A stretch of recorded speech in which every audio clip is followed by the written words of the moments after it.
Hi, friends. Nicole Vincent here. So I've got over 8 hours of inspirational stories from Amazon influencers and digital creators that I've interviewed here on this channel, put all together for you in a compilation. So you can just let this play in the background, listen to it while you sleep or while you're on a road trip or whatever. But all of these individual interviews are linked below in the comments. So check that out. Please make sure to like and subscribe to my channel. Join my school community for influencers and make sure you're following me on Facebook. Now, on to the interviews. Hi, friends. Nicole Vincent here. Today, I'm actually going to be telling you my story. I've been interviewing almost 20 different successful influencers in this program, and I realized I haven't even shared my story here on this channel with the Amazon Influencer Program and with content creation in general. And so that's what you're going to get today. I started with the Amazon Influencer Program almost 2 years ago now. And I just had my biggest month of over $8,000. And we're going up from there. So I want to share my story with you, share my success, share what has worked, what has not worked.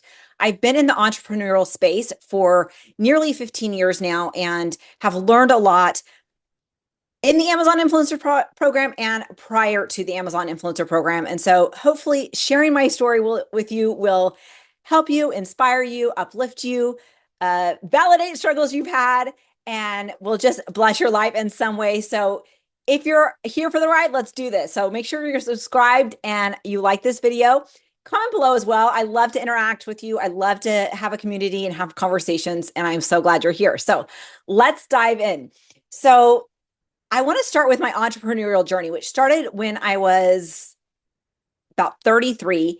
No, it was before that. Anyway, so almost 15 years ago. And I guess I've been entrepreneurial minded for a while. I didn't realize that I was reselling stuff on, buying stuff at garage sales, reselling it on eBay just to have some little pocket change. I was a stay-at-home mom for many, many years. I have 4 kids. And so that was my life. And I'm not like, I don't like to cook. I don't like to clean. Like I'm not a great homemaker. And so I really struggled when my kids were little. My kids were amazing. I love my kids, but that early motherhood, that first decade or so was really hard on me. I struggled with a lot of depression, postpartum depression that got really severe, especially after my 4th child. And shortly after she was born and I had gone through this struggle for a few years with postpartum depression, I was introduced to a network marketing company, and it was something I did not want to do, but I really felt strong. Like I had a very clear message from God. You need to do this. It will change your life. And I was hesitant. It took me a few months to actually dive in. But once I did, I fell in love with the product. I fell in love with teaching and realized, guys, I'm actually really good. I'm good at teaching. I'm good at educating. And I really love to learn deeply and teach those concepts. I'd like to make complicated things simpler. And so I really thrived and I worked really hard on that network marketing income stream for probably 5 to 7 years and really built a strong team. I had some amazing leaders that their teams blew up, and it was a really great time in my life. And I learned so much about myself, about my mindset, about my skills, about my weaknesses. It was amazing. It was so good. But there was a point in time where I really kind of lost the passion for it. And there were some instances with individuals, with the company, with things like that, that just really left a bad taste in my mouth and really kind of put out the flame, so to speak, of sharing and teaching and doing all these things. I still love the product and everything, but it really wasn't my passion anymore. And I really struggled with that because I was surrounded with people that were just so still passionate about it, and I wasn't. And I actually got into a really kind of 5 to 6 year slump of apathy. I just didn't care about anything. I was so blah and so stuck. And I wasn't passionate about anything. I wasn't really doing, still have my network marketing. I was still doing the minimum, things like that. And I was very blessed that it provided a very strong income and still provides a very strong income stream for me. But I really, like 5 or 6 years, and I wasn't depressed, but I was very apathetic. I didn't care. I literally like lived on my couch, playing games, listening to audiobooks, doing nothing productive. And my personality, like I need to be productive, I need to be creative, and I need to be passionate about something to really feel myself and feel alive. And so I got introduced actually to astrology of all things, and that started waking me up. And I got certified as a light field astrologer and learned all about that, learned about human design, learned more about myself and kind of how I was divinely created. And that really just kind of sparked the flames, so to speak, back in my life again. And as I was doing that, I was always in this health and wellness energy healing realm. That was my audience. That was my passion. Like everything kind of interlaced with that topic. And I got introduced to the Amazon influencer program, and I'm like, this is not even close to these topics. This is a selfish pursuit. This is not helping people. This is all the things like that. I shouldn't do this. But I felt a strong God nudge that I needed to really look at the Amazon influencer program and put a lot of effort into it. And so I was hesitant because like I had been teaching about helping people get physically and emotionally better for over a decade. I'm an intuitive healer. I got certified in astrology. Like all these woo woo out there things. That's what my world was. That was my knowledge base. And so the Amazon influencer was totally out of left field. And I really struggled. I'm like, but this isn't helping people. But I went forward because I had the faith. I had the experience that if I followed those promptings I got from God, he was going to provide and he had a reason for it. And so when I get excited about something, I go full throttle, like I go full in and I'm on fire. And so I dove in. I had no idea. Like I literally accidentally got into the program. I heard about somebody posting about it on Facebook and asked her some questions, and she was promoting a course. And I'm like, I don't need a course. Like I'm a self-learner. I don't need a course. And so I just did my research. I already had an influencer account because I guess I had signed up for that at some point off my social media. And I uploaded some videos. I didn't even know that there wasn't a video audition process, but I uploaded some videos and I'm like, okay, like I didn't see a blue lock. I didn't have confetti. I was just like, okay, this is what I do. And so I did that. And then I was like, what do I do now? And so I just kept learning. I found groups on Facebook. I found videos on YouTube and I just dove in. I just started creating a lot of videos and I started seeing very small successes. I think my first month I made like under $50. But I just dove in and I created as many videos as I could. I went through my house, I went through my mom's house and just went crazy. And that first year, and this was 2024, I earned it was a little under $10,000 between on and off site because I was a little bit more off site focused when I started because that's what you see people sharing. And so I was like, I guess this is what I have to do and make the videos. And so I wasn't really sure. I didn't know about Creator Connections until I think November or December of 2024 and really didn't understand how that all worked. And going into 2025, I was still passionate. I was seeing some momentum. I was starting to get into, hundreds of dollars a month, getting closer to $1,000 a month. And it was exciting. And I found some more groups. And then I saw somebody post in a group about this extension or this script that you could copy and paste to match up your content with Creator Connections campaigns. Thank you, Rob, for that blog. And thank you for whomever shared that in the group before it got taken down, because I think it got taken down because it was in a group that audits very carefully what I shared. And so anyway, found Rob. He's the creator of Oink. This is before Oink was an actual extension and had the name of Oink, and really saw that I could play this game smarter and really dove in. And once I started using that, once Rob developed the extension, the Oink extension, and I went crazy. I went crazy and I skyrocketed. I'll pop my graph up here to show you like that when that hit, and with today's sales, the Halo sales feature that's on the Oink Pro, when that hit, it was just like gasoline on a fire for so many, not just for me, so many people. And so this really lit me on fire to dive into this program and to teach others, like you can make money here. And I don't think that everybody's going to go full throttle all the way in and make thousands of dollars every month, but not everybody needs to. And that's not going to fit in everybody's life. And so I started teaching. I had this YouTube channel that you're watching this video on here. And I had been using that for my essential oil education and my holistic and energy healing and astrology. And it was just sitting there. It wasn't doing anything. I was like, well, I'm just going to start doing some influencer tutorials on here and see if I can help others out. And it exploded. Guys, you guys wanted this. You guys were looking for stuff. And so it was just so exciting for me because I find such fulfillment and such joy in teaching and helping others to find success, whether it's in the Amazon influencer program, Facebook monetization, essential oils, whatever. Like I love watching other people succeed. And I love being a small part of that. Like I know I'm not the key or whatever, but I love being able to witness people's journey into success. And whatever that definition of success is for them, it doesn't look like the same for everybody. And so I have just been loving this program. I love content creation. Videos have always come super easy and naturally to me. It's something that I enjoy. I turn on the video and I know a lot of people are like, I turn on the video. I don't know what to say. Like I have no problem. I could probably sit here and this video could be forever. But I also have a what's the word? I can't think of the word, but inclination. There we go. An inclination to try to make things brief and to the point.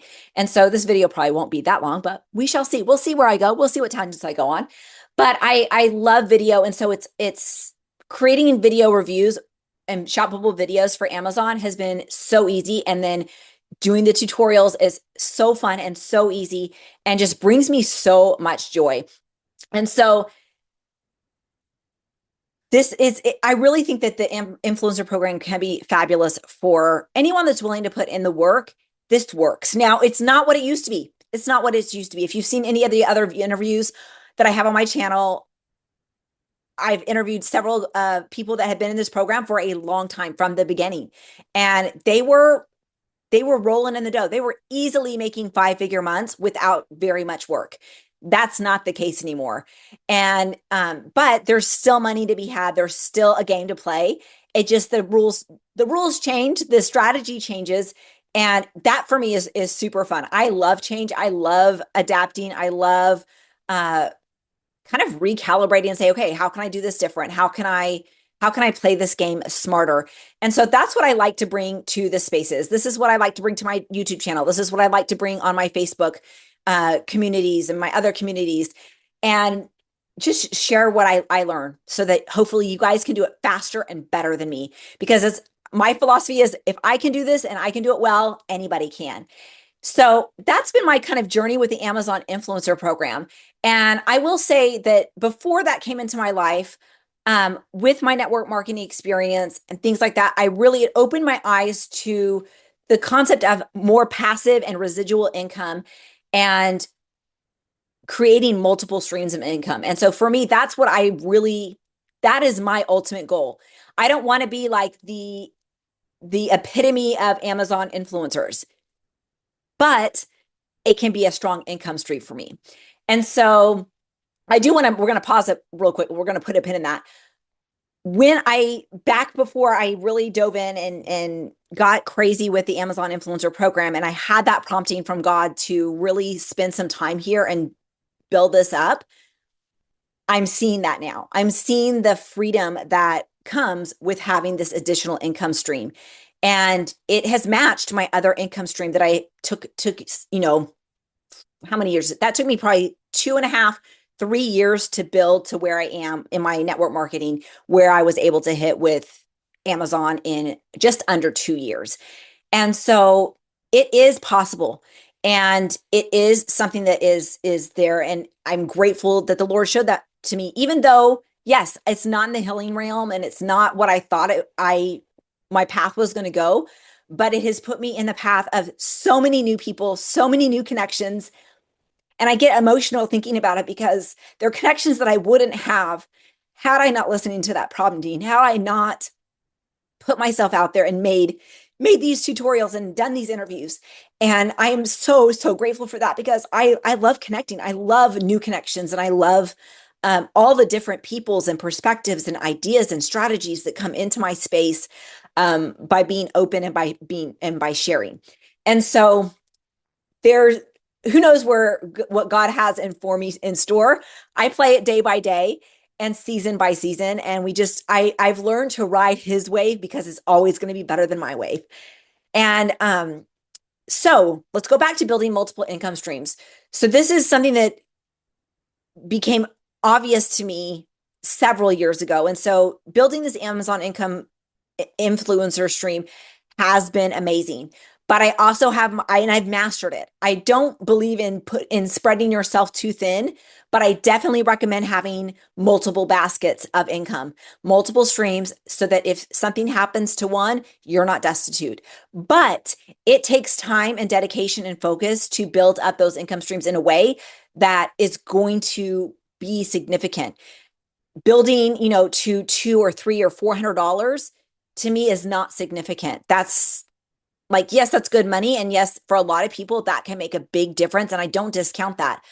But I want a strong income stream. I want something that is going to stay. If I go and I don't post for 3 or 4 months, I want something that's going to be there. If I can't do videos, if I can't do whatever I need to do, I want something that's going to still be coming in because of the work that I put in previous.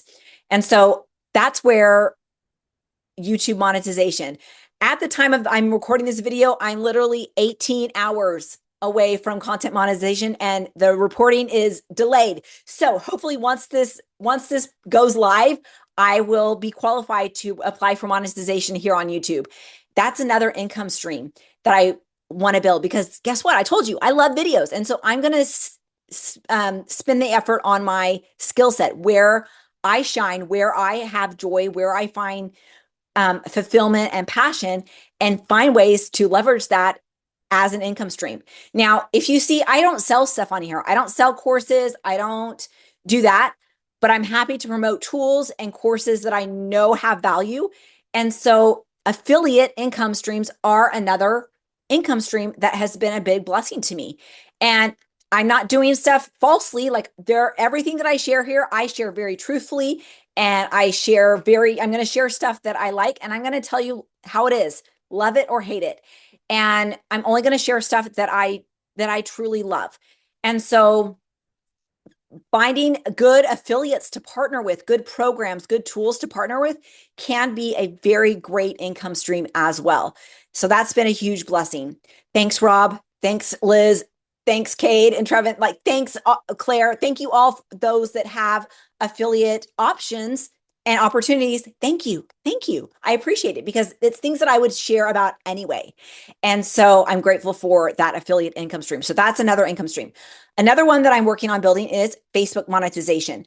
And so this is a newer one. This is one that I am still dabbling in. I haven't gone full throttle because I'm still really feeling like I want to get this Amazon influencer income stream to a solid 5K a month income. And so it's totally possible, but I got to put a lot more work in. I got to get a lot more content out there in order for that to happen.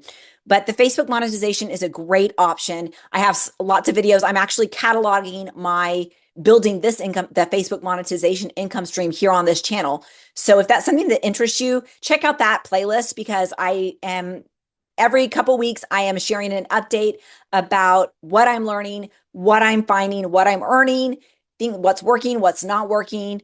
And it's so fun. I love trying different things out, seeing what works, seeing what doesn't. And I always have my eyes and ears open for those opportunities that feel right. And I am big into following your intuition and your gut. And I really feel that God does guide us. And so if you're feeling drawn to do something, check it out. Now, that doesn't mean that is always going to be the answer. Sometimes and I found this out, that it's God showing you that is a dead end. Do not spend time here. Do not spend effort here. But he'll have me spend a little effort on it and a little time that I can know for sure for myself that is not, it's a dead end for me. But that doesn't happen super often, but it does happen because sometimes you feel, I need to go all in. And then you go all in and then you just hit a brick wall. And that's what I've learned. Sometimes we need to know about those dead ends. And although it's important to build these multiple income streams, you gotta realize you only have so many hours in the day. And that's for me right now. I'm in a time of life where I have all the time in the world, essentially. My youngest is 17. She's the last one at home. And so I have all this money already coming in. And so I don't have any job outside of my home, outside of my computer. I don't have any little kids that are demanding my time. My husband is super supportive and just loves watching me grow and thrive and earn money and have fun with this. And so he's just so supportive. And so I really have all the time in the world. Now, I know a lot of you guys that are watching this do not have that time in the world. And so you have to prioritize a lot more intentionally and don't feel like you have to do it all. Because when we try to do it all, it's what is that? The jack of all trades, the master of none.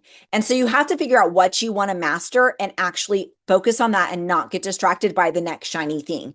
Because when we do that, we never put the time in to really see if something's going to be fruitful.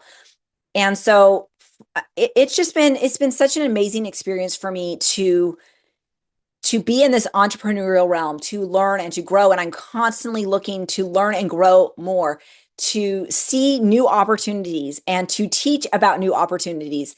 And so I'm grateful you're here. I'm grateful that you take the time to watch my videos and be part of this community. I am working on creating a new community because my Facebook community got shut down by AI bots. No reason. Really frustrating, but hopefully I will figure out a better solution. But stay tuned. I will share about what I end up, if I set up another Facebook group, if we do a school group or whatever. And I will have that as well. Make sure you're signing up for my email list. I'm working on getting that built up so that I can get my connections, community information out. I've never sent an email out yet for this list. So if you haven't gotten an email, don't worry, you're not missing anything. I have not set it up other than the Google form to collect the email address and some information. But this is definitely something that I want to build. I want to build not only an Amazon influencer community, but just a content creation and entrepreneurial space for anyone that is looking to solidify and strengthen their financial health, because we all need this, right? We all are going to want to retire at some point, or we're all going to want to have some extra cushion in the bank so that we're not stressed about money. Because when we have money, it allows us freedom. It allows more freedom, especially if you use it wisely. You need to be a good steward over your finances. But having that money frees up a lot of area of concern, mental and emotional concern, physical stress on your body, and just allows blessings to flow, not only to you, but to those that you're able to bless with your money, whether you're hiring a VA or you're able to hire a yard guy because you are spending more time on your entrepreneurial endeavors and you can give that money to somebody that can do your yard or whatever that might look like. But I love making money. I love being creative about it. And I love doing it in a way that is partnered with God. That is something, if you don't take anything from any of my videos, and I know I don't talk about it a lot in my interviews, but I am a very, very faith-filled Christian woman that loves God, follows God. I pray all the freaking time. I pray over my business all the time. I pray for protection over my videos. I pray for guidance that and blessings on my work, that it will do better than I can do on my own. I pray for connections. I pray for opportunities that my time will be maximized.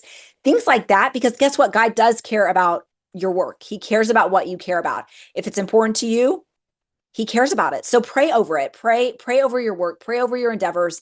And I just know that what matters to you matters to God. Thank you so much for being here. This is probably rambling. I have no idea how long this is at this point, but we're going to upload it, send it out to the ether, see what it does in the YouTube world. But I'm so grateful for you. I'm grateful for this space to share my thoughts and journeys and interviews and tutorials with you. And I hope you stick around and let me know what you're enjoying. Let me know what you like to see. Let me know about your journey. And I will continue to make more videos, more tutorials. I know I didn't get into a lot of strategy here about my Amazon influencer strategy, but I will be sharing that in different videos as well. So definitely hit me up in the comments, subscribe, like, check out the description for links, and I look forward to connecting with you in the future. So we'll see you on the next video. Hi friends, Nicole Vincent here today. I've got Ben Phair with me. He has been super successful in the Amazon influencer program for over 3 years now. And he just told me a number that kind of blew my mind a little bit. 41K in quarter 4. Is that right? Yeah, So that's right. this guy knows what he's talking about. 5-figure months, like he is killing it in this program. And I am just so excited to hear his story, hear his journey. He started out with that entrepreneurial spirit early on. He was 7, selling seashells by the seashore. And tongue twister right off. Yeah, So, seriously. so this is something that entrepreneurial journey has been in his blood for a while. And Ben, I'm just so excited to hear this. And thank you so much for taking time out of your day to be with us. So tell us, like, 7, you're selling stuff at, on vacation. Like, tell us how this entrepreneurial journey started for you and where you're at now. And let's go from there. Yeah, so happy to be here. And I've always had like an entrepreneurial spirit and just love for making money since I was a kid. So my family would take vacations every summer to California. I'm from Arizona. And so we'd go with my cousins that lived in Utah and we'd meet them in California and we'd spend like a week there. And so one of the summers, me and my cousins, who were all older than me, by the way, thought it would be a great idea to collect a bunch of seashells and sand dollars and then sell them on the boardwalk because we were staying at like a beach house. And so all my cousins, we got out there, we collected a bunch, and we had like a little stand that was on the boardwalk. And after like 20, 30 minutes, they all just gave up and went back inside and were like, this isn't fun. Like this is like boring. I don't care about doing this anymore. I stayed out there by myself for like 4 or 5 hours and I ended up making like $60. And I come back inside and I'm like, oh yeah, like this is how much I made. And they were just like, what? And they like freaking out and stuff. And so they were like, well, how much do I get? I was like, well, you guys didn't even do anything. You guys like gave up after 10 minutes. So that's like how early of a entrepreneurial spirit I had. And there were so many things I would do as well. When I was 10, I started going around my neighborhood and seeing like if I could mow lawns. And I got a couple people that I would mow their lawns for a couple years, make like $10 or $20. And then I would recycle cans. I would like do anything to make extra money. I even would rub my parents' feet with lotion for like 15 minutes for $1. My oh my And kids my kids totally would do that because my husband loves his feet rubbed and he would totally uh, pay them, the kids, to rub his feet. yeah, That's I awesome. would do that for like $1. And so I literally would just do any random thing to make any extra money. And it taught me just like the value of work and like earning.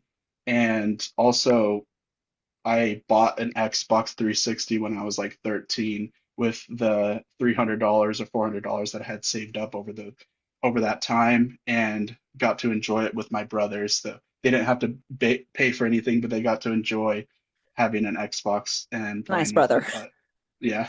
So that was like a cool moment of just like seeing that hard work and getting something in return for it. And then I also tried to find an actual job when I was 14 because I know like certain places would hire if you're 14. And I applied at like the grocery store and like places that would hire, but I didn't get anything until I was 16, unfortunately. But I just loved to work and earn. And then fast forward into where I was like 21, I got into YouTube and I thought like I wanted to work on this and I've started channels multiple times as well. I had like a music channel. I love doing music as well and like had posted other stuff like a video from my high school talent show of me dancing in front of the whole school. It's still on YouTube as well. If you want to see that, it's called White Boy Beyonce and you can type in Fun Oh, Fair. I will be hopping over to YouTube after this. Yes, so that was my first video that I posted over. 12 years ago, I think. Wow. And so YouTube has always been something that I've wanted to do. And so in 2021 is actually when I started a crypto channel and talking about investing because I had found and heard about crypto from some other people like in 2017 and kind of just like learning about it and getting into it. And I would say over the years, I had gone through many ups and downs with investing and with crypto especially, and seeing it go up a ton and down a ton. And so over that time frame, I kind of developed my own little like strategies for investing. And so I basically wanted to share that on a YouTube channel. And so I started that in early 2021. And a couple months into it, I noticed that people were really like commenting a lot on a certain coin that I was talking about or a certain Interesting. project. So then I decided to make a video about that coin, and that video got like 10,000 views within a short time frame. Nice. So I realized that that was like a huge topic that I could capitalize on and people enjoyed, and I also enjoyed a lot. And there was a lot to talk about it because it was like a crypto.com, which actually is like now the name of the basketball arena in California. I think it's called the Whoa. Okay. Crypto.com arena. And so this was before that even happened. And so there was a lot of stuff around that topic that I was just sharing. And my channel grew quickly. In 6 months, I passed 1,000 subscribers, got monetized. And then a couple months after that, I think I hit about 5,000 subscribers.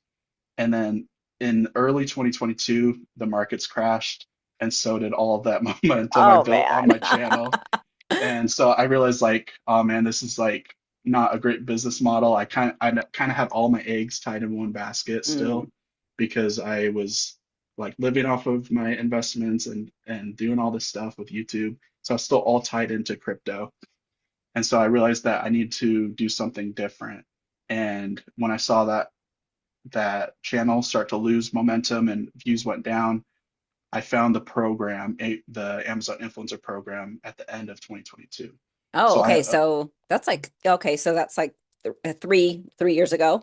yeah, so October of 2022, I saw a video from a guy named Buildapreneur, and this video just happened to go viral. And so when I applied, so did another like 200,000 people, whatever, however many views that Yeah. video got.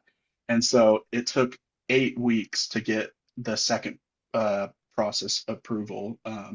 So the first one I got approved right away because I had my YouTube channel, Okay. and So then that I that I first level of submitted, just like I'm an yes, influencer. yes, So, and but then I the submitted my 3 videos okay. that same day, and that took 8 weeks to get approved. Whoa. Okay. So it wasn't until the middle of October or middle of December that I Okay. unlocked the commissions. So So you that was missed a super, Q4. That's rough. yeah, yeah. So unfortunately, I had like 2 months of just sitting there like waiting for it, but I just saw it being an incredible opportunity.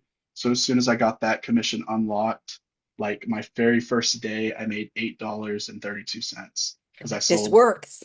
Yeah, it was awesome because it was like more than my typical AdSense was on YouTube as well. And so I was like, holy cow.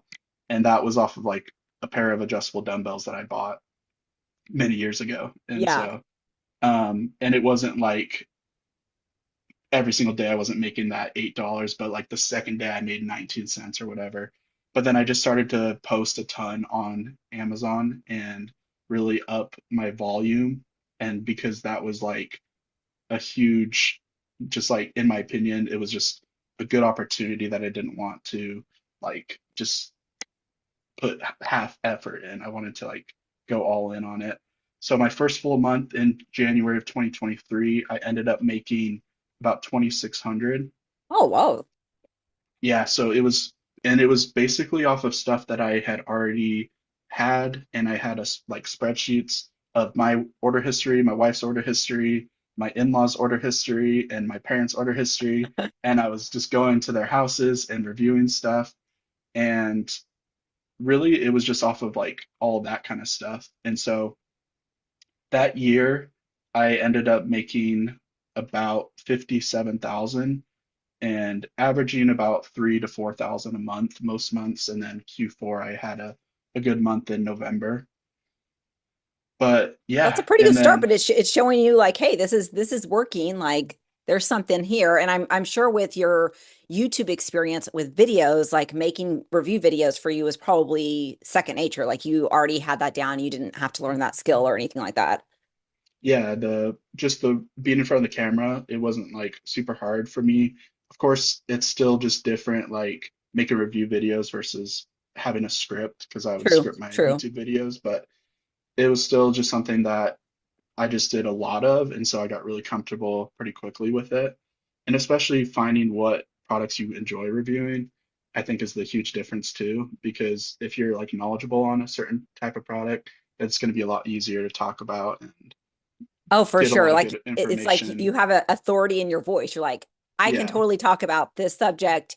And it doesn't even matter if I'm giving you a ton of information, just like you just have confidence of your knowledge in that subject or that item and it comes across. So I think yeah, that's totally. definitely a good thing for people to think of when they're wondering what should I focus on, or I don't think that you necessarily need to focus on, but if you're not sure what to maybe put more effort in, go to what you know, right? Yeah, exactly. And that's kind of what I figured out in late 2024. So 2024, the year started off kind of where I left off, but I also kind of took it a little bit easier.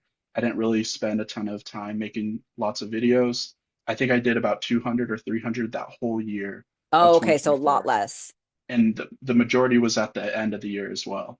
So 2024, I was making about 4 to 5 thousand a month up until August. And then I saw a big drop, as I'm sure a lot of other people did as well, which is on-site commissions Yeah. specifically.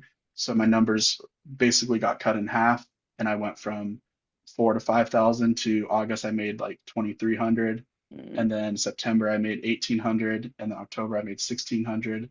And so I was like, okay, I got to do something different, like Like something's something, dropping off, yeah, something's something's not working. And that's kind of when I started to focus on creator connections. And because I had been doing creator connections all of 2024, and I was making about 500 bucks a month, typically from it, 300 to 500. yeah. But I was doing it all manually. This was before extensions, so I had a spreadsheet where Yeah. I had all the product links, and so I would just tag the ASIN. I was like manually searching every single month, I just remember like those to days. see, Yeah. yeah, just to see if there was any campaigns I was missing, and it ended up in making a couple hundred bucks from it. Yeah. Um, and then at the end of the year, November and December is when I really had to like change what I was doing. And so this is something that I would recommend for people that have been doing it is you need to like know your numbers and know what's working for you. And so the best way, in my opinion, to do that is by having a spreadsheet like I have where I track my top 10 products every single month. And I do this by commissions. I do this by the number sold, and I have a list that goes all the way back to 2023. So I know if a product drops off that list, then I know that maybe I need to make a new video or make a similar video with a similar item and maybe make a comparison with the two of them. So this gives me information that I think sets me up to succeed even more because it's already stuff that's working for me. Yeah. It's smart. Like there are people like I if I see a spreadsheet, I freeze. Um, I don't like analyzing the data, but you have to. And there's tools and stuff out there that can help people that don't like analyzing data, but you have to be aware of it, right? You have to Hmm. be aware of what is working for you and what's not working for you. And knowing, hey, maybe the commission on this item, the on-site commission is low, but maybe the creator connections campaigns make up that in spades, right? And so being aware is so important. Yeah. And it's not even just with sales as well. You can go to your manage videos page and you just sort by the most viewed videos. Hmm. And then you figure out, okay, what is there any similarities between my top 10 or 20 videos? Maybe it's the title that I'm using. Maybe that's working better. Maybe it's the type of product that I'm reviewing. Figure out similarities between those, and that's another way that you can see, oh, I should do more of this type of video. Like Yeah. maybe you're seeing a comparison video doing well in your top 20 videos. So maybe you want to do more comparisons, or maybe it's a update video. Like I've had this for 2 years, so maybe you should make more of those like update type videos. So that is something else that I do as well to just see what is already working and just doing more of that.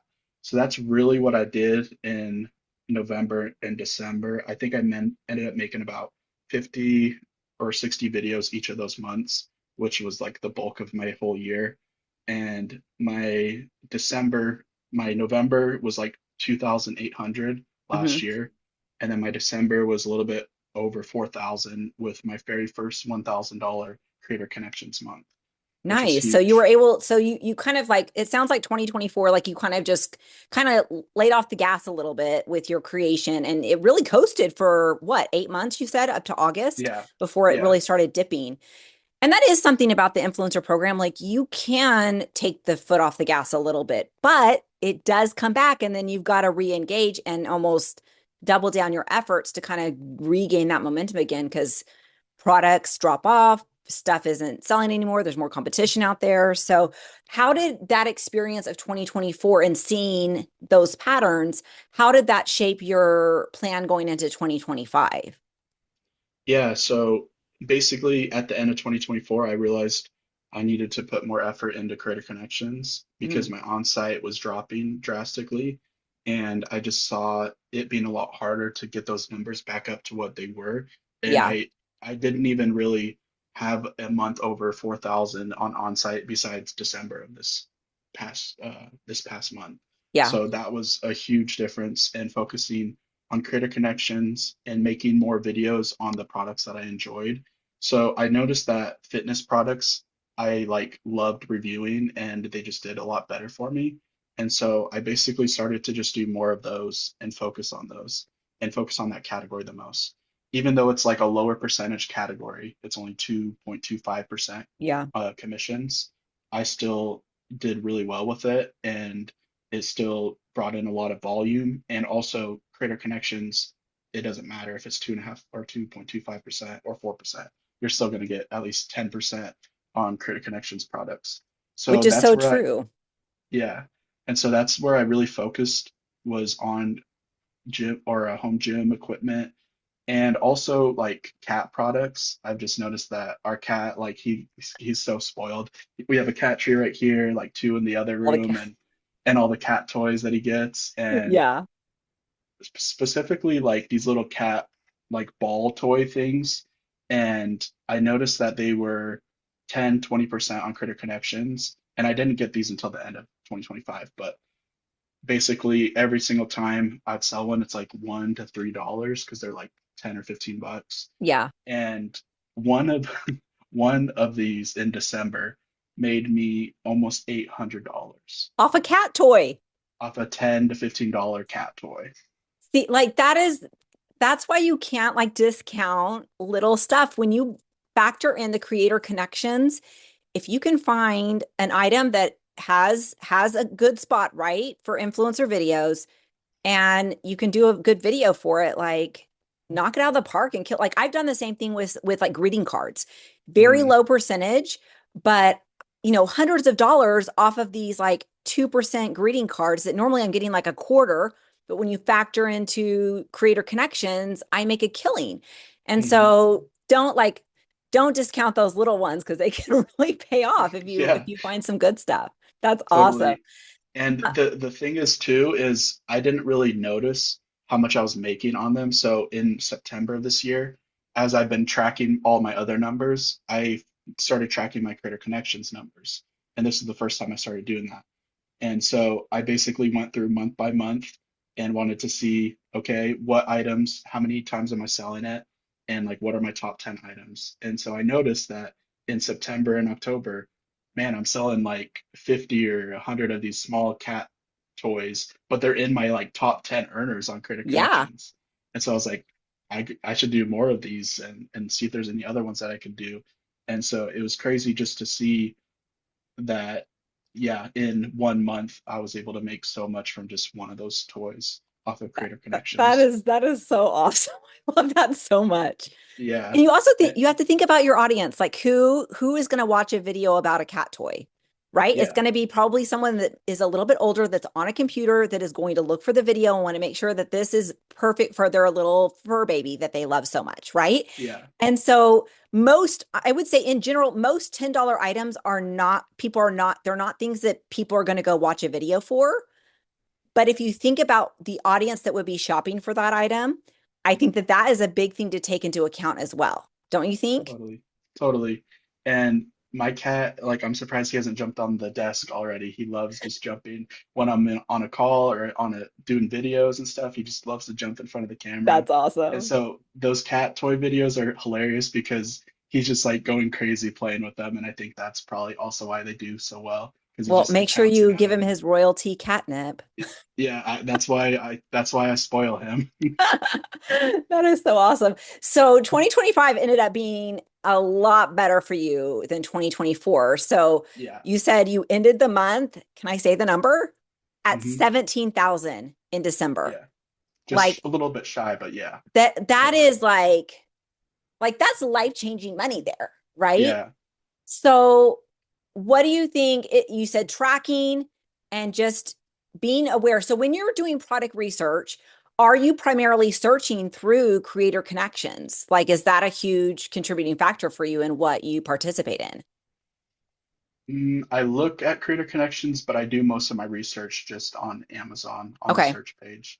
And the funny thing is, like, everyone is kind of getting into investing in products now, but that's basically what I had been doing this whole time since early 2023. I would basically look at products and look for videos or look for ones that didn't have 6 videos, which at the time was a lot easier to find Yeah. in 2023. And so I was just buying a lot. Like that year, I think I spent probably $15,000 on products.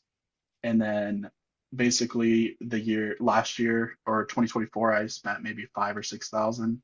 And then 2025, probably another 8 to 10 thousand. And so I have been investing in products, ones that I see good opportunities on since then. But my main way is just through Amazon, the search page. I use the search like so much for finding products. And for example, if I search like a cat toy or cat ball toy, I'll then sort it by best sellers. So then it's giving me the ones that sell the most because Yeah. I care more about the sales than I do about how many videos are on there now. I I have bought products that will already have a full carousel. They'll have like, but I see that they have like 10 or 20 influencer videos instead of 100 or 500. And I'm Yeah. like, well, I have a pretty good chance of getting a video on there. And so I'll take a shot with this one. And Yeah. so those are what I look at. And I care more about the sales because I have bought products that had good sales numbers at the time. And then a month or two or a couple months, they become unavailable. And then they're never like relisted on a different ASIN.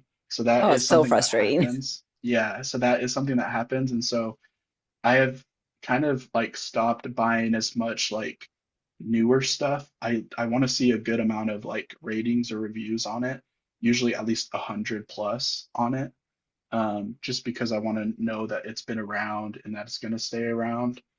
And so those are the main things. And I do look for a certain amount of sales, like 500 sales per month at least.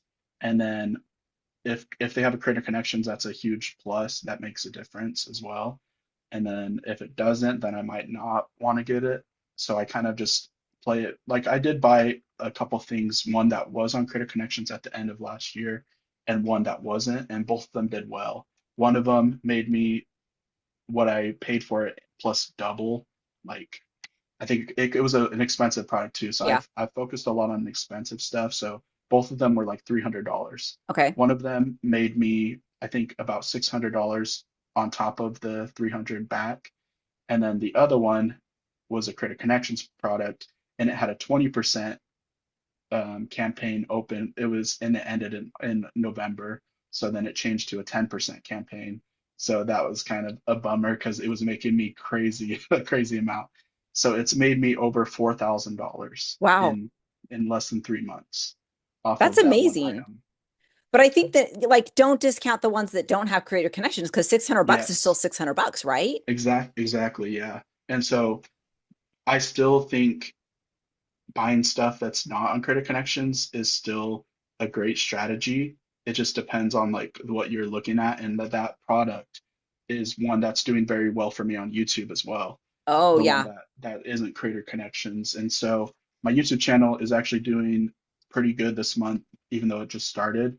I have my offsite, like my highest month was about $430, and that was in December. And this month just started, and I'm already almost at $300. So And this is off your review channel for YouTube, right? That yes, has your yeah, reviews. yeah. So are you doing any other offsite promotion or just YouTube? Just YouTube, Okay. and that's actually where I'm focusing a lot in 2026 is still going to be doing on-site and creator connections and stuff, but I'm wanting to spend about half of my focus on YouTube and off-site. So what I think is the best strategy is to, yes, repost your videos on a review channel, but you should also make a specific niche channel, which for me is going to be that home gym equipment reviews, and make higher quality videos that you spend more time scripting, editing. And so far I've only posted one video on that channel, but that's going to be a huge focus of mine in 2026. Okay, so that leads me to my next question. So you've got your review channel where you're just posting the same videos for Amazon that you to YouTube. But are you gonna be you're crafting new videos specifically for YouTube to be more of that YouTube audience Hmm. and feel? Okay. Yeah, and that is specifically for a niche channel. And So probably the for more expensive items, I would yeah, imagine, with the yeah, home fitness equipment stuff. yeah. So interesting. So, what tools are you using for like product research and for helping you in this program? Because that's something that we didn't have a ton of tools. Even when I started back 2 years ago, there weren't a ton of tools. Mhm. Google Chrome extensions, things like that. But the past, I would say, year or so, they've really ramped up. What are you using? What do you find? What are you enjoying? What was working for you? Yeah, there was a tool called Sortio X that my friend Ruben created a couple years ago. And once he started TikTok Shop, he just had a crazy success with it. And so he kind of stopped doing Amazon influencer. And I think his extension was, I don't know if it was like bought out by Viral View, but basically Viral View users absorbed the people that were doing Oh, Sortio okay. X. But I started using Viral View earlier this year, and I think it was around or March or April or of last year, I mean. And then I also was one of the beta testers with Oink. Like me and Rob had been talking back and forth for a while, and he was like, he was telling me the idea of doing an extension, and like just I was using his script as well back in the day and Yep, me like too. all It was those like copy things. paste, copy paste. Yep. And then he was just like, I want you to be like a beta tester for it. And so like gonna set this up. And so I've been a huge fan of his extension since he started it. And yeah, that like Oink and Viral View are my two that I'm using. And I use them both for different reasons. Like the Viral View, I just love the product research side of things, and being able to just like certain things with the creator connections, it just seems a little bit quicker for me to like do the accept campaigns. Yeah. I could just like set it up, and then it's like 30 minutes or so, and don't really have to worry about it, have it running. And then I love Oink as well for all the different features that are included. So those are like the main two that I'm using. But I do want to add a product research. I think I'll probably add Keepa since Rob just made That you just uh, like, yeah. yeah, so I'll Um, probably end up adding that one soon. so what like because you were saying you track a lot of data, you were doing a lot of stuff manually. How much time do you think that though having those tools has added to your schedule? Like, Oh, it's a ridiculous amount. Like, because I would spend so much time manually. Like I was explaining before on Creator Connections, I had a yeah. list of 200 plus ASINs, and I was just like manually like inputting them just to see if there's any new campaigns. And I would spend hours. Like it's probably saved me so many hours a week that it's just been so worth it. Like that's like the main thing that I just absolutely love is how much time it's saving me. So I would totally agree. And I think there's a lot of people that maybe are starting out newer in the program, and it's hard for them to like cough up the money to justify, these extensions because Oink is the cheapest one, but it's still about 250 a year. It's even Hmm. less with a discount code. We'll have Ben's discount code below. But and same thing with Viral View, like you get a discount with your code as well. So that'll be below in the description here.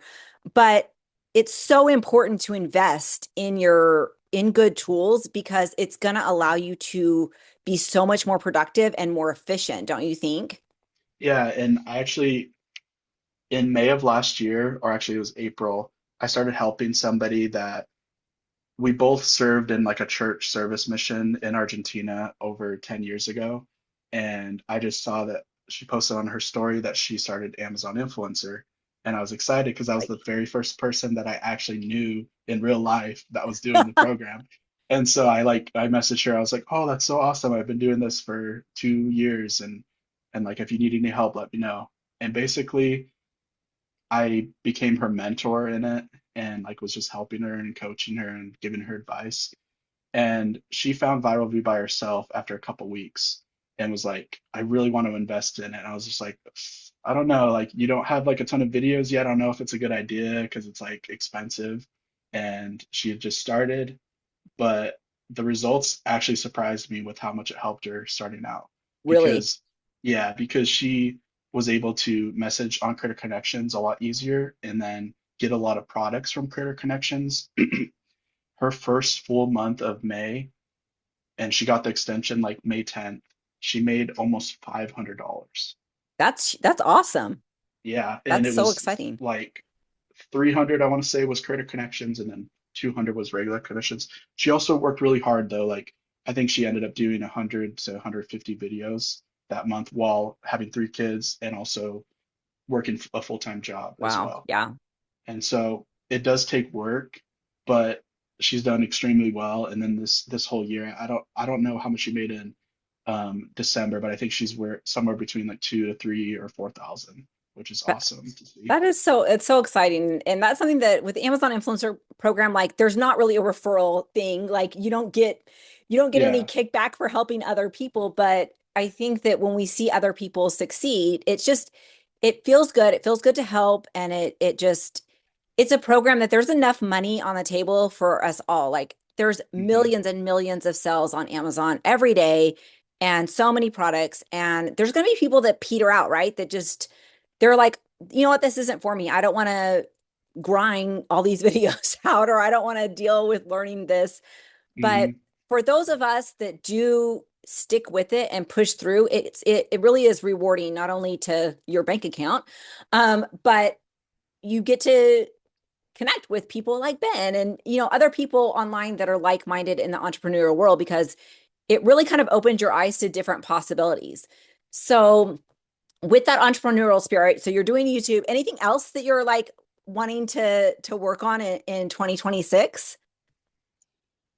I mean, I always have these crazy ideas and like goals and stuff, but I do want to spend more time on music because I love like music and actually have a couple songs on Spotify and I want to continue like writing new songs and like making music. And so that is going to be a huge like just extra time focusing on playing the piano, playing guitar, working on writing songs, singing, all those types of things. And something that I read a book recently called The Dose Effect, and it's about the chemicals in our brain, dopamine, oxytocin, serotonin, and endorphins. And dopamine is just like a huge thing where I have like really just, I think everyone is like addicted to our phones and just like social media and computers, like screens, just screen time. So I've really wanted to detach myself. And like my goal is to get my screen time under 3 hours. And that includes recording videos. Well, actually, I got a second phone, so I'm recording a work phone and then I have my personal phone. So this work phone has nothing on it, and all I can do, it doesn't have like cellular or anything. All I can do is record videos. And There so you go. this is my I do the Amazon same thing. review. Yeah, this is my review video phone, and then I have my personal phone. So basically what I started doing is I will lock up my personal phone for 2 hours before I go to bed, and then it'll be locked up for a couple hours after I wake up. So I'm trying to like limit any distractions and just have a lot more time to do things like music and do more work and spend more time with family and all these different things that I think are just way more worthwhile. Spending time in nature as well, going outside and going on walks. And so that's kind of like a huge shift that I'm trying to make, is just disconnecting from the phone and like wasting so much time and doing more like things that I enjoy and hobbies and passions. And so, I yeah. I love that so much because I think that it when you do have the entrepreneur brain, like it literally is going all the time and you're seeing opportunities all the time. And but being in the creative space and just finding joy in something like your music, I absolutely love that because when you get this program down, like you do have time to do a passion project that maybe you might not make a ton of money at it, but it's going to bring you joy. It's going to fill that your bucket. It's going to be good for your soul, right? Mhm. And this can really provide that. And I think it's important to have that balance. So good luck. Like I hope you're able to do it. I know I could not do that. I'm a total phone addict. Uh, Yeah. and No, I yeah. admit it. So Ben, where like because you were actually one you reached out to me really early on when the Oink group started and I was posting a bunch and you're like, hey, like what's going on? Like sounds like you're having success and you were like so uplifting, like you were just such a great cheerleader.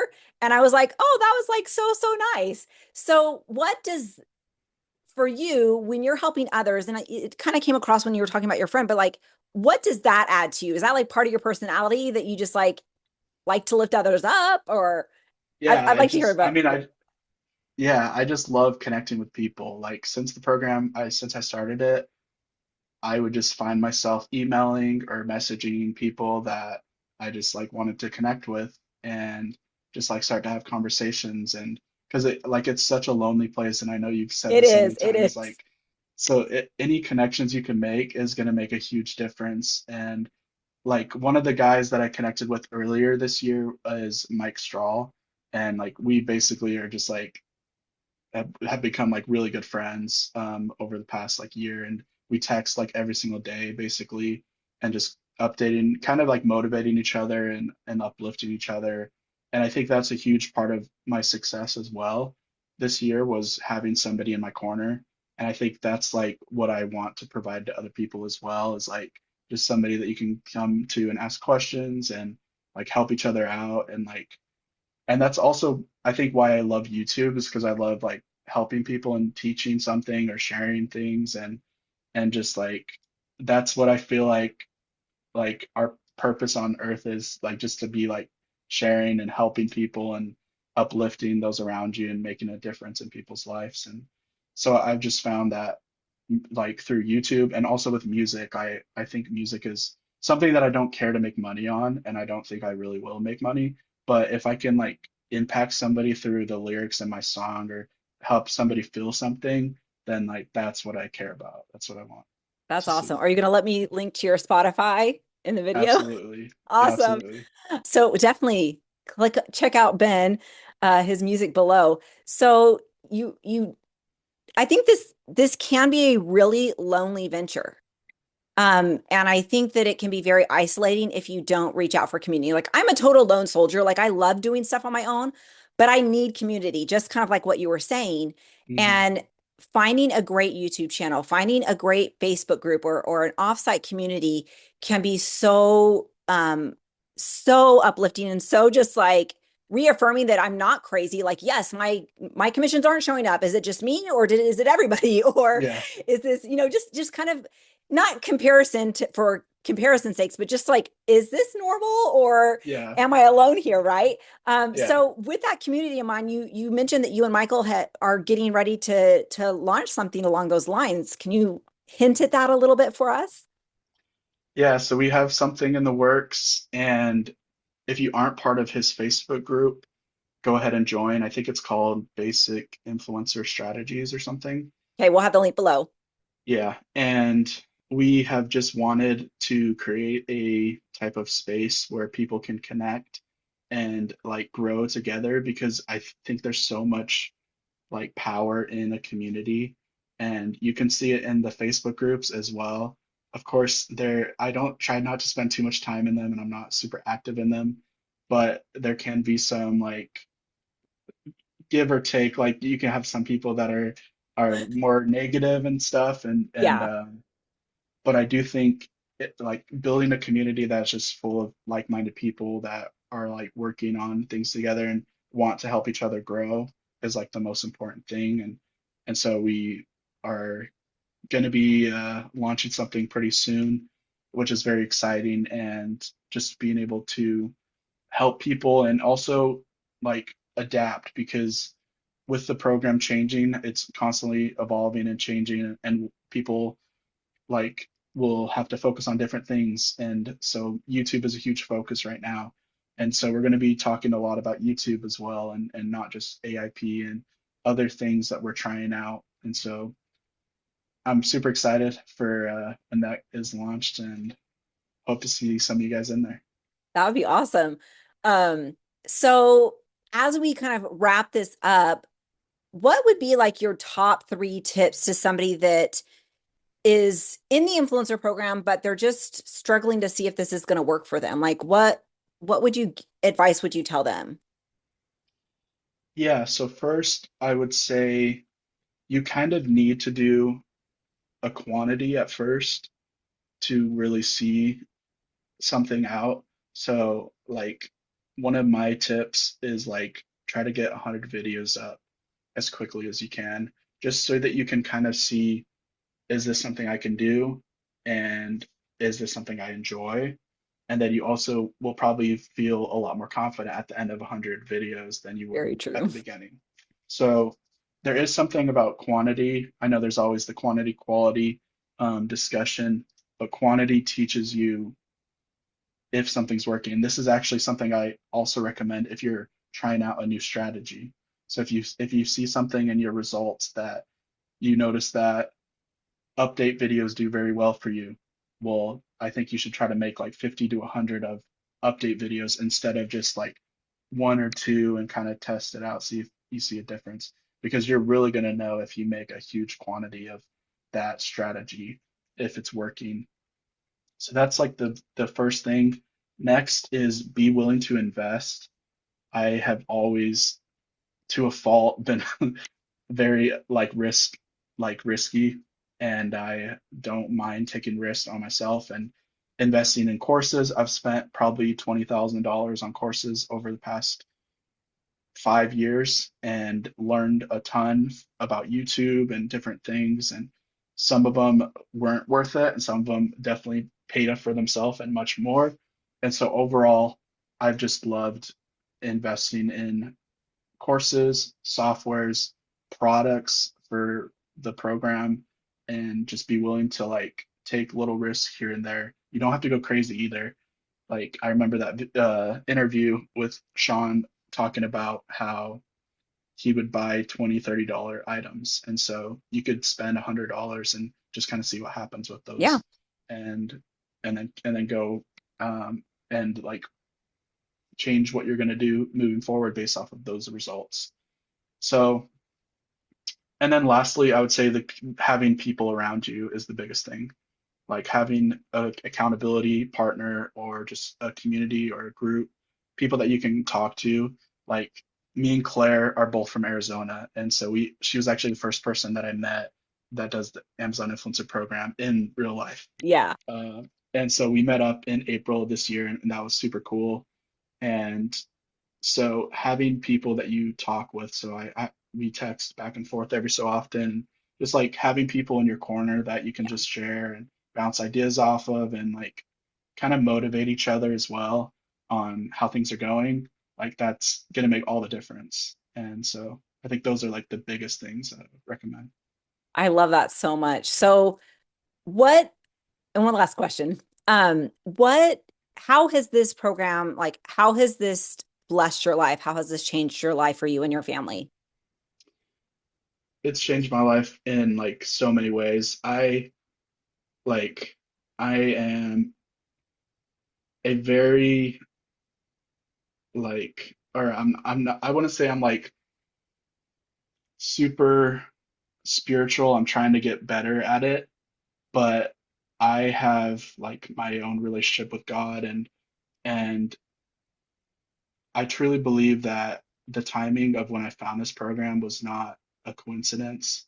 It was like when I was at one of my lowest of lows and I was just struggling a lot, not knowing where I wanted to go, like what next steps to take or what to do career-wise. And it seemed like it just was put in front of me, and I think it was by God.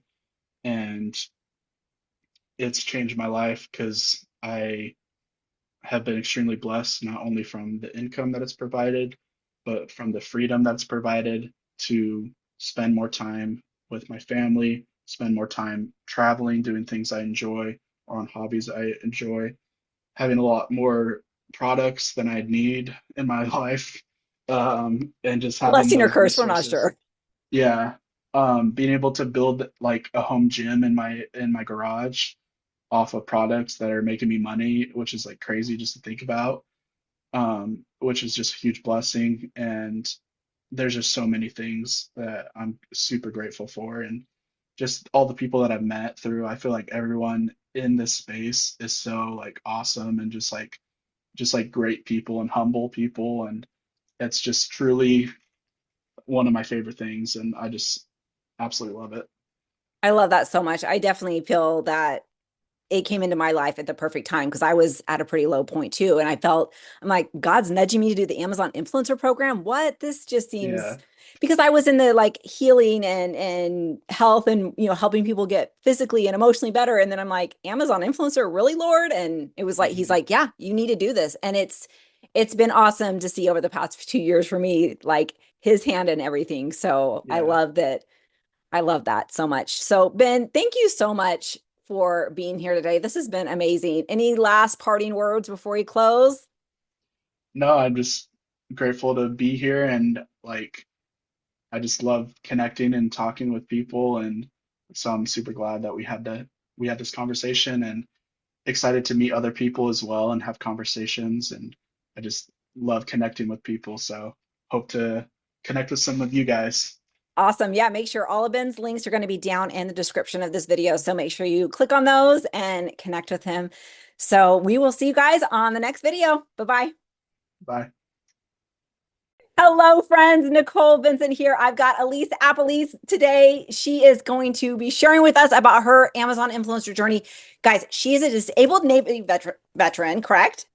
Correct. Yes. She is a mom of two young kids, and she hit the Rega Platinum, which reflects the sales volume that you've brought into Amazon in less than 6 months. She just started Amazon at the end of June of 2025 and is freaking killing it. She hit the ground running and is not slowing down. So I am just so excited to hear your story, Alysse, and hear like just this is happening so fast. And I think that there's so many people that they're ready, they're eager, and they want to do this fast as well, but they might not have an example of that. I know for me, I didn't hit it fast.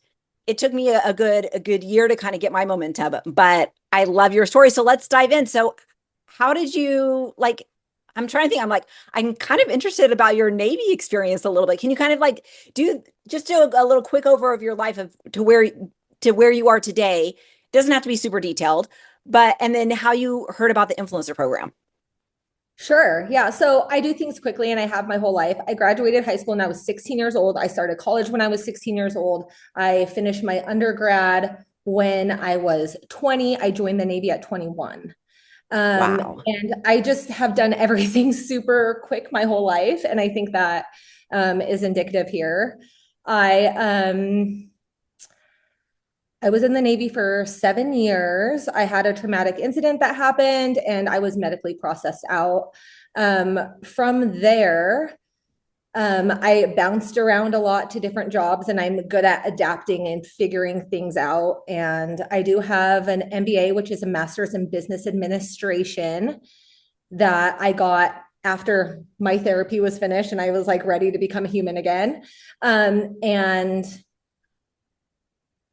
I live in Las Vegas. I met my husband. I actually knew him. I went to high school and college here. But I'm from the Northwest like originally. Yeah. And so he's been in the casino industry for 18 years. And he was actually like a neighbor to my best friend in high school, but we didn't really know each other. And Yeah. that's a different part of the story.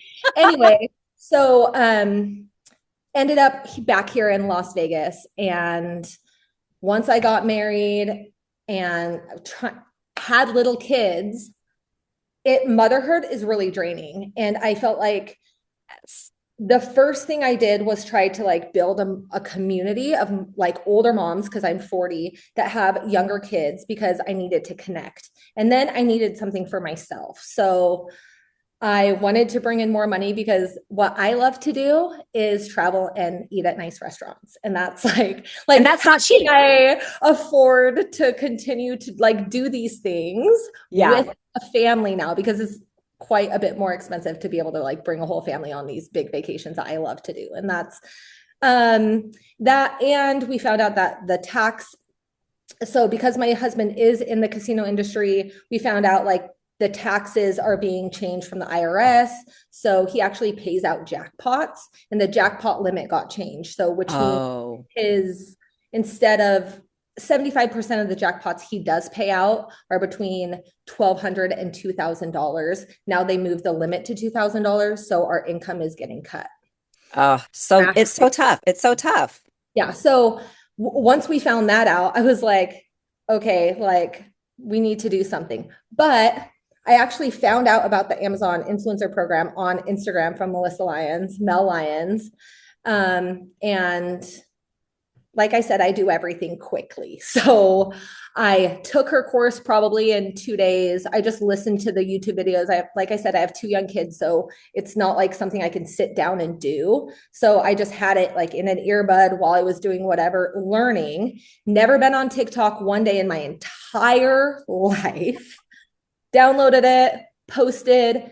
I'm telling you, when I tell you I applied 50 times, that's not an exaggeration. I would like post something and then apply like 10 times throughout the day. But I got hilarious with like an incognito tab. I just wanted to keep seeing, you know? Yeah. And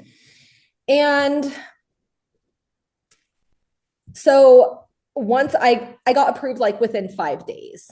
So TikTok. So this is interesting, because TikTok is right now, it is the easiest, quickest way to get into the influencer program. I feel like they have the lowest threshold for qualifying for getting the program. So agreed. And you don't need like a business account, which I was like, I don't have that. I'm just this mom that's at home trying to make some more money.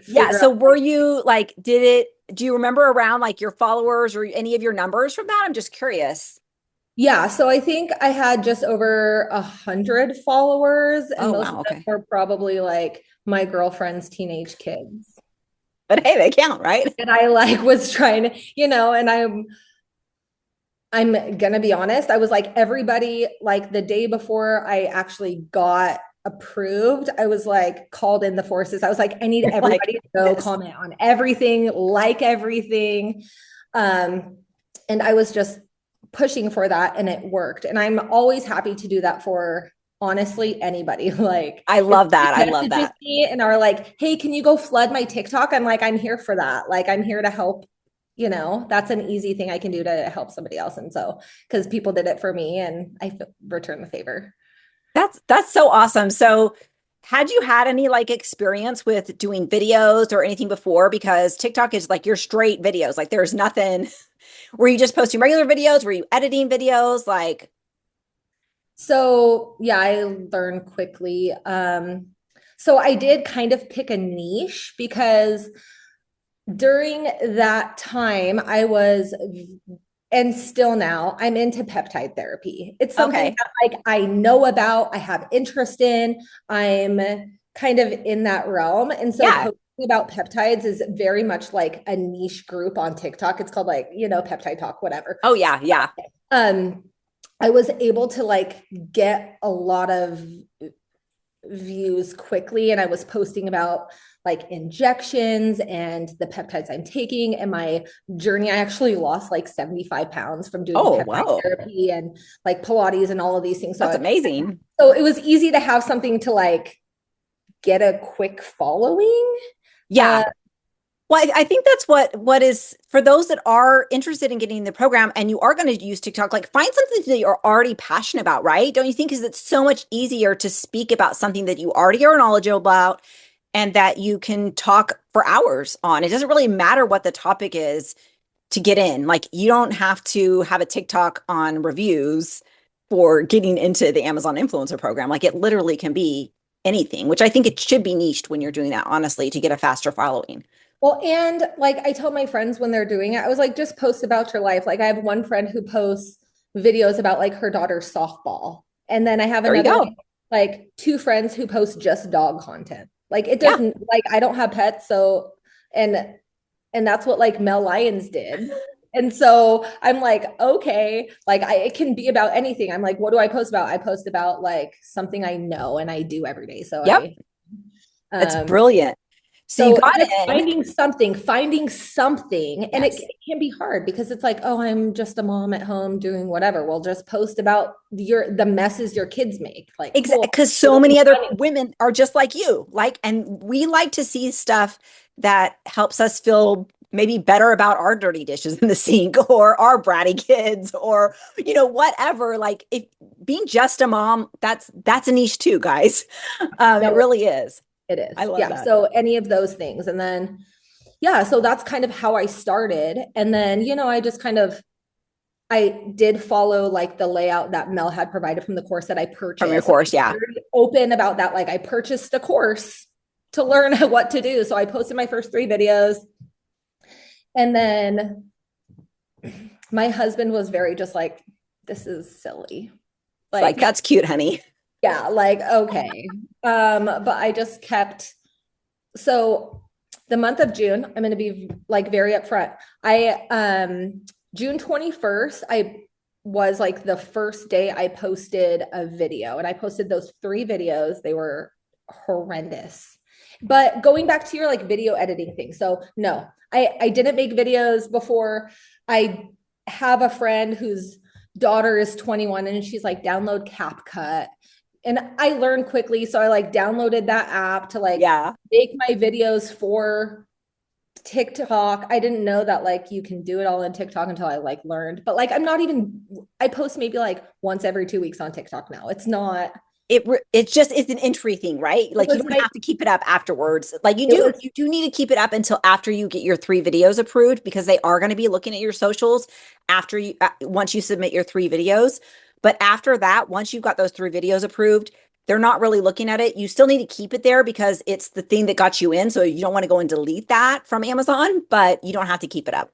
Yeah, it was just the barrier to entry into like the program itself. So yeah, like I said, so June 21st, I posted my first 3 videos and I made $1.28 the month of June. And I was like, okay, like at least like I know that it can generate something. Yeah. It is working. Like, even though, because I think we've all had those low amounts and we're kind of like, it's kind of this bittersweet thing. You're like, oh, it works, but it's only $1 or it's only 50 cents or whatever. But it's proof that it does work, that payments are going to come in. Yeah. And so I was hopeful and like kind of excited, like even for that small amount of money. So in the month of July, I posted 175 videos. Wow. And I made like $375, which that's a pretty good. Exciting. Yeah. And then the month of August, I mean, I don't think there was a month that I have posted less than 120 videos.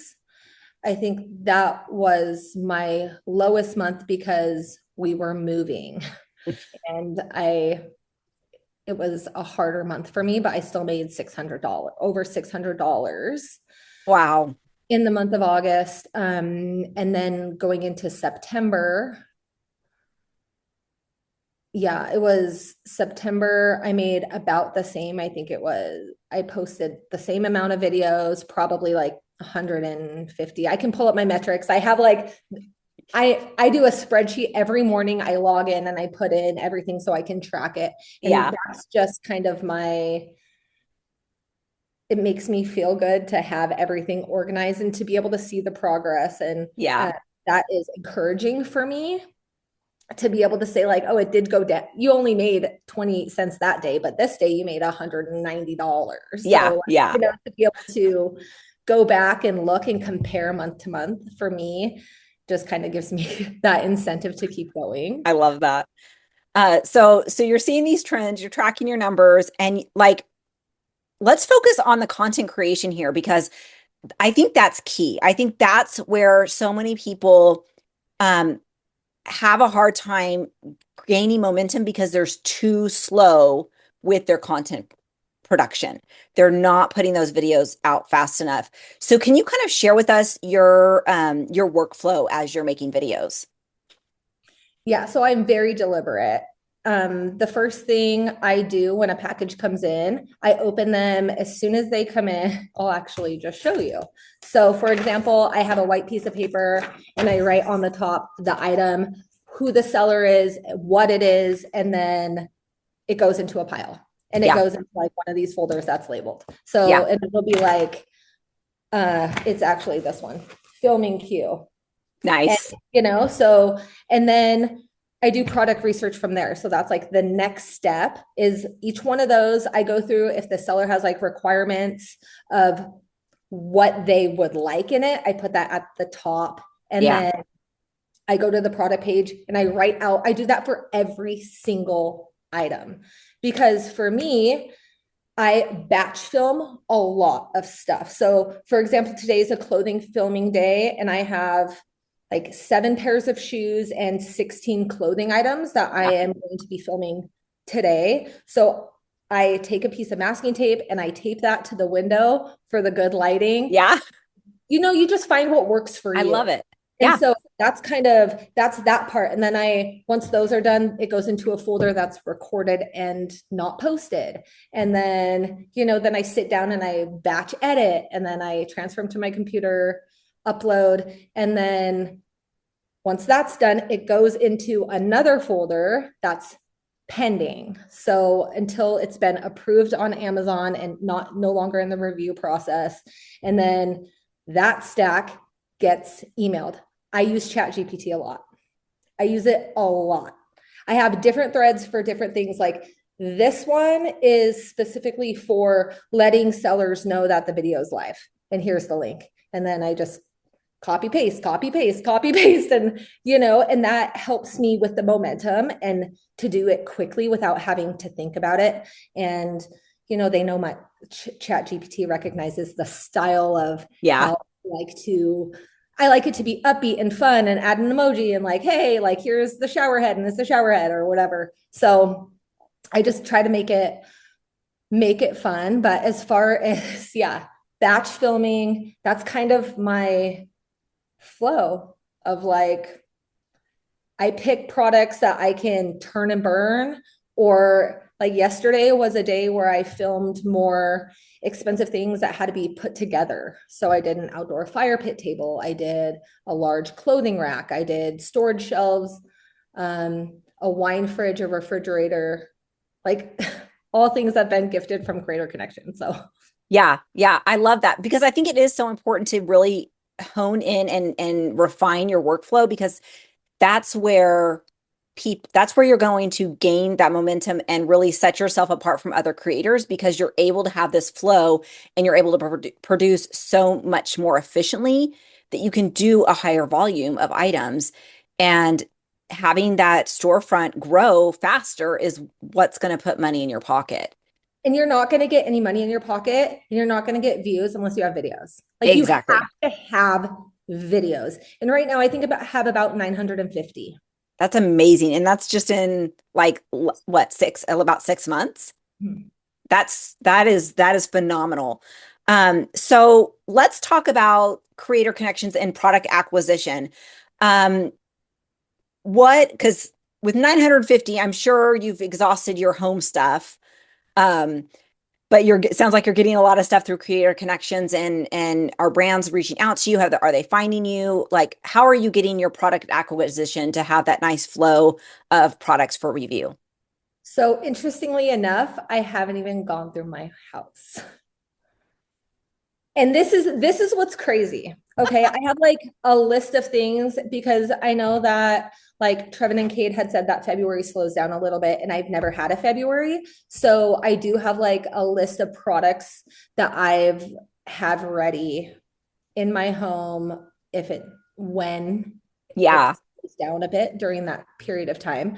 But about July 15th, I think, I was reached out to by a company, and I know it was mutual. They took advantage of the fact that my video quality is good. I do the research. My turnaround time is quick. So usually between 3 to 7 days is what I tell everybody now, but it was 3 to 5 for a really long time. Yeah. So I would just like go, and I had a company reach out to me, and I had to kind of apply and whatever, but that's how I started getting my free product. And it wasn't even through Creator Connections initially. It was from this company. And I'm sure that you've had some of the same where it's not even a spreadsheet. This company has like a website where you can go and look and apply for whatever product you want. Yeah. And then if you meet their requirements, and a lot of times they'll say, we need the original video. And for a long time, I was like, I don't care. I just need to build my storefront with products. And before I even had Viral View, but we'll get to that, I didn't know what products were going to be a hit or not. So I was just doing everything. Yeah. And I think most people do that. And I was like, just send me everything, Yeah. And so I did that for a long time. But people started reaching out to me on Instagram and via email pretty quickly. And so that was how I initially got a lot of free product without having to do a lot in my house. And I think that was just the luck of the dice that they found me when they did. Oh, for sure. And I've done over 300 videos for that. Oh, from that one source. That's awesome. That source. But now through using Viral View and Creator Connections specifically, and I knew that Creator Connections was good, but it was so time consuming. Like I couldn't do it unless it would pop up and be like, oh, there's a connection for this product. And I would say accept, and submit my own content. But that's all so much work. So I signed up for Viral View November 12th. Oh, okay. So how did having this tool, because for those that don't know, Viral View is a Chrome extension you use it on your desktop, and it does a ton of stuff. Like I've got videos on my channel about it, and but it matches up all like Creator Connections campaigns with content you have, and it does product research and just so many things. It really is a time saver.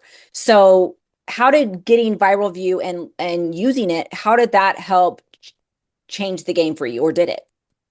So even just the first day, I did the same thing. It was Mel Lyons who posted about Viral View, and I was like, oh, so I went in and I watched all Trevin and Kade's like how to step by step. They have lots of stuff on YouTube. I love it.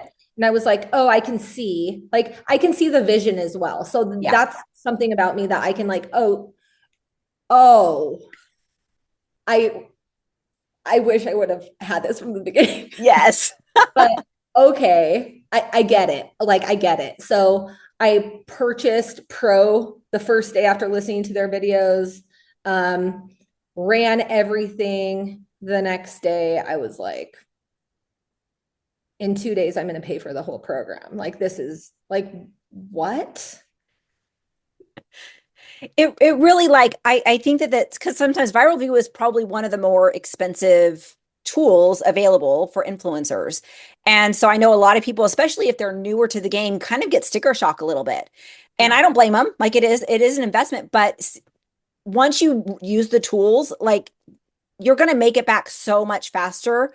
So what did you see in like how did your creator connections increase, and like What did you see in your commissions? So it quadrupled my income quickly. So yeah, so I think the highest check I had ever had was like 600 or $711 or something like that. Yeah. Like my normal commissions plus like a little bit of creator connections. Yeah. Not much offsite because I really stopped posting on TikTok for the most part because it was time consuming and I wanted to focus my energy and time making videos because that's what's going to make me money in the long run. So yeah, it was quick. And so like I said, my highest payment ever was around $700. And then in November, I made $2,100. Oh my gosh, that's amazing. And I was like, oh. And then in December, and that doesn't include like brand deals where they're paying me via PayPal. That doesn't include. And then in December, I made $3,700. Oh my gosh, that's so amazing. And then, yeah, so that's just, I'm like, okay, I have lofty goals now. Well, because honestly, like you can do a lot in the influencer program without tools. But I don't know if you follow data coach Claire, but she's done all this research, and the people that are making the most money on Amazon or they're making twice as much as people that don't use the tool. So if you're using a tool like Viral View, Oink, Fluencer Fruit, things like that are going to make you more efficient, you're going to make twice as much as influencers that are not. And so it's wise to invest in yourself and learn the tool, right? Like take the time because they're not super intuitive. Like you have to learn how to use these tools. Well, and click around. And like I said, I do everything quickly. So like I would click around and follow a video. Like so then my mom moved in with us. So I would have like little pockets of time where she was with the girls before they started school, where I would put my phone up and I would go step by step what they were doing through the video to learn it. Yeah. And completely self-taught. I'm learning as I go. And the information also like in the Viral View Facebook group I'm like, oh, okay. And then adapting. So I just try to make my videos a little better than the last time. Do try to improve one little thing, not every video, but as time goes, things get better because you learn. And for me, the adapting and like, oh, that wasn't working. I'm not going to stick to something that's not working, but also the product choice and learning how to apply for products I need, products I want. And now I've kind of found myself in a couple different niches, which is very interesting because I didn't put myself there. But like home goods, kitchen appliances, I've always been a cook. I love to cook. We'll say I'm a great cook, truthfully. And that's something, so a lot of like kitchen stuff, household goods. I stopped doing kids stuff because it's too hard to get my kids to cooperate. Yeah.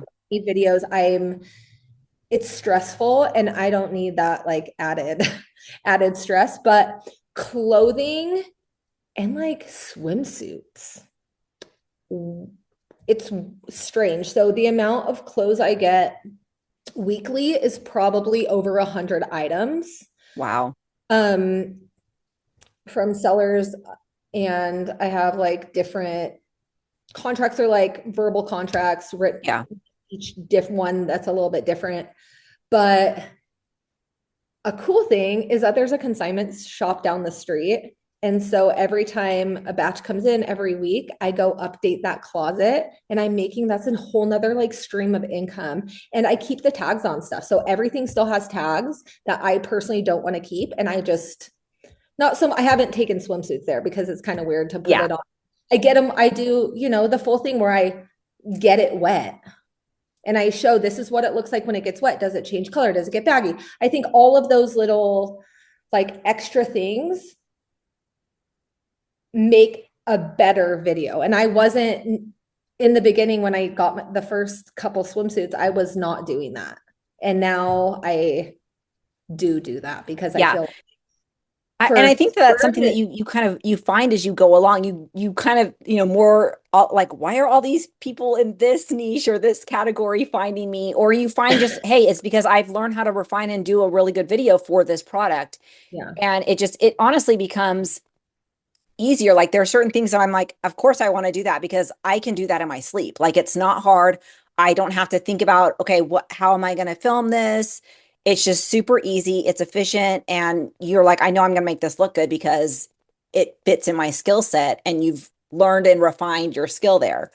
And like ball gowns, I would have never like in a million. And now I'm like working with David's Bridal. So Oh, that's freaking awesome. it's really quick. Like it's like, the progression has been quick, but also my attention to detail and um, intention has also been quick.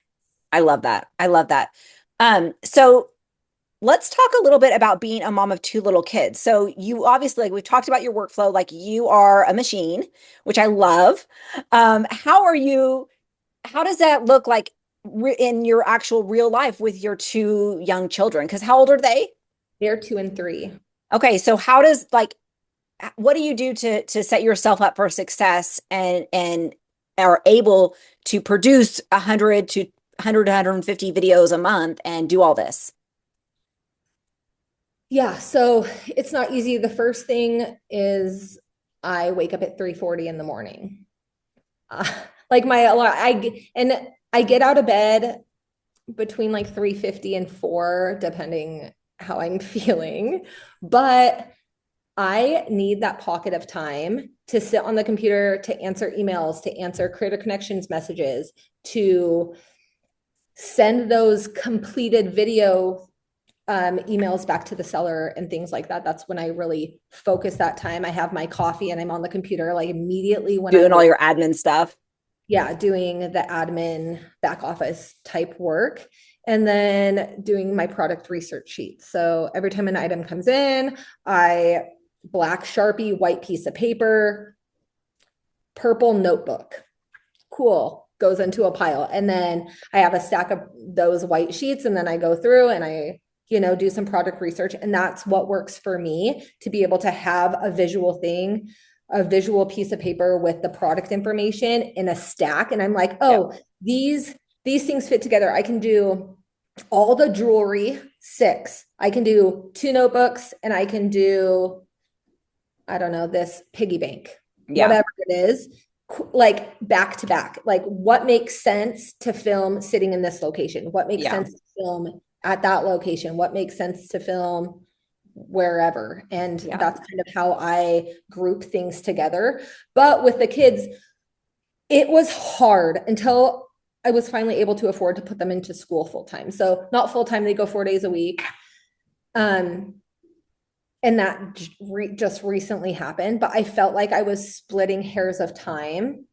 And my mother lives with us, and a couple days a week, she would take them to a play place in the morning. So I can work or whatever that would look like. My husband would take he's off Monday, Tuesdays, would take like one of the girls or both of them to do whatever. So I can have some time. And I'm going to be honest, during that period where I was like pushing really hard, sometimes doing 20 videos a day, the TV was on a lot. I wasn't a present mom that I would like to be. And so putting them in school has really transitioned to being able to have time to focus and work. And they know, oh, are you working? Oh, mommy's work stuff. Like, okay, they understand even at such a young age that this is mommy's office. This is mommy's space or whatever the case is. And they know when they see my tripod out, are you working? Be quiet. Like, so cute. And I hate that like, honestly, it kind of doesn't feel good that there was a period of time where it's like, okay, just sit down and be quiet. But like, I knew that in order to change our lives, I had to do that to be able to get them in school. So I don't necessarily feel bad about it, but I don't love that looking back on that period. And that's something Wasn't long. I think every mom, dad can relate to is sometimes you just got to do what you got to do to get ahead or to do, get to the next stage. And thankfully they're little, they're gonna be okay. Well, But yeah, but yeah, it and it's allows you to have okay. that. Yeah, and I accept that, like, okay, I'm proud of what I've been able to do in a short time and that it wasn't like prolonged or whatever. Now they're in a place where they can learn and be in an environment that's good for them. And I can have the space to provide, the better life for us as well. Yeah, and I think that that's important too because I know. So you're a older mom of young kids. I was a young mom of young kids. I had my first when I was 21, and like I felt such shame wanting to wishing I could put my kids in daycare or Mother's Day out or something to have some time for myself. And so if you're that mom, old, young, whatever, it's okay to take a break from your kids, whether you're finding a babysitting swap or you do find a Mother's Day out or daycare. Like, you need your own time for your sanity, whether you're building a business or you just need to take a freaking nap because you haven't slept through the night for a couple of years. And I think that that is something that is just important because as women, we can totally beat ourselves up and have shame over that, which doesn't do anybody any good. So I love And that you like, another good option is like a mother's helper. So I yes, did hire a mother's helper and she was 14 and she would just come like play with the girls. So I could like go film content for 2 hours or 3 hours or 4 hours or whatever that time looked like because she is in high school. I don't need that anymore, but I would pay her $10 an hour to yeah, just be with my kids. And that $40 was worth it to me because I can see the goal. So, yeah.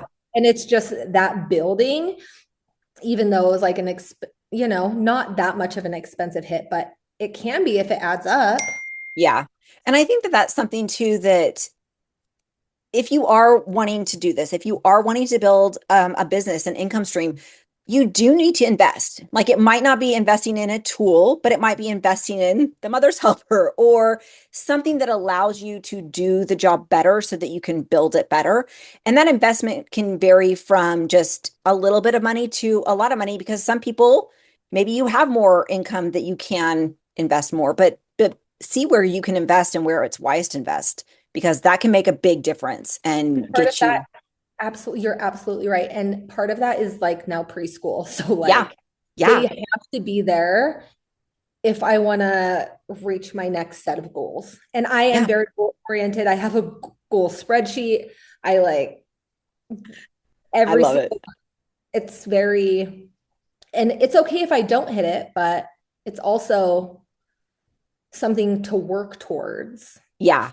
And I think that's important. I think that is important because if you don't know what you're shooting for, what are you working towards, you know? Yeah. Um, this is just like so good. I love this so much. So where do you see yourself for this next year? What can you share some of your goals with us? Yeah. So I want to stay platinum the whole year. I'm very set on that. I mean, my next goal is to hit like $10,000 for 1 month. Um, I do not want to post any less than 225 videos per month for the whole year. So continuing to build that library and then hopefully work with some cool brands. That's would be great. I mean, I'm already working with Cupshe and I feel like That's awesome. that was like a bit, I was like, oh, Really? they emailed me. Like, like kind of exciting to have some of those things happen where you're like, oh, I'm on the right track. Yeah, I love that. I Like love it's that. going well. I love that so much. So what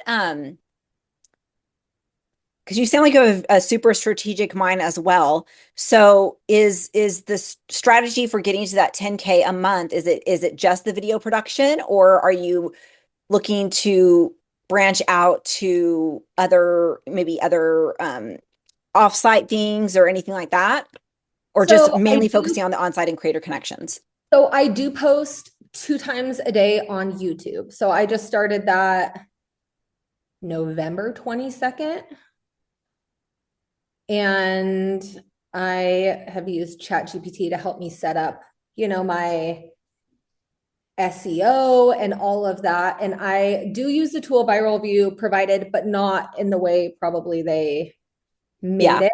I do use like the template and then I post it into ChatGPT with the product title. And because Viral View generates the URL link, the URL view, so it's a deep link, I use that and then I copy and paste it back. So I do that and I set it up and I schedule it out. So I spend like an hour scheduling out for 2 weeks. And I do like more expensive products in the morning and like clothing in the afternoon videos. And that's just what's been working for me, and trying to just generate my subscribers there and hopefully start to see some more offsite sales in that direction. Because YouTube is a long game too. Like, I'm not even like super worried about it. I have gotten a few brands reach out, and it's only been, you have to think like December, less than 2 months. Yeah. Holiday month. And it's been like 6 weeks. And so that's just encouraging. And I think the other thing is just consistency. Even when we went to Disneyland, the beginning of December, I woke up every single morning at 4 a.m. and answered my emails. I respond every single day. I have not missed one day. Thankfully, I haven't been like really sick or anything like that either. But the consistency is key. And even if I do skip some posting days, I always try to message back, and I'm very clear about I'm very upfront, very clear, very communicative. And I feel like that's an advantage that I offer as well. Oh, for sure. I think that it is important because I think a lot of times when we're doing brand deals or we're messaging sellers on Creator Connections or wherever those messagings are happening, we forget that there's a person on the other side. And being a good human and being communicative, whether you did get sick and there's a delay on the video production, or something happened, or hey, this product was not very good and it broke while I was trying to video, whatever. But that communication can really go a long way with those brand deals and really open them up that they're willing to offer you a lot more, whether it's, more paid deals, better products, etc. So I think that's great tips. So we're kind of getting at the end here. What if you were somebody that's in it like you, mom, young kids, and they're like, we need another stream of income for our household. What would you recommend them doing in the first, I would say, month to really kickstart the Amazon influencer program for them? So the first thing I would say is probably get Viral View. If I would have had that in the beginning, the choice of products would have been better in order to monetize quicker. That being said, start with what's in your house. For me, I think it was important to be on camera, to show my face. You don't have to, of course, you can do a faceless review if you want to, but for me, I feel like it's more genuine, and if they can see who's talking to them. I 100% agree. And so there's some things like that I just don't, it also depending what it is, right? I always try to do like an intro with my face in it. And then if I need to, make elderberry syrup, which I did yesterday. You're not going to be smiling by the pot. Yeah, I'm not going to be like, hi. No, you know what I mean? So do the intro and then go on to that. But yeah, having Viral View to be able to make good product choices, and then just loading as many as you can. I think for me is I don't want to sacrifice quality for quantity. So my quality still has to be good, bottom line. If I'm don't have time to edit it, I don't have time to edit it today. It's going to have to wait until, and I don't do these huge editing, but also I'm not going to sit and do take after take after take after take. I do one take. If I mess up my words, I just say it again. And then I edit that piece out. Yep. Cut. And that's what I do use CapCut for that. But not be so hard on yourself. Like, it doesn't have to be perfect. And when you learn like what works for you and what flows for you, lean into that. Yeah. I would have never leaned into doing swimsuits. But here you are. But here we are. And I have like a basket of 80.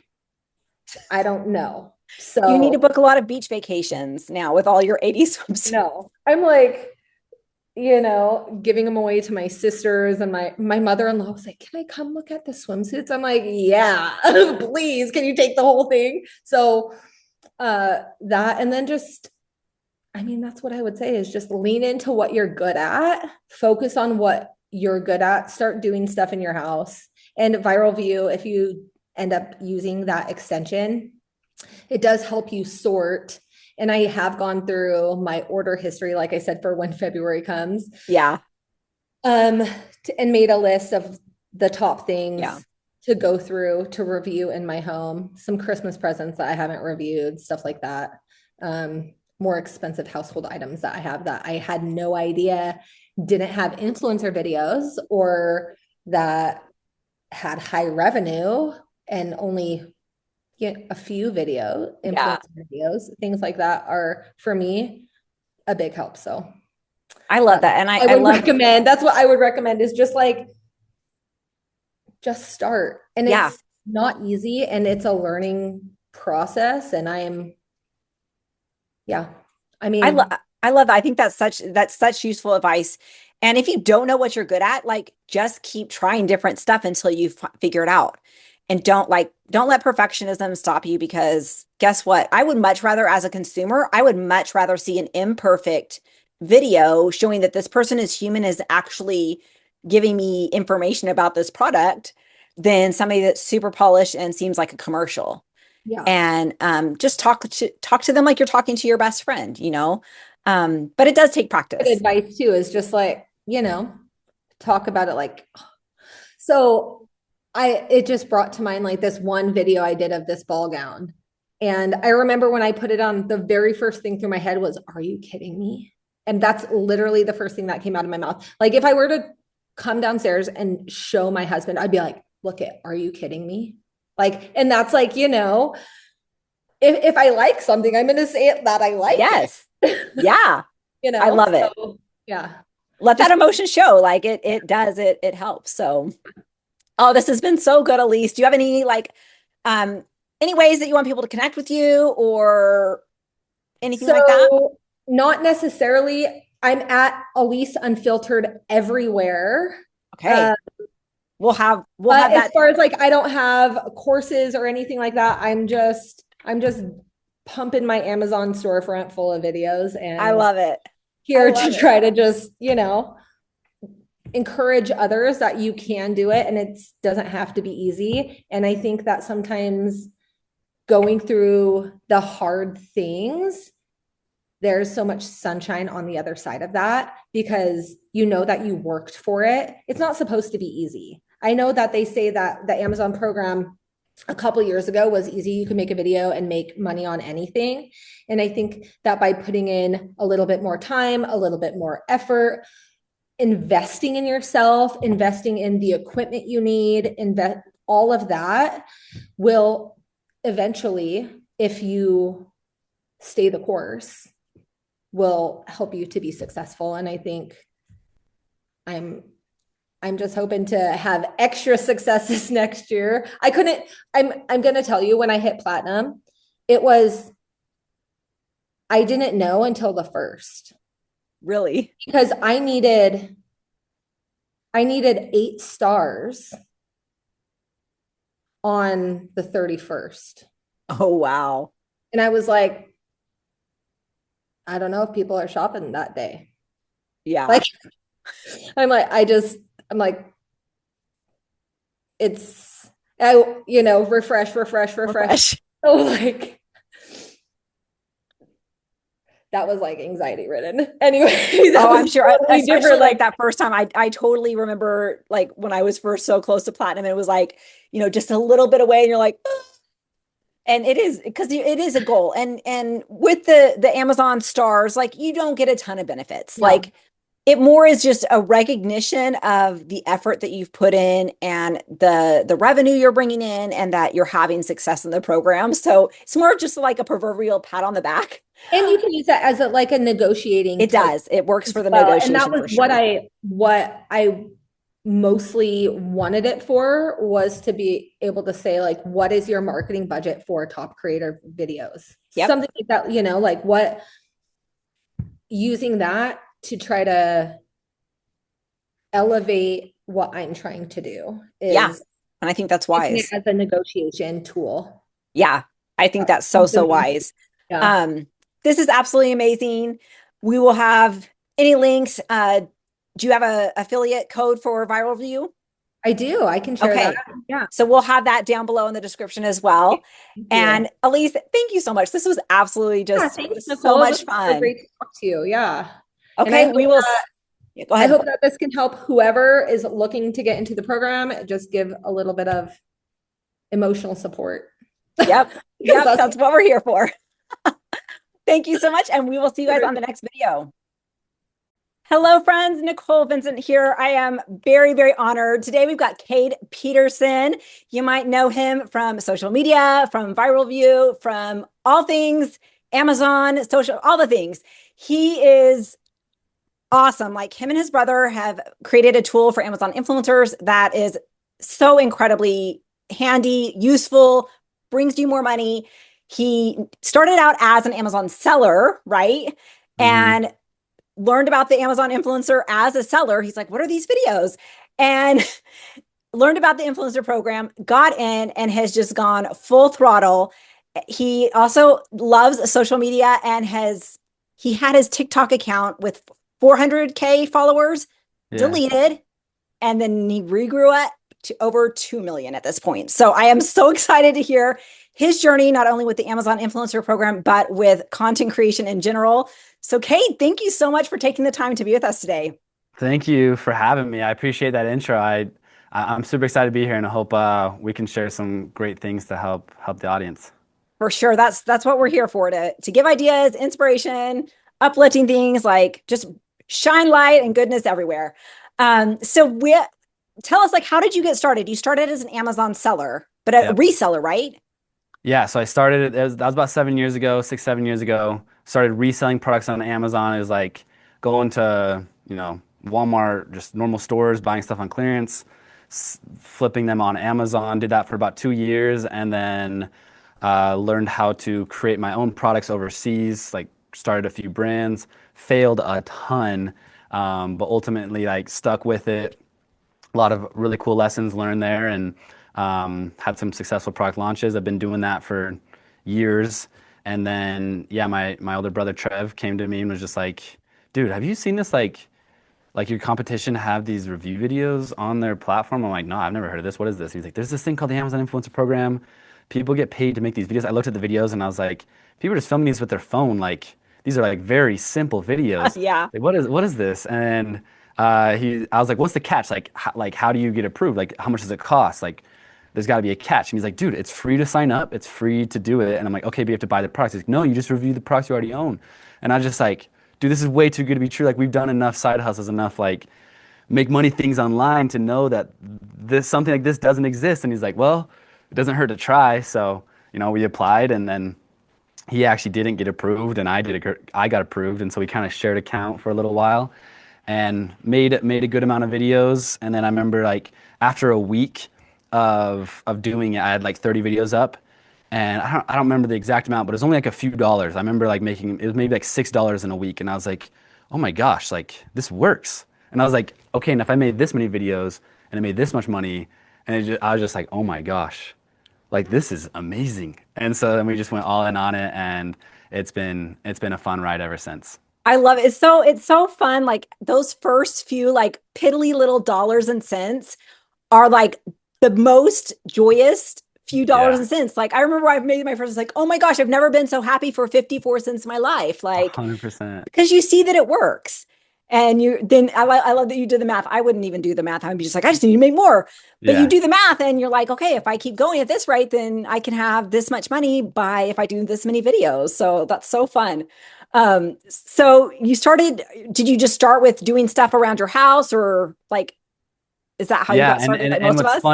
what's funny is because Trev didn't get approved, I'm kind of glad he didn't get approved because that's what like brought him to me of like making me get approved because I was like, dude, it's too good to be Yeah. true. He's like, no, just apply, like just try it. And so yeah, we had that shared account, but I made like like maybe 2 videos, 3 videos, but he went a lot harder and he made maybe 30 videos. And he was like sending them to me, and I was like, oh, I've got to upload these, and I'm uploading them. But yeah, just simple products around the house. There's no strategy. It was just like we were just trying it out, and yeah, and it's so fun to see like what we've learned and what's changed in our strategy like from then till now. Like a lot has changed, but the opportunity is still there. Oh, for sure. So I'm curious, since you started out as a seller, like how did understanding the influencer game, like how did those two facets of Amazon, how did your understanding change? How did they affect each other? Yeah, it's super fun. Like being an Amazon seller, and then also, I mean, I've been doing content creation like for my personal brand on social media for about 6 years, and so this was kind of just like a mixture of the two, just content creation and Amazon, and mixing those two together, understanding the Amazon platform, how like brands work, products, and all of that, and then understanding like being comfortable in front of the camera and all of that. And so it was like the perfect opportunity for me.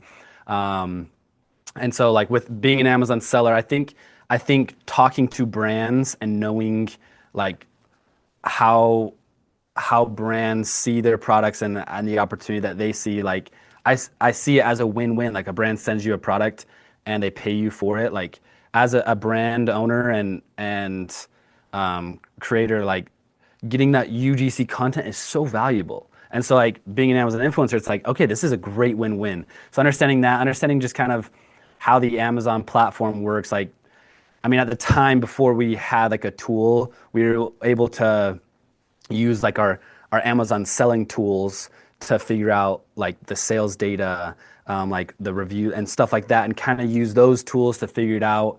I mean, they weren't tailored to Amazon influencers, so a lot has changed since then. But Yeah. being able to use those to like learn and grow and try new things, it was fun. But I mean, with all of that being said, I do want to make clear a lot of people when they see like my social media and they see him an Amazon seller, they're like, oh, of course Kate's gonna have success with the Amazon influencer program. Like, it's the perfect mix of the two, but it's like it's not the case. Anyone can do it, and that's one of the best parts about this program. I agree. I think like talking, I've been doing these interviews and talking to so many different people from so many different walks of life that have so many different backgrounds. And really, anybody, if you can operate a camera phone, the camera feature on your phone and have a an internet connection, you can do it. Like it might take a little bit more practice if you're not comfortable in front of a camera, but even if you're not comfortable, like you don't have to be in front of the camera. Like you can Yeah, totally do faceless stuff and it really like anybody can do it if you're willing to put the work in, right? 100%. So in your Amazon, so you know the selling, you're learning the influencer. So when does the development of viral view come into play? Because that's a big thing that a lot of people, at least in the influencer world, know you guys from. For sure. Yeah, it was about 6 months into the program. We could just see like little things that were like, dude, it'd be so cool. 'Cause, I mean, being an Amazon seller, we use softwares to help us. And Yeah, like anyone because they who's have in the extensions Amazon, too, right? yeah, and it's like anyone who's in the Amazon selling space and isn't using a software, like they're gonna get beat. It's just the simple fact that the people that are using the software have a huge edge and are able to work way smarter and not harder. And so like being an Amazon seller and using software, we were like, dude, like if only there was a software that could help us know like which of all the products that we own are the best. Like that'd be so cool if we could do that. Or like it'd be cool to see the total influencer video count because like you'll see a product and you'll see there's 6 videos on the top carousel, but you have no idea how many other videos are there. And it'd be so cool if we could just see like under the surface and get all this data and everything. And then, I mean, we didn't know anything about software, but it's like, dude, let's just try. Like, let's do this. And so we just made it happen, and it's been a fun journey. We've learned so much, and I'm grateful for how much I've learned and grown, and in a space that I'm totally foreign to me, but it's been amazing. Yeah, it's crazy like what you can learn when you've got that motivation, right? You're Mhm. like, if only, and then once you learn it and can implement it, like share it with other people, right? And that becomes Yeah, another stream of income, right? 100%. So 100%.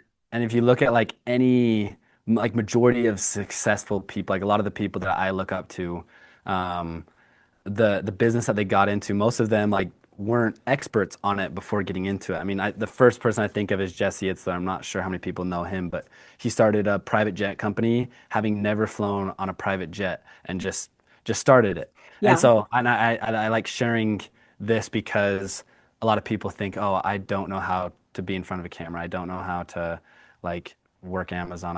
I'm can't like technology is not my thing. It's like that's totally okay. Like that's where everyone starts. Everyone starts somewhere. Oh, yeah. So I'm curious. So you've got, and you've created, I think with Viral View, I really appreciate you guys have an amazing Facebook community that is just so supportive and so helpful for people that are trying to figure out the Amazon influencer. Like it doesn't have to be about Viral View. Like people are just in there talking strategy and helping other Mhm. people, which I absolutely love. Yeah, it's amazing. And nothing like I would say that like brings me some of the most fulfillment that I get is seeing that community and seeing the support that people give each other. Like, hey, I'm having a problem with this, and I'll go to answer it, but then I see like three other people have already like answered their question, and I we're in this group every single day and helping people see the success. And I feel like in anything in life when you are like something brings you joy and happiness, you want to share that with others. And so that's just kind of the way that we see the Amazon influencer program. Like once Trev and I realized how great this opportunity was, we immediately got all of our family members involved. All my Smart. roommates are doing this. Like my friends, I've got like dozens of like close friends around me that are doing this program just because it's like it's so amazing. And so, that Facebook group is super fun. As long as Facebook doesn't take it down like it took I mine down. know. I know. That I want to Um, talk about that though, Yeah, because let's like talk this is about a it. real thing because we are playing in other people's playgrounds. We're playing on Yes. Amazon's playground. We're playing on Facebook's, TikTok's, Instagram. We are playing on somebody else's playground and they can take away stuff. And you experience this with your TikTok account. So tell us Yeah. about that experience. Yeah. So, I was doing content for 4 years, and it was funny. Like when I first started content, I wore a mask because I was scared of what other people would think of me. I did like these dancing videos, and I wore a mask, like a full face mask, and I used a fake name. Super scared of what people would think of me. I did that for about 40 years, and I grew a great following, and then um, it transitioned into my content transitioned to doing things outside the comfort zone, doing things that are intentionally hard, because that's just the only way to grow. And so there's nothing that I did wrong. Just one day, notification, your account's been permanently deleted. What? Like my whole world like came crashing down. This is like 40 years of hard Oh, I work, bet. So all hard. gone. Like that's so hard Like, because you've put so much time and effort into yeah. that. And was it making you any income at that point or At the time, it was like nothing worthwhile, but it was like a but passion. just that Yeah. following your hard work? Yeah, and it's just like I was super passionate about it, and I saw like a big future with it. And so when that happened, it's like, okay, like I gotta rethink everything. And so I'm really trying to figure out where I want to go with my career. Like, okay, like is God steering me in a different direction? But ultimately, I came to the realization like my one of my biggest goals in my life is to inspire, help, and influence as many people as possible to be the best versions of themselves, whether that's mentally, emotionally, financially, like whatever it may be. And I was like, okay, if I want to do this, like I need to just restart, and it sucks. I have to restart from zero. But I was like, hey, like this is ultimate comfort zone challenge here. Starting from zero, they can take away my following, they can take away um, my account, everything, but they can't take away who I am and what I've learned. So true. And so created a new TikTok, new Instagram, new YouTube, and was able to take like what I've learned over the last 4 years, implement it, and I grew 5 times faster, 5 times quicker to where today I've got over 2 million followers across all platforms. And so it ended up being a big blessing for me. And, sometimes setbacks can actually be like your greatest blessing. It's really hard to see that in the moment. Like when I got my TikTok account deleted, it's like, what good could this possibly give me? But now looking back, it's like, okay, I totally see that was so needed for my growth. It allowed me, because one example is I was only on TikTok and I only planned to be on TikTok. Once it got deleted and I wanted to restart, I was like, hey, if I'm going to restart, I'm going to restart right and do it on all platforms. And I'm so glad that I did that because I've been able to have multiple avenues. And translating this to the Amazon influencer program, there's like, if there's one thing I've learned over the last 3 years of doing this program, is there's a lot of stuff that's out of our control. We can't control whether our videos are seen or not. We can't control like what Amazon does. Like Amazon, there's bugs and stuff that happens all the time.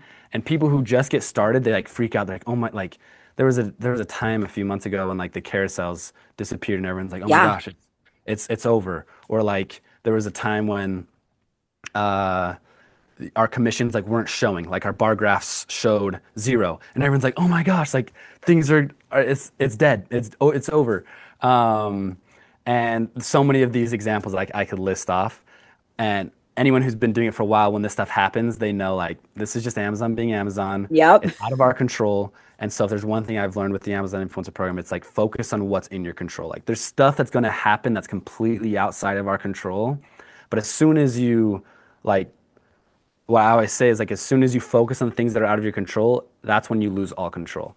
And so whatever they want to do, you let that happen. There's still so much, way more that you can do that's inside of your control. When I lost my account, if I just said, that's it, like TikTok took all control, there's nothing I can do now, then I wouldn't be where I am today. But because I was able to shift my perspective, like, okay, what's still in my control? I can restart. I still have a great knowledge of social media. Like I just learned 4 years of content. Like that's still in my control. Let's do it. So that's kind of the summary of all that. I think that's what those are wise words, because there are those, I think they're divine redirects, honestly. It's like God's like, nope. And you get to choose, like, do I pick myself up and figure out how I'm supposed to pivot or what's going to change? And they hurt. Yeah. I've had and it feels like a 2x4 upside your head, right? Like your legs are knocked out from under you. I've had that happen. I've been in the entrepreneurial space for almost 15 years, and that's happened to me a few times, and it hurts. Yeah. It hurts, but it always is better on the other end. Like it takes some time, right? It does. It's always better. And a lot of times you couldn't have gotten to where you are without that painful redirect. 100%. Yeah. You look at like a lot of the moments in your life, like outside the Amazon influencer program, whether it's relationships, financial, like mental health, whatever it may be. Like if you look at some of the greatest lessons, usually it came from a time of discomfort. Like some of your greatest moments in life came from a moment of discomfort, and you coming out on top is what made that like moment so special. Yeah. Yeah. And it tests to see like, okay, can I do this? And you usually are proving to yourself that you can. And it's not always pretty. Sometimes you have to give yourself some pep talks and yeah, and get going again. But I think that's awesome, because I think that this is in the content creation realm. Like you've got to be able to pivot. You've got to be able to adapt, whether it's on social media or Amazon's changing the game or whatever. You've got to be able to adapt to stay relevant and to stay growing in this arena. Yeah. So I'm curious, with your Amazon influencer program, with your social media, with Viral View, like, is this something like you and Trevin are doing like on your own? Do you guys have like friends and family that are kind of helping as different admins for different stuff? Or like, I'm just curious, like what the back end looks like. Cause I know like trying to manage stuff can be a little overwhelming sometimes. For sure. Yeah. 2025 was a very like growth year for me, where I had my hands in way too many baskets. Like there's more that I was doing outside of what we've talked about. And what I've came to the realization of in 2025 is diluted focus gets diluted results. True. And if I want to like all of these things were actually working, like they were profitable. And so it's like, but if I continue to divide my time in each one, they're all just going to stay stagnant. And like I think it's great when you're getting into the entrepreneurial journey, like to try a bunch of things, but at some point you need to kind of focus in what you're doing. And so like if someone's like considering doing the Amazon influencer program, they're like, oh, I can't put all my time into it. That's okay. Like just get started, see how it goes, and then like you can decide like, okay, where do I want to focus in my time? And so I actually like stopped a good amount of opportunities, and it hurt because it's like, dang, this opportunity is working and I'm just gonna drop it. But it's like I'm giving up a good thing for a great thing. So I'm trying to just really consolidate my time into what's best. And then to answer your question of like what Trev and I are doing, I mean with Viral View, there's three of us that do that with our Amazon influencer program. I mean, we basically do that ourselves. We both do have a personal assistant. That's something that we did in 2025 that just hired them to do a lot of business tasks, but also a lot of personal life tasks. And just doing that like allowed us to free up our time to really focus in on what's most important. But it's been a fun journey, and I'm sure at the end of this year I'll look back and be like, man, I've learned so much. So it's Well, kind of how it goes. it's a good year when that's what's happening, when you're like, oh, Yeah, I learned a lot. yeah, for sure, for Um, sure. I think it is wise because you do have to there, especially when you are entrepreneurial, like you usually are good at almost anything you try. Hmm. Like if you have that spirit, you might not be great, but you're like, I can make this Yeah, work and you see the yeah, potential. But if you, and I see so many people when they're getting into the influencer program, they think that they have to do it all. They have to do offsite, onsite, um, Logie, Benable, LTK, like YouTube, international, like they try to do all the things. And then they're yeah, like, why isn't this working for me? I only yeah. made $50. Like, and I like what you said, diluted. What did you say? Diluted focus Diluted gives focus gets diluted diluted results. results. Yeah, It's so true. yeah. And So like what? Sorry, we'll go oh, ahead. I was going to ask you, what are your focuses? What are your main focuses on for 2026? Yeah, I love that you asked this question because I want to preface this before I answer it, that there is so much opportunity with the Amazon Influencer Program, and like what I'm about to share does not mean that this is the only right thing. Like I Disclaimer. talk to Amazon influencers every single day. Like I've literally talked to thousands of influencers, and I've heard like everything on the spectrum, and I've also heard everything on the spectrum that works. Like so many people are focused on just one thing and they're crushing it. Another one person's like, I'm not gonna worry about that. I'm gonna focus on this, and it works. And I absolutely love that. And what I mean, another thing I'll mention is of every side hustle, investment, business, everything I've done, the Amazon Influencer Program is my favorite. It's the easiest way to make money, no risk involved. Sounds too good to be true. So yeah, and yeah, it's great. So going into 26, something that like is something I'm currently focusing on is I am branching more into YouTube for a variety of reasons. Um, One, I think a lot of brands uh, look for creators who have another social media. They love when an Amazon influencer will post on their storefront, but also on a social media. And I think YouTube is just a super simple way to take all of your videos that you've uploaded and put them on a YouTube account. Oh, for sure, for sure. Um, so yeah, it just helps like when you're reaching out to brands, like little incentive, like, oh, I also post on YouTube. It sets you apart. I think there's a lot of people that like brands are getting hit up all the time, and if you can do something to set you apart, I think that's a great thing that you can do. Something else is like you can upcharge a brand. Say, hey, I'll post on my storefront for this rate, but I'll post on YouTube for only this much more. You know, just another incentive. It gets your brand out, like your reviewer business out there more. I know someone who really honed in on their YouTube account, and they're getting hit up by brands every single day just from their YouTube account. So more eyeballs are seeing your stuff. So I see a lot of potential with that. And then kind of like you said, a lot can change. Like, and we're kind of at the mercy of these platforms. And so I'm trying to like diversify a little bit inside of the Amazon influencer program, just to give myself more opportunity. I think that it's so wise. So are you, for the YouTube focus, are you using your Amazon influencer videos and creating a review channel? Are you creating unique videos for YouTube? Like what does that look like? Yeah, it's a fantastic question. I'm simply taking my videos that I've already posted and uploading them to YouTube. And Viral View has a really cool feature that will automatically like, generate the title, generate the description, put a deep link in there for you, which for anyone who doesn't know what a deep link is, it like increases your conversion Yep. statistically speaking by 30%. And so it just like does that all for you. And the reason why I didn't do a YouTube channel sooner was because it was just kind of time consuming Yeah. to put it over. But then once we had this tool, it's like, okay, this is a no-brainer. I got to do this. And so yeah, I'm literally just taking my videos that I'm already posting, putting them to YouTube because people every single day are going on YouTube and say like review of this tripod, and they want to see like someone else talk about it, and then my video shows up and they click on it and buy it. And then also forgot to mention like ad revenue, like if I can get monetized eventually, like there's just a lot of streams there.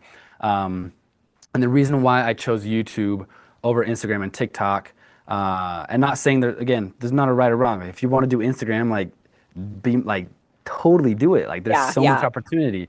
But from what I've seen with um, Instagram and TikTok and those types of videos, like the attention span of the people on those platforms is like none.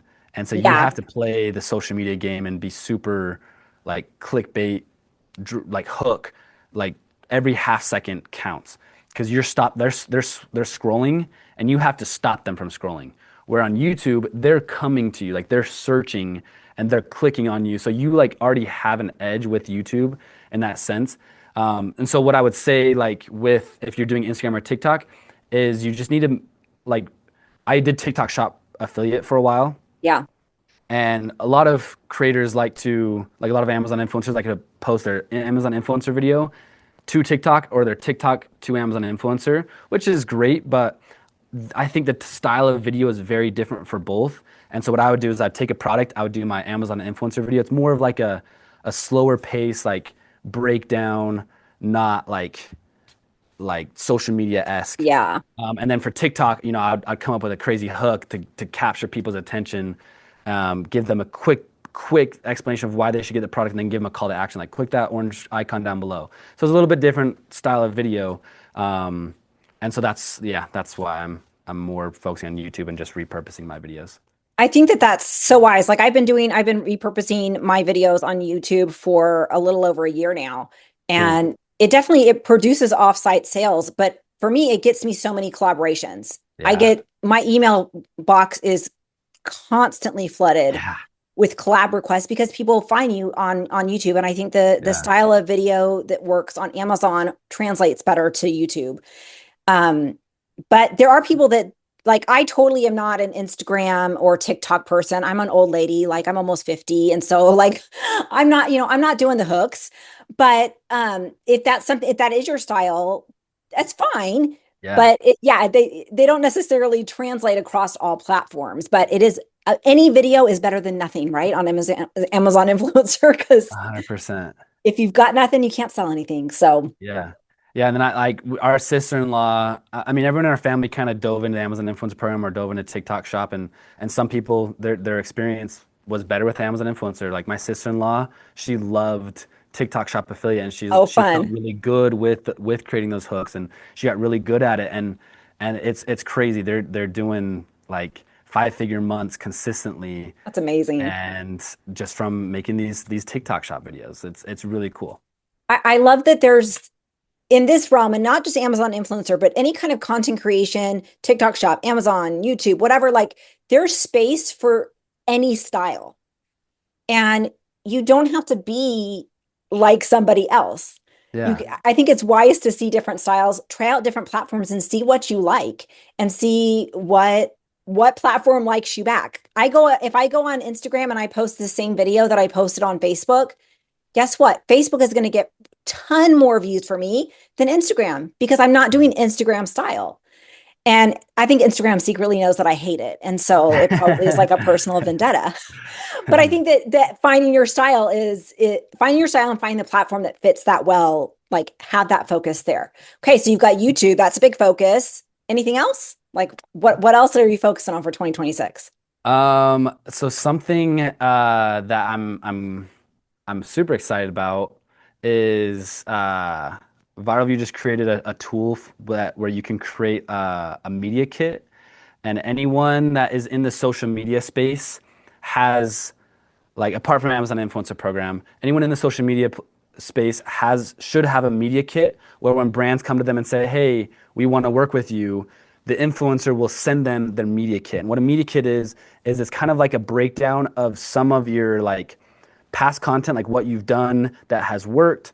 It'll give them like numbers of like, hey, this video did this amount of money, like this is my conversion rate, these are my click. Like it kind of like is like a little flex kit, like showing the Little brand mini like, resume why, flashy. yeah, little mini resume showing the brand why you should work with them.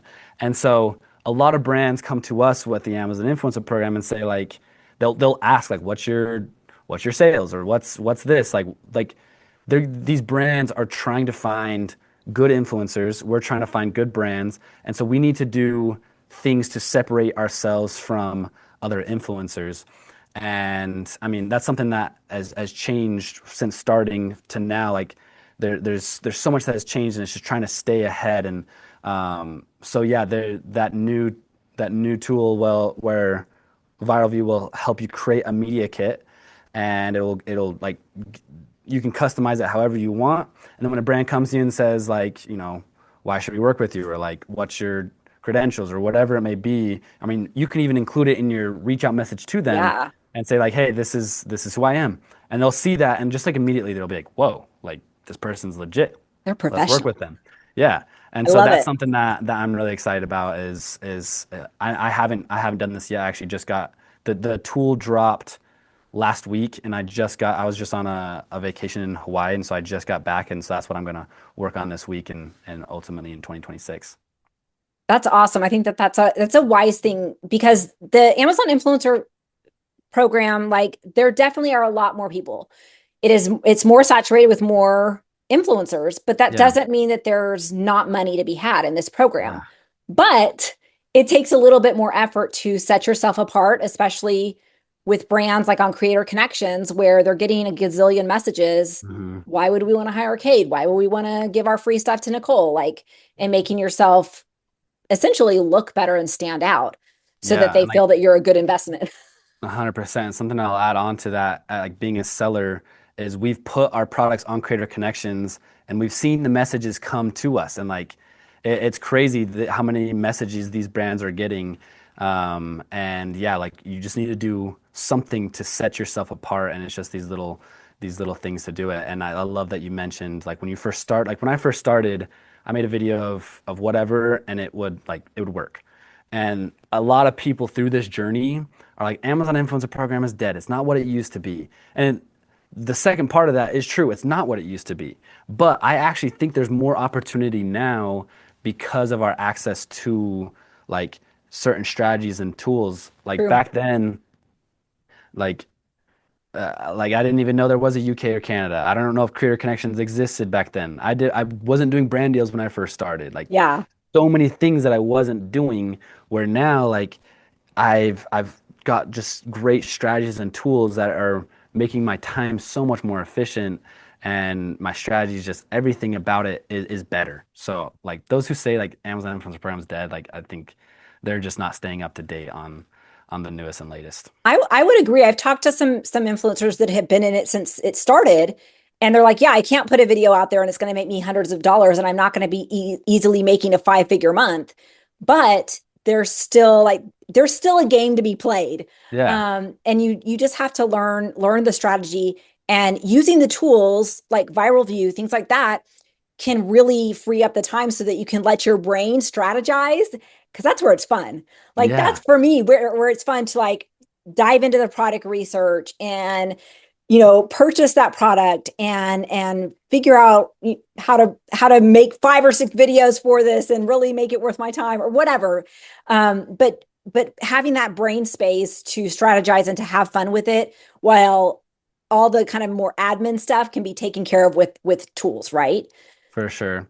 And also like just another point with all of this is I think a lot of influencers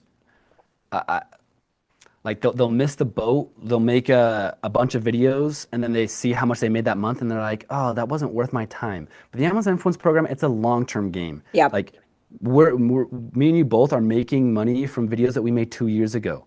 And it's hard to like fully comprehend that when you first get started of like, okay, like I'm only making this much, but it's like, okay, but if you stopped right now and didn't make any more videos for the next 2 years, you would be making commissions, hopefully like on the majority of them, not on all of them. That's just the nature of it. Yeah. But like it won't be zero. And I know so many people who will start and they'll get like 400 videos and then maybe they start school and they take a break and then they'll like tell me they're like, I stopped because I felt like it wasn't working that well, but it's been 5 months since I've done a video and I'm still making $500 a month. And it's like, You're like, oh, this actually works. yeah. They're like, okay, yeah, I can see that. Like, if I just keep going, just pays me for just years and years to come. So yeah, it's just like delay that gratification, put in the work now, and your future self will be so thankful that you did. I 100% agree. I've seen videos, like most of them, like especially if I'm purchasing something, I do the video, like I might make a few sales right away within the first week or two, but it usually is the next month or two that it really starts getting momentum and leverage. Is what I've noticed is it takes a few months sometimes for those videos to really get going into, like, you're like, oh, this is really starting to pay off. And then icing on the cake, they come out with a creator connections campaign for that item. And you're like, Yeah. bank, baby. Yeah. Yeah. And something else that I will do, like the Viral View has a tool called the Revival Opportunities, where it will show you like all of the videos that you used to make money on. And like I've got tons of videos that I made hundreds of dollars from, but I haven't made any money from it in the last 6 months or last Yeah. year, last 3 months. And I can look at that data and be like, okay, why is this the case? And on some of them, it's just like my video just like isn't there anymore. And I'm like, why is my video not there? Like, let me just make a new one. Or it's like there's 8 influencers now in the carousel, and mine's like one of the few that isn't there. And so it's like, oh, let me go tag the parent ASIN, or let me go make another video. And so Yeah. like there's things that you can do to now get back and strategize to just make sure that your videos are making you money. Or like you said, like creator connections, upload to YouTube, Canada, UK. I mean, you listed all the different things, and there's just so much opportunity. It gets me excited. It is. And I think that I love that revival opportunity tool, because sometimes you can totally revive something. Like I did a title change on a video that I had for a robo back, and it hadn't been getting seen. And I did the title change, I want to say in October.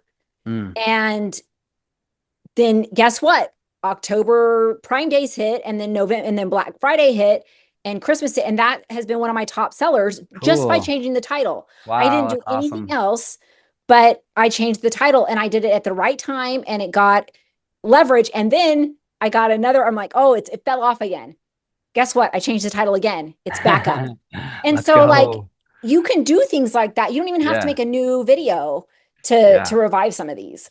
And this is a great example of like focus on the controllables, the things that are in your control. Like you could see that and be like, oh, Amazon took my video off the carousel. There's nothing I can do about it. It's like, no, there's so much you can do. Like just go change the title, go make another video, go add the parent ASIN. Like there's so many Yeah. things that are still in your control that will help you have that success. And I would say, don't focus on the itty bitty things. Like this was True. like, 100%. do the bigger ticket items that are going to pay off. Like going to change something on a $5 item, unless like that's going to sell a gazillion and there's a really good creator connections campaign. But lower ticket items, it's probably not worth the time to really go in there and try and tweak stuff. At least that's my opinion. But I would say anything over $50. Yeah. I'd do And for me, it's just, the balance of like the sales, like you said, if it sells a ton, then like it could be worth your time. If it doesn't sell as much, then you want it to be more of an expensive product. And it's just, I love that you mentioned that, because I think, like I would say 90% of Amazon influencers have some point in their review business where they are wasting their time. They're missing the mark, focusing on like the small things that don't move the needle is what we always refer it to. And there's things that, we can do to just improve, save a little bit of time here and there, focus on like the products that will actually make you money, and just, and yeah. And that's part of it, learning the game, right? And learning about the influencer program, seeing what is worth your time and what isn't. Yeah. And always like have your ears perked up, like be in Facebook groups, be watching YouTube videos about it, because guess what? People that are more experienced down the road, they've been in this longer than you, will share tips and tricks. And then you're like, Yeah. oh, okay, now I know how to tweak this in my business. Yeah, I like could not agree more. It's cool. And in these last few months, I've actually done about 100 one-on-one calls with Viral View users, just Wow. answering questions, helping them with whatever they need. And like I'm coming to them as like the expert, let's say, answering their questions, but I'm learning so much from these people. Like even people that have only been Yeah. in it for 2 months are like, hey, yeah, like, oh, I've been trying this, and I'm like, that's a great idea. I've never even thought about that. Yeah. And so yeah, there's so much to learn out there. And like you said, like watching YouTube videos, talking to other influencers, like don't be prideful and think your way's the only way. Like there's a lot to be learned from other people. I agree. And I think that, but don't get lost in the learning. You need to make sure you're making your content too. Yes, yes, I should have prefaced with that. Yeah, like knowledge is useless without action. It's the combination of the two. Yeah, you've got to, like, you can reward yourself for doing, go make 20 videos, and then you can reward yourself with some YouTube time or Yeah, podcast time or yeah. whatever. There's Oh, no strategy, tool, tip, trick that can outperform hard work I without agree. You no can't replace action. that. Yeah. Oh my gosh, our time has gone by so fast. Um, so I just want to pick your brain a little bit more in content creation. So, because I want to just talk about your social media. Hmm. On your second round, like as you were learning, what were some of your like tips and tricks to help get your social media growing, like after your reset? Yeah, I would say one of the biggest things was totally embracing the discomfort, and just stepping way outside the comfort zone. I was so scared. So I actually didn't start a new Instagram. I just started posting my personal one, and I was so scared to do that. I was like, what are my family and friends gonna think of this? Like this is so embarrassing. And I had people like text me like, "Are you like trying to be an influencer?" Like people didn't know about my TikTok Yeah. side, but Yeah. it's like I just fully embraced that. And what I've learned through this journey is you wouldn't care. Wait, what is the quote? Um, you wouldn't care about what people think if you can know how seldom they actually do. I think Oh, my, yes. a lot of us go throughout life and we'll like walk into a place and think, oh, everyone's looking at the stain on my shirt, or people are noticing my shoes are dirty.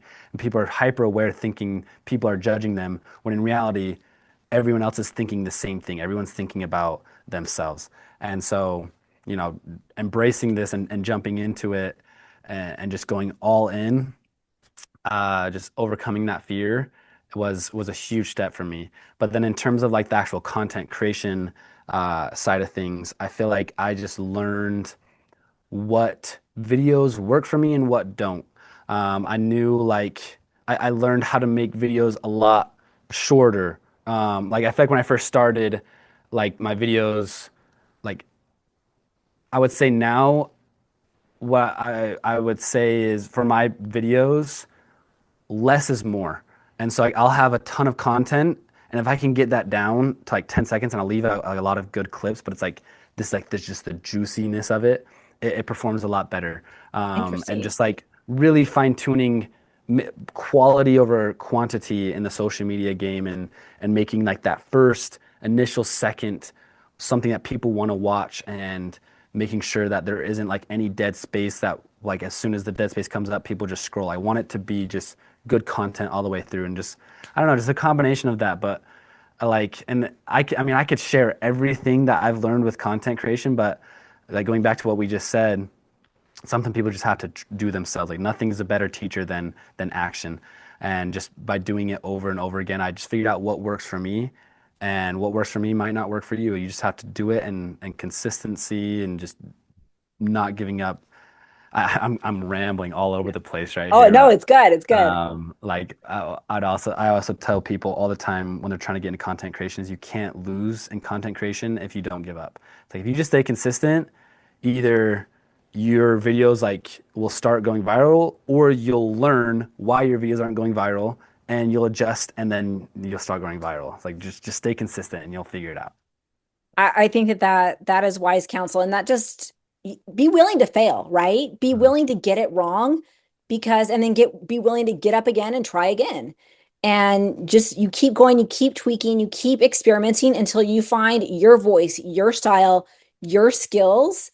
And that's what this world needs, like, is our in each individual voice and personality to share, whether it is on social media or just in life in general, and not copying other people, but gaining inspiration from what they're doing.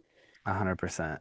Oh, this has been, go ahead. Sorry. I was just gonna say I love I mean I love everything you're saying. You're bringing up some amazing points that are just like igniting a flame in me, like with content creation and Amazon influencer program. I think a lot of people will see other Amazon influencers as their competition, and we call that like a scarcity mindset, where they think like there's only a limited amount of products, there's only a limited amount of money, and so they go about it with this scarcity mindset. But like with social media, with Amazon influencer program, have an abundant mindset, see other people as like opportunities to learn and opportunities to grow. There's so much money, like infinite money out there for us to make. So true. And if you go about it with a scarcity mindset, you're going to get scarcity results. But if you go about it with abundant mindset, you will get abundant results. I agree. And I think that my previous life, up until I got to the Amazon influencer program, I had to learn that. And I think a lot of people haven't learned that mindset has to change. Like, there's more than enough for everybody in the program, more than For enough sure. viewers and products and money. And some people struggle with that, and it is Yeah. really, really hard. But I get tickled pink when I see another influencer I know on my carousel, right, on a product. And I'm like, ooh, they did that better. And then I'm able to learn, right? And Yeah, it's like friendly competition. for But sure. I don't see it too often because I really am not going to look at my carousels because I ain't Yeah. got time for that. Yep. Um, but I think that just realize there is enough. And if you are constantly like looking over your shoulder and being paranoid or being myopic about your numbers or whatever, you're going to lose, because Yeah. you've got to just keep your head up, go forward, create the content like a freaking bat out of hell, and get it Yeah. done. Like, that's how you're going to be successful in this business. And then learn some tips and tricks along the way, and you refine it. You get some good tools like Viral View. For Um, sure. And it's like when you see other people have success, that should like inspire you and get you excited of like, wow, that's what's possible with this. Like that's crazy. Like, wow, this yes. person's making 10, 15 grand. Like that's so cool. But a lot of people see that and be like, oh, like I don't like that. Like that makes me feel bad. And it takes time if that is you, but try and be happy for others and have that abundant mindset. Yeah, because somebody else's happiness and success does not take away from your happiness and success. Yes. Yes. Um, so this has been awesome. I want some more like wisdom out of your entrepreneurial mouth. Okay, top 3 tips you would give for somebody that is wanting to start in the entrepreneurial space. Yeah. What would be your top 3 things to do? Okay. First would be consistency. Like I said, you can't fail if you don't quit. Um, doesn't matter who, like, what person in whatever field, they were consistent and they kept going with it. And you look at some of the greatest, like, entrepreneurs, and it took them like years before they had any success. So like just stay consistent, trust the process, delay your gratification. The second one I would say is be willing to get uncomfortable. Like going back to those successful people, you couldn't name any athlete, politician, like professional, anything in any field that didn't get out of their comfort zone. It's impossible. There's no growth that ever happens inside the comfort zone.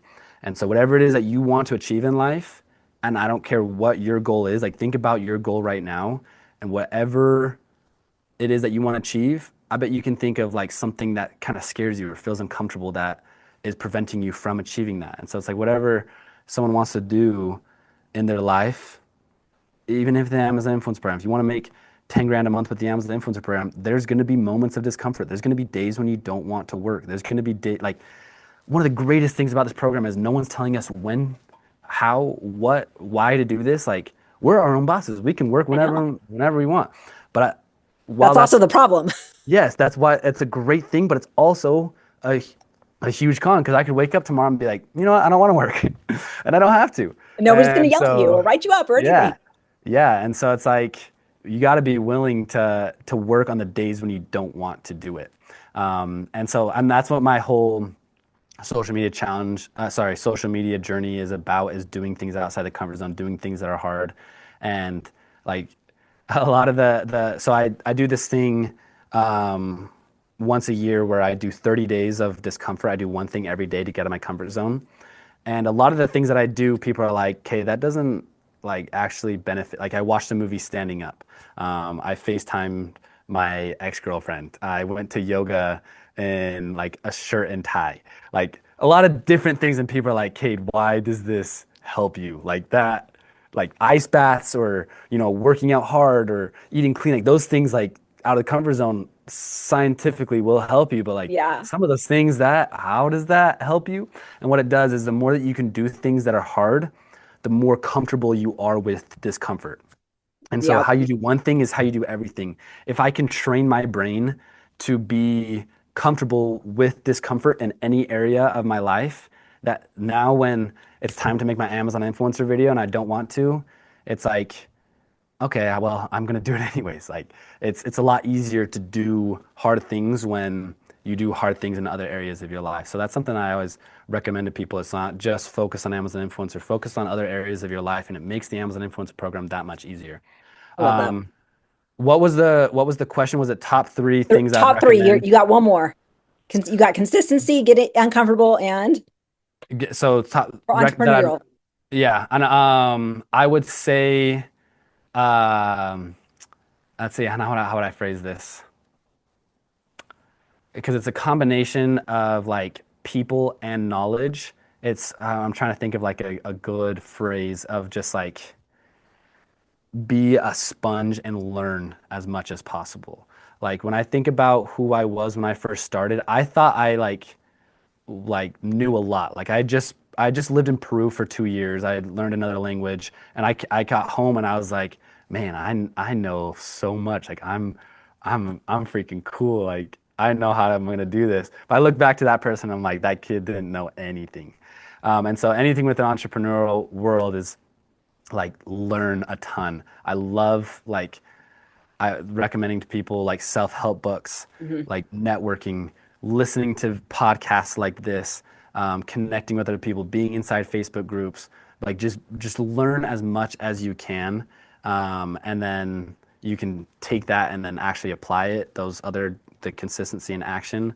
But there's so much out there to learn, and being in this journey, I've come across a lot of people who have a sense of pride thinking, their way's the only way, and they think, oh, like I'm doing this and this is working and I don't want to hear what you have to say. Yeah.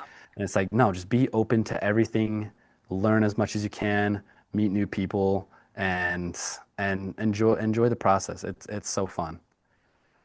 So important. Stay teachable. Like stay open. You never know where that inspiration that you need for the next whatever is going to pop up, Yeah. and from who it's going to pop up. Like you said, you Yeah. had talking to somebody that was only in it for a couple of months and they had a great idea. So being teachable and staying humble wherever that those teachable moments come from. I Yeah, love it. 100%. Can I This has add one been, more? oh, yes, we can have a It just bonus one. It it is just it, loud. We are the bosses. it just came into my head, going back to the guy Jesse Itzler that I brought up. And for those who don't know who Jesse Itzler is, yeah, like I said, he started a private jet company. He had David Goggins live with him for 30 days and wrote a cool book on like a New York Times best-selling book on that. He married Sarah Blakely, Sarah, right? yeah, Sarah Blakely, the founder of Spanx. So they're both self-made billionaires. He knows what he's talking about. And I actually got a chance, like he's like one of the people I look up to because he has a great balance of not just work, but family, spirituality, like physical, like really cool. And I had a chance to actually meet him. And I asked him one question. I was like, what would you recommend to someone? And I think I was 24. This was like 2 years ago. So I was like 24, 25, and I was like, what would you recommend to someone like just starting in their entrepreneur journey? And he's like, just like enjoy it, like have fun. And that like blew my mind. I'm like, dude, you know everything about this, and that's your piece of advice. But like, I mean, he's been through it all, and now that it's like, kind of, I mean, he's basically accomplished everything he could ever want to accomplish. And like when he looks back, he's like, I just like it was fun, and it's not about like the end result; it's about the journey.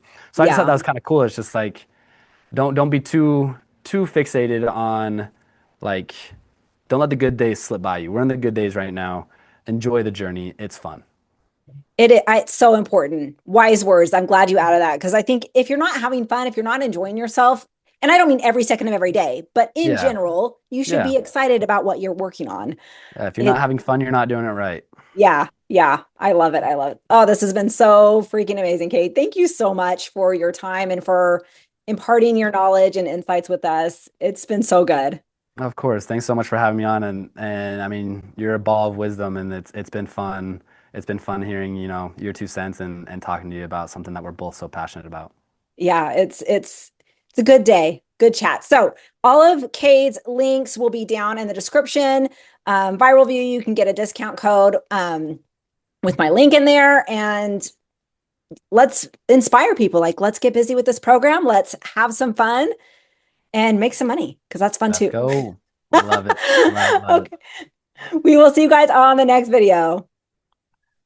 Hi friends, Nicole Vincent here. Today we've got a power couple in the Amazon Influencer Program. Beth and Grayson Thompson have been totally killing it. What? Beth said 21K in the last 90 days. Yep. Freaking amazing.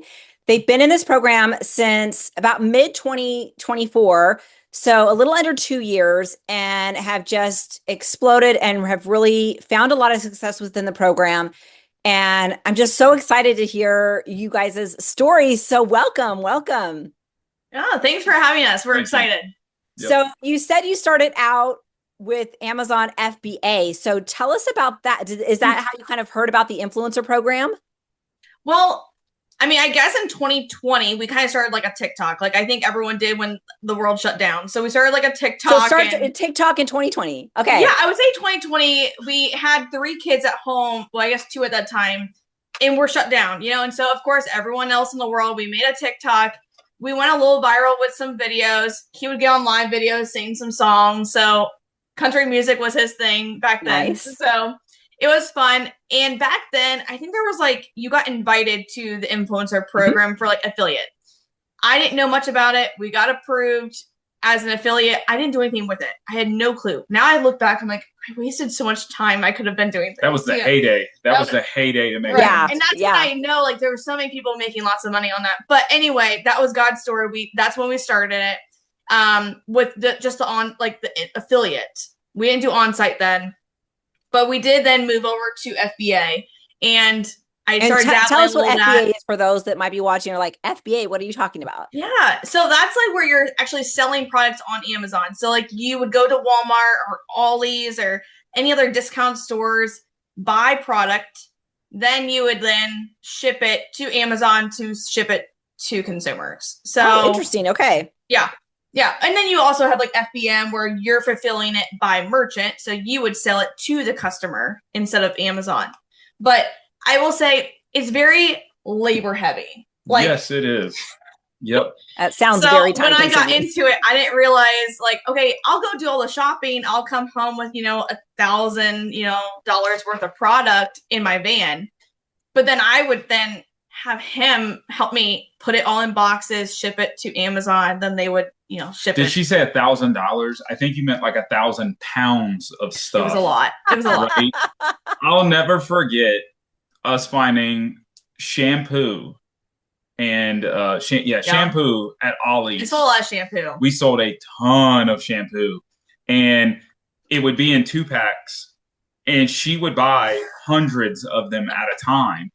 But we didn't have it smart enough because with the kids and various things, we would bring it inside the house and it would go into the basement. So I'd have to bring it upstairs, in the house, down the stairs. We do everything down the stairs. Then we pack it up. I take it right back upstairs, back out. I mean, the amount of stairs that I was carrying. That shampoo is going a lot of miles before it actually makes it to the consumer. Yes. So, long story short, it does make good money, but for me, I felt like it was too time consuming, very labor heavy, and we stopped it.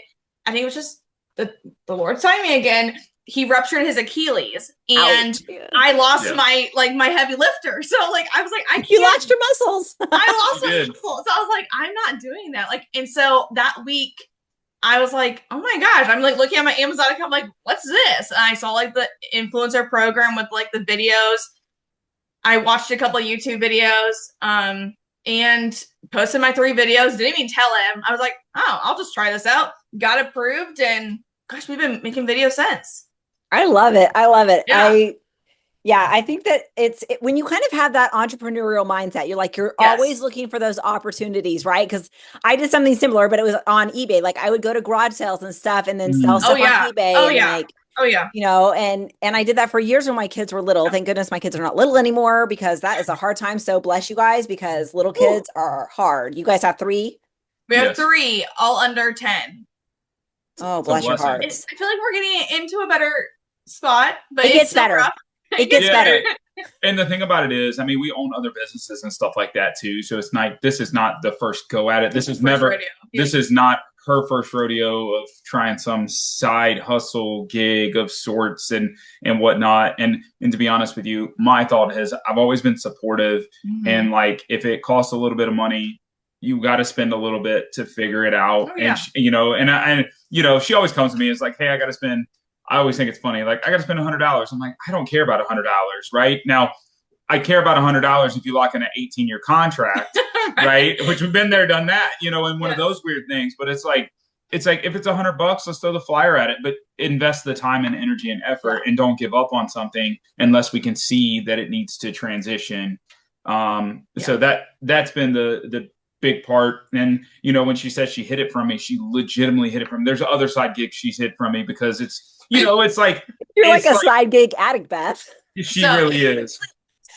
Don't know how to stop, and that's probably my ADHD stuff where it's like I can't just sit and watch a show. I need to be like multitasking. And so for me, I'm like, if I can have 10 other passive incomes, I'm all for it. So I mean, there was one time where you found like 100, actually probably 1,000 envelopes under the bed because I was writing letters to casinos. Yeah.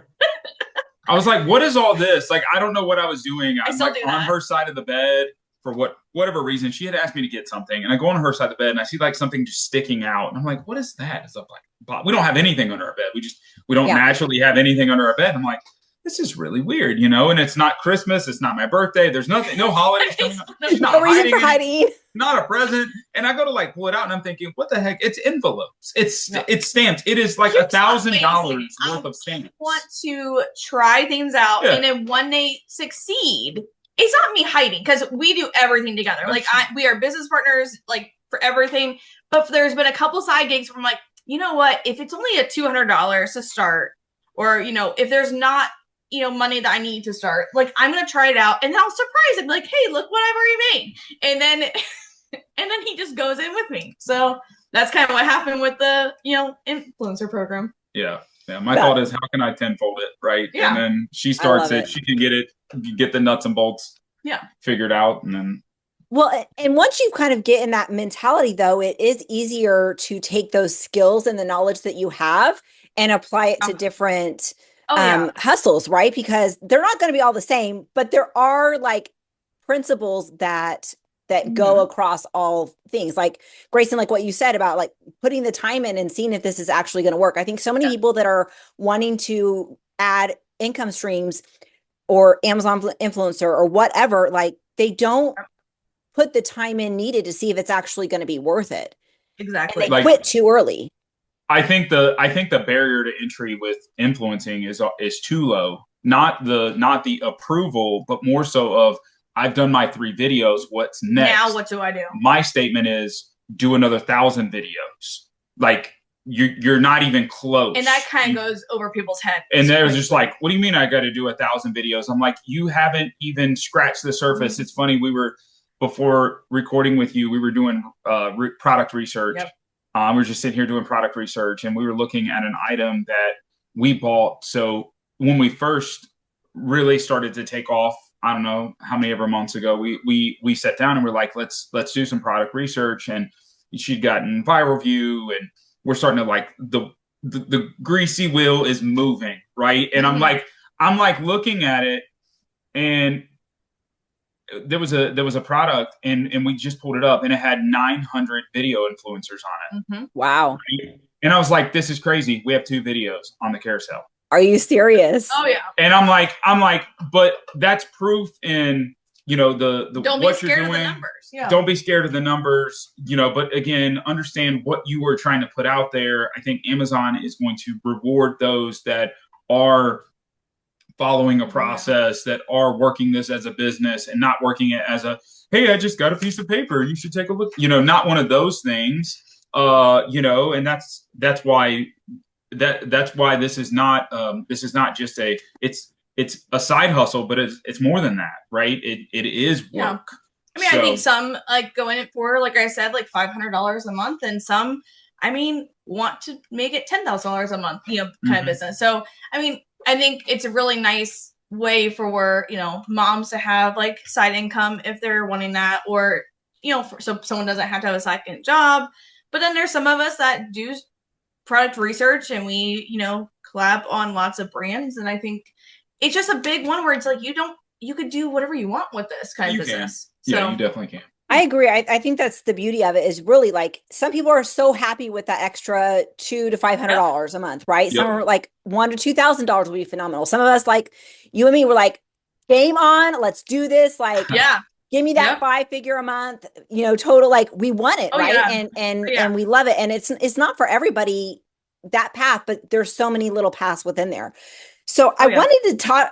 You talked about product research. So when did that strategy come into play for you guys, and what does that strategy look like? I think for us, like, we definitely made friends with other people, like-minded individuals, and I think learning from others that were doing product research, getting viral view and like Oink extensions like that, that's definitely been key for us, so that we aren't just buying things or just doing videos around your house. Like, once you do your first like 100 videos, that's what I always recommend. Do your first 100 videos around your house, and what you have. But after that, if you're just doing spatulas and can openers and a pillow, if they don't sell, you're not making money. And you're getting like 25 cents on that pillowcase, right? If it sells. If it sells. But like, if you're looking at it, I think I was helping someone the other day. I'm like, looking at their storefront, I was like, she goes, I have like so many videos, and I felt so bad for her. I was like, but all these items don't even have a 30-day revenue. They're unknown. Like, a lot of these are just products in your house. And I love that you did great job on your videos, but I think the product research is key, because if it doesn't sell, you're not making income. And I think there's so many easy ways with using extensions to make sure you're looking at bestsellers and kind of scrolling to make sure. And you have done a really good job of learning from others and just like making your own, ideas and tips and tricks of finding products for us to do.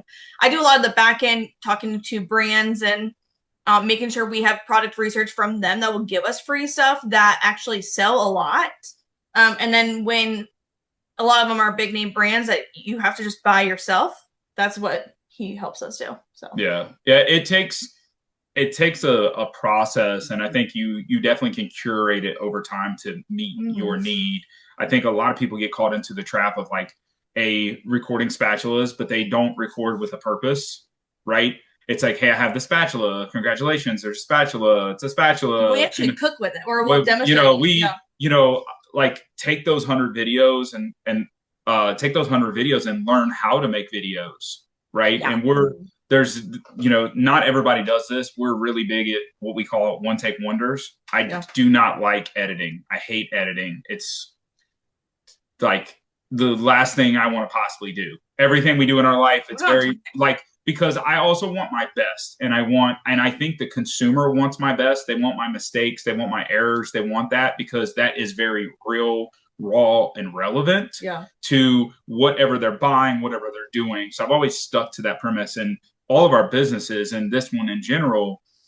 So that point of learn a lot on the first setup of videos, right? Yeah. Oh my goodness, if I could go back and realize like we probably have 500 videos that haven't even been posted because they're just floating around on my iPhone that I've forgotten about. You know what I mean? Like, so creating a process on how to do that. And that goes into, like I said, the product research, which is super key. The only thing that you can be hindered by or should be your big stop, like Beth said, is if it doesn't sell, it ain't ball. Like, that's it. I mean, that is purely the game. And then something we'll talk about, I think, in a little bit, which Beth has become really, really good at, is protecting your time in a different way, which is getting paid for that time, not by commission and stuff like that. Now, that's a whole other conversation. But when you're doing the product research, right, a free product is only as good as it is. If it's free and it doesn't sell, you've got to figure out how to sell it on Facebook.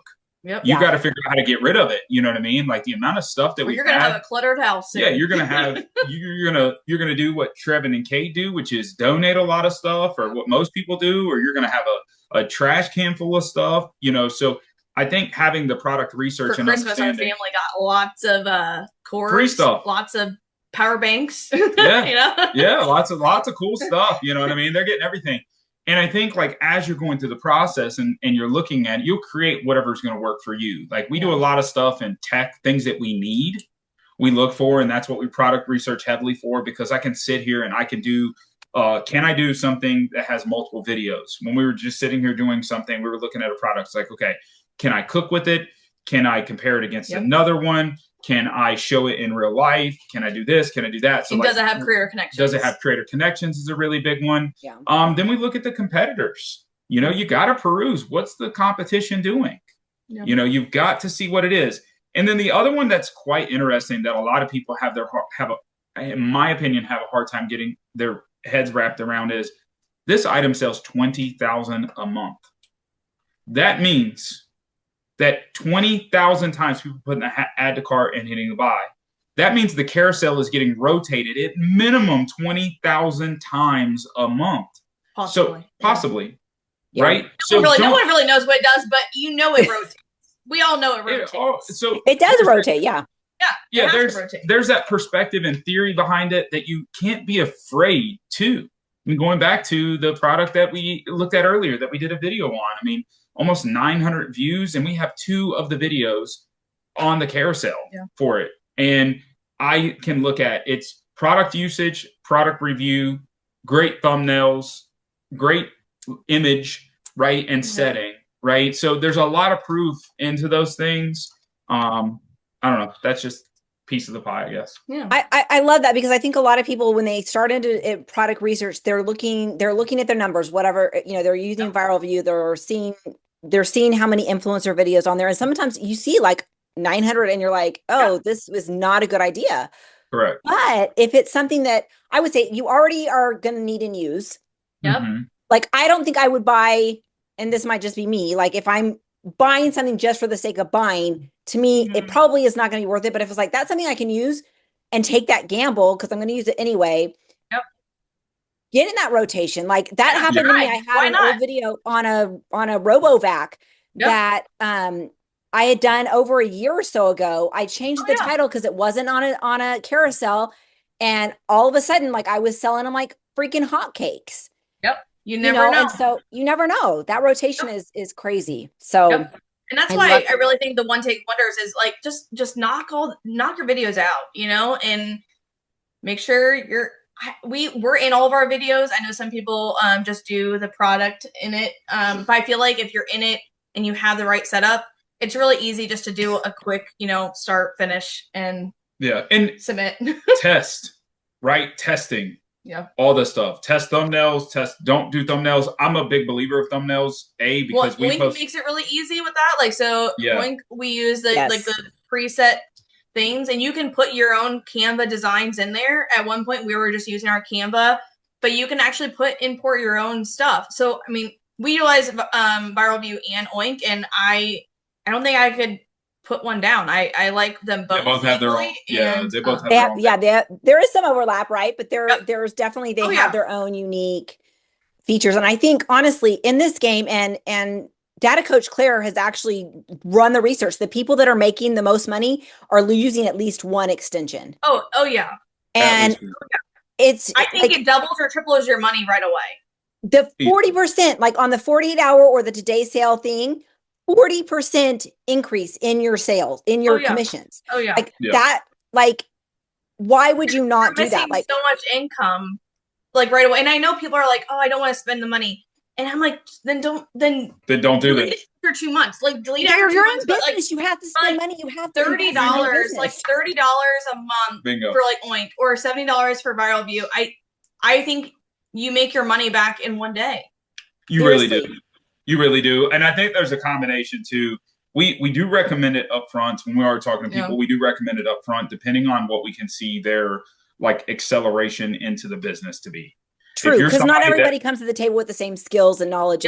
Yeah. If you don't know how to shoot a video, if you're not sure what you're doing, because we do, like, that's one of the things about Beth. She's really, I would say, gentle about reviewing videos and understanding like what's wrong with the video and like why did you not get approved, or how can we help you move forward. It could be simple. Hey, by the way, like your camera angle is down here, let's move it up, right? We'll be helpful. Let's remove this in the background. Let's not talk about the ingredients. Let's not, so it's like, but that takes time, energy, and effort to learn from those mistakes.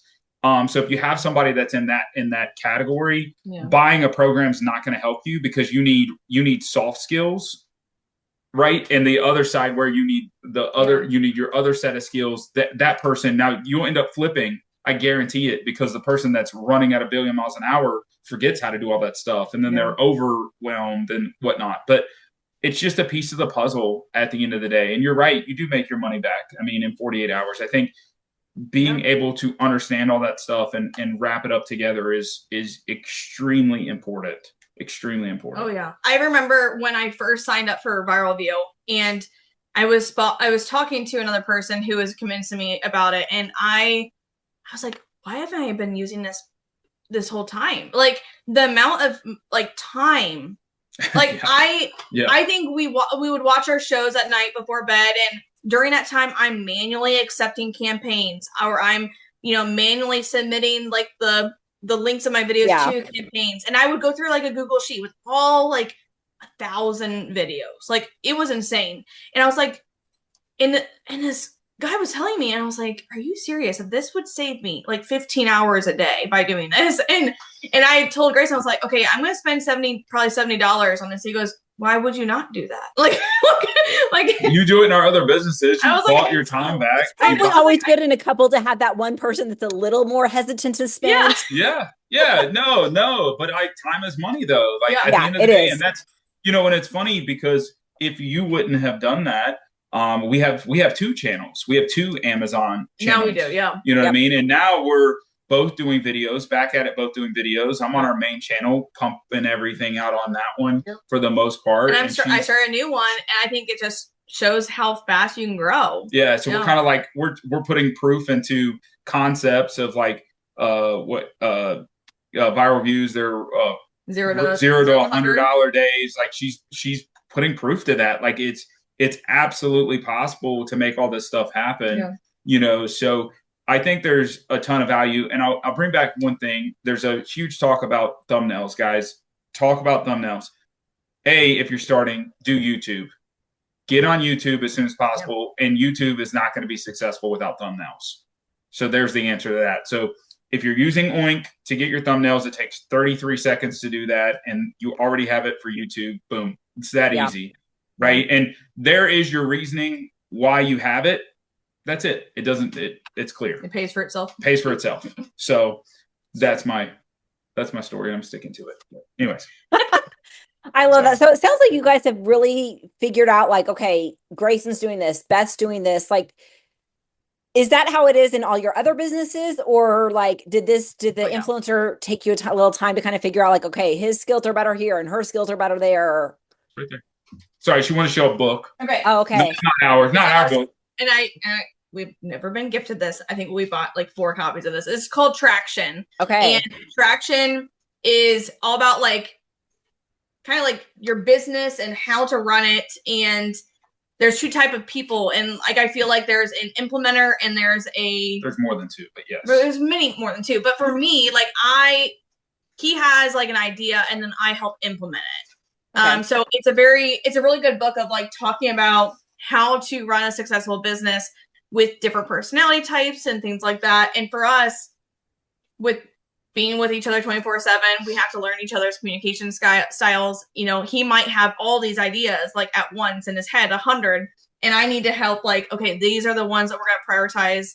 These are the ones we're going to implement. And then I will help develop a plan, and then we'll work together to put in action. So that's kind of like how we do it for all of our businesses. Yeah, I learned a long time ago. We have one of our businesses has we have 7 staff members, and I sat down and I would go in the office because I would drive, go in the office. I'd be there, and we have a big old whiteboard, and I would whiteboard for like an hour and a half by myself. They'd all walk in the office and they would just melt because they'd be, my mind exploded. You're just brain dumping, right? And they're thinking, I'm just like, God.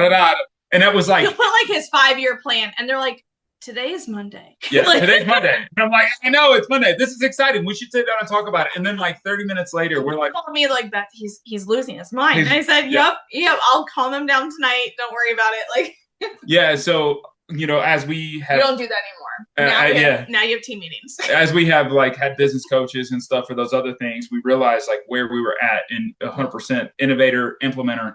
Now there is cross paths in this in a lot of ways, but again, that's based on good communication and understanding where like we have sayings like eat the frog. Like sometimes you just got to eat the frog, right? Like get the hard thing done. Get the hard thing done. And sometimes she looks at me and says, you got to eat the frog today. I need you to record that video. Like we're getting paid for it, or this is happening and it needs to be this way. Rand has asked me where that video is for 5 days now. 5 days.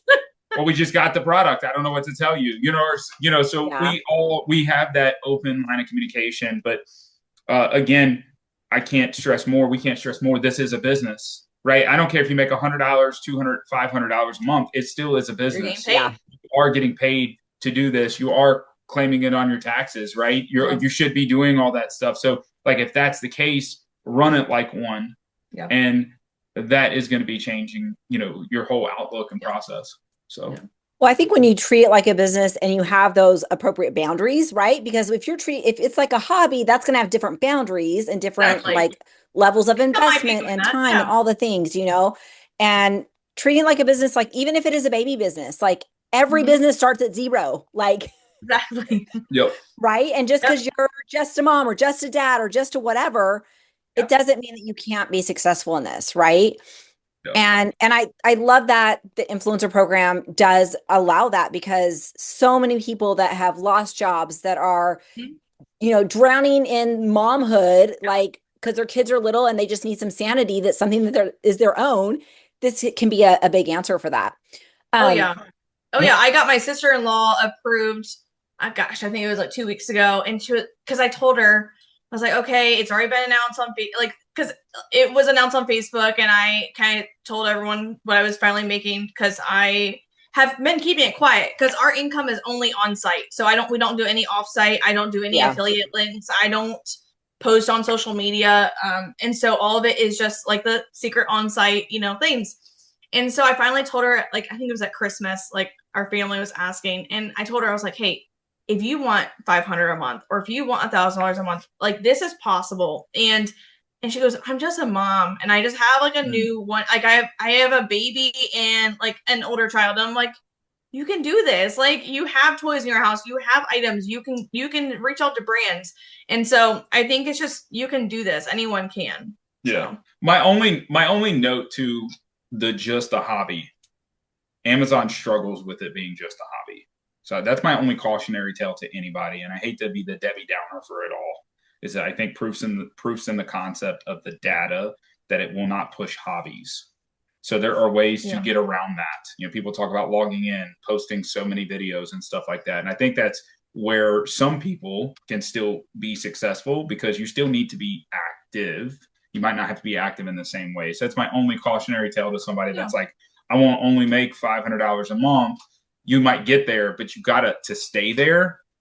It is a process. So just because I want to be honest, right? Like we're very honest about that. Like it's not easy. Yeah. It is easy, but it's right. Well, and it is a more passive income that you can take a couple weeks off, even a month off. Oh yeah, absolutely. And come back to it. But there is depreciation. Like, yes, data coach Claire, she did the research.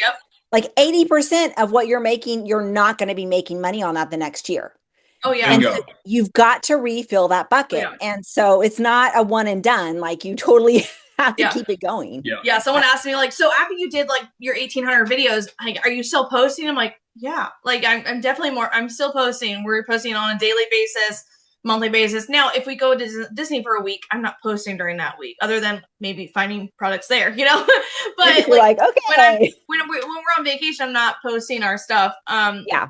Like because you said it's passive, but don't think that just posting your 500 videos and then you can stop for 3 years. So yeah. It really like it's not that something that you can just neglect, right?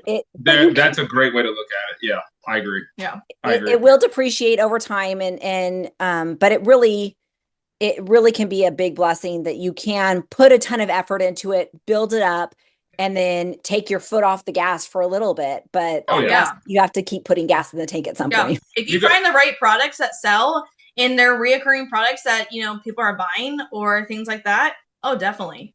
Oh yeah. You just got to put it on cruise control. Don't take your foot off the gas. You got to get on the highway and throw it on cruise control. I like it. That's the perspective. Yeah. Right. And I think once you get to that certain level, like kind of the level that we're talking here, where you guys are at, it's like your system and your process is so refined that you're able, like, it's so much easier. Like if I say, hey, let's just do 100 videos a month, I'm like, no big deal. Right. Oh, yeah. Like it's no big deal. And you say that to somebody else that's like, they haven't refined their process, or they feel that their videos have to be overly produced and like multiple takes and all this stuff. They're going to be like 100 videos. Are you kidding me?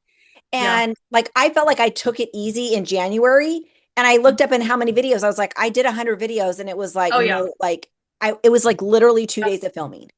Yeah. Well, and that's the thing. And some people will look for like that unicorn product as well too. And they'll over analyze what's going on and say, well, this one sells 10,000 a month. And then this one does, sells 10,000 a month and only has 3 influencers on it. And there's 7 videos and there's this and there's, I'm going to buy that. But after I've reached out to the brand to try to get a free one and do all this. And I'm like, wait a minute, like guys, just spend the money.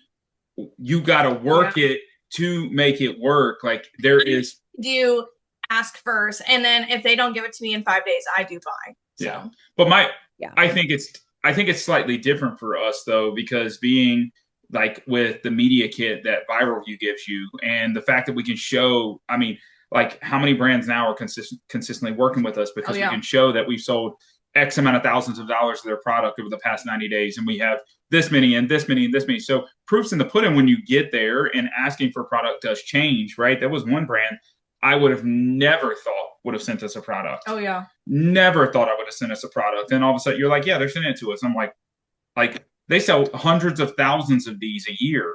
You know what I mean? And they sent it to us. Like that doesn't make any sense whatsoever to me, but it is how it works. You know what I mean? So we can over-analyze it, but we can also find comparative products. We can do other things. And that's why I love that Oink has made a transition with like Keepa having like integrated aspects, so you can see the understanding of when products get sold, are these just like, is this the 2026 version versus the 2027 version, or that's coming out? It's like buying a brand new car every year, and you got to go in like, how many items did we have to go in once we found out that we didn't even have ASINs or parent ASINs tied to? Oh my gosh. Like just mind-boggling, all the pitfalls that you can run into. But I still run into a video. I'm like, oh, that was like back in 2024. Now, when I started, there was no parent ASIN, or just was accidentally tagged the wrong product or things like that. So it's always cleaning up. I feel like I'm always behind, because there's more you can do for your business all the time. So I feel like you're gonna have a never-ending to-do list, but as long as you cross some things off on a daily basis, it's good. Yeah. Well, and identifying what those essentials, like this needs to happen daily, or this needs to happen at least once a month or once a week or whatever, and being aware of that. But because I think so many people, and I'm sure you see this too in the people you talk to, because Beth, you've been mentoring a bunch of people just through messaging and stuff. But you see this, that people get so caught up in the little busyness of the task. Like, oh, I've got to make sure that everything is tagged perfectly, or I've got to make sure that all the titles are right and that I have nothing on my unavailable list. It's like, dude, keep producing. Stop worrying about your unavailable list. Go back and do that, once in a while, and just do the ones that actually were selling or do that while you're watching Grey's Anatomy. Like, do something simple, like at night, like things like that. Like, don't do that during your, your video time. Yeah, for sure. Because if you're not putting the content out, you're not going to be making the money. Money making. Like, I would spend time that is money producing things. Like, yes, fixing unavailable, would help you because it might actually fix it and you could make more money on it. But just prioritizing what actually is needed at that time. And I think that comes with experience and talking to people that have experience and saying, hey, guys, this is not worth your time. Spend your time elsewhere. Well, kind of like with the thumbnails, like I am not a thumbnail person on YouTube. Well, on my review channel for YouTube, I do have thumbnails, and my daughter actually does that for me because she's my VA. But for Amazon, I don't bother with thumbnails, not even with Oink, because I know it's super easy, but I'm like, I'm not even going to bother with it. I don't want to do that extra click, and it works great for me. But you've got people that love designing thumbnails, and they love Canva, and they love the artistic, and it brings them a lot of joy. And I'm like, if that brings you joy, like, sure, spend a little extra time there. But if it's not, like, that's not going to make you more money. Oh, yeah. Yeah, I agree with that. I 100% agree with that. That's that point, right? If you're not enjoying what you're doing and it's stressful, then why go down that path of doing it, right? Like, same thing goes. Like, if you're not, like, I always joke and say, but I would do the one click of adding like a pair of ASIN. Yeah, that's a whole nother. Yes, please. That's a whole nother. See how there's a difference. See how there's like a difference of like time. Like, if that's not important to you of a thumbnail, that's not you then. But you know what? There is certain clicks that is necessary. That's going to definitely make more money. Absolutely. But I guess like on the video creation and like free products and stuff that you get, like, I'll be honest with you, the worst videos are the ones that we didn't know we were getting a product, or they send something that's wrong that we didn't want because they're like, we represent 50 different things, and they send it to you and you're like, how the heck am I going to do a video of this? That's the worst. It's mind numbing, because you're like, I have to really stretch to think about that. And I found that that's just not my thing. I do not want to do something that I have to overthink it. Why? Because the average consumer doesn't want to have, if I'm overthinking it and I'm trying to figure out how to use it, the average consumer is overthinking it. That's why it doesn't sell. You looked at me and you like paused the video and you're like, why did you even request this? I was like, I didn't. Yeah. And I feel bad. And now that's also something too. And there's different views of this. Like, guys, like, be who you say you're going to be as well. If you ask for a product and you tell them you're going to turn around in 24 hours, please do that. Yeah. Do that. Be honest. Like, we're running a business just like they are. Do what you're supposed to do. You know what I mean? If you tell them it's 3 to 5 days, get it done in 3 to 5 days. Be communicated to them, because at the end of the day, they are human beings and people on the other side of that, and they're spending their hard money and time and energy to send you products. So be nice to them. Be honest with them. You know what I mean? And like, a lot of people abuse that. It drives me nuts. Oh, yeah. Or abuse, well, I have this one product and can I tag this other one? And I'm like, no, that's not what we're supposed to be doing here, people. Like have some integrity, have some ethics. Like, there are humans on the other side of this you're communicating with. And they're so nice. Like, I've developed some really good relationship with some brands, and like, it's just, and some of them are really understanding. Like, they'll be like, they get to know you and your family, and like, hey, sorry, this video is a little late. We all have the stomach bug. It's like, and they are very understanding. Absolutely. Like, depending on who they are. But if you're not communicating with them, just know that, yes, you're getting free product, but I mean, they are, like you said, they are people too. They are people. What's funny, it brings to mind, like, right, you, and this goes into something like protecting your time and copywriting your material. It's funny, she was getting paid on a project, and this lady's like, why are you not tagging this product? Why are you not tagging this product? Come to find out, they sent 2 different items to us, and we haven't received the second one. They didn't even pay attention to that. And when she did, she was like, I'm so sorry. When you receive that, could you please shoot this video? You've done great. Like, there was such a, because that's the thing. You're going to have communication barriers and breakdowns that you're going to have to work through. And again, I think the level of like patience and understanding, and also offering what you can deliver and being truthful to that. And like you said, have ethics, have moral and integrity with what you're doing, because I go back to, this is a business, guys. right? It's an absolute business. Don't say that a product is awesome as it's falling apart in front of you. You know what I mean? Like, I'm not saying lie about it, but I love when people do come up with creative things about it. Like, hey, if it's falling apart or there's an issue, we shot a video for a product. God, this is good. Yeah, this was one of the first big buys we had. So we bought a whole bunch of stuff. Yep. And because Creator Connections, we weren't still sure how to use it. We bought a whole bunch of stuff. And this brand, we had reached out. They saw our video that we had posted. Well, they didn't give it to us for free. We actually bought this, and we bought the item. And during the video, Grayson is like literally doing the video, and he goes, well, this isn't really working right now, so I'm going to do another video. And like, he posted it because, you know, we bought it. Yeah. It's still an Amazon influencer thing. We made sales on it. And the brand reached out to me and like, hey, I saw your video. We're going to send you 2 other things. You know, let us know, you know, we don't need to take the other one down, but can you show now the viewers that like it is working now, or, you know, this was a user error if it was, and kind of go from there. And so just like making that relationship with a brand, like being authentic and like truthful about what happened. And that's become a great brand for us. They love it. They love that authenticity. And back to like the one being real. And it's funny, we have sold off that video, you know what I mean? Because you can run the stats of like, where have they come from and stuff. And I love that. I love seeing that. And, you know, if I could talk to that person just on the phone, they'd probably be laughing about it. Like, you couldn't get it was when you couldn't get the finger pad to work. Like, it was, a little bit of user error. It's on I'm like reading the directions, like the thing, and it's not working.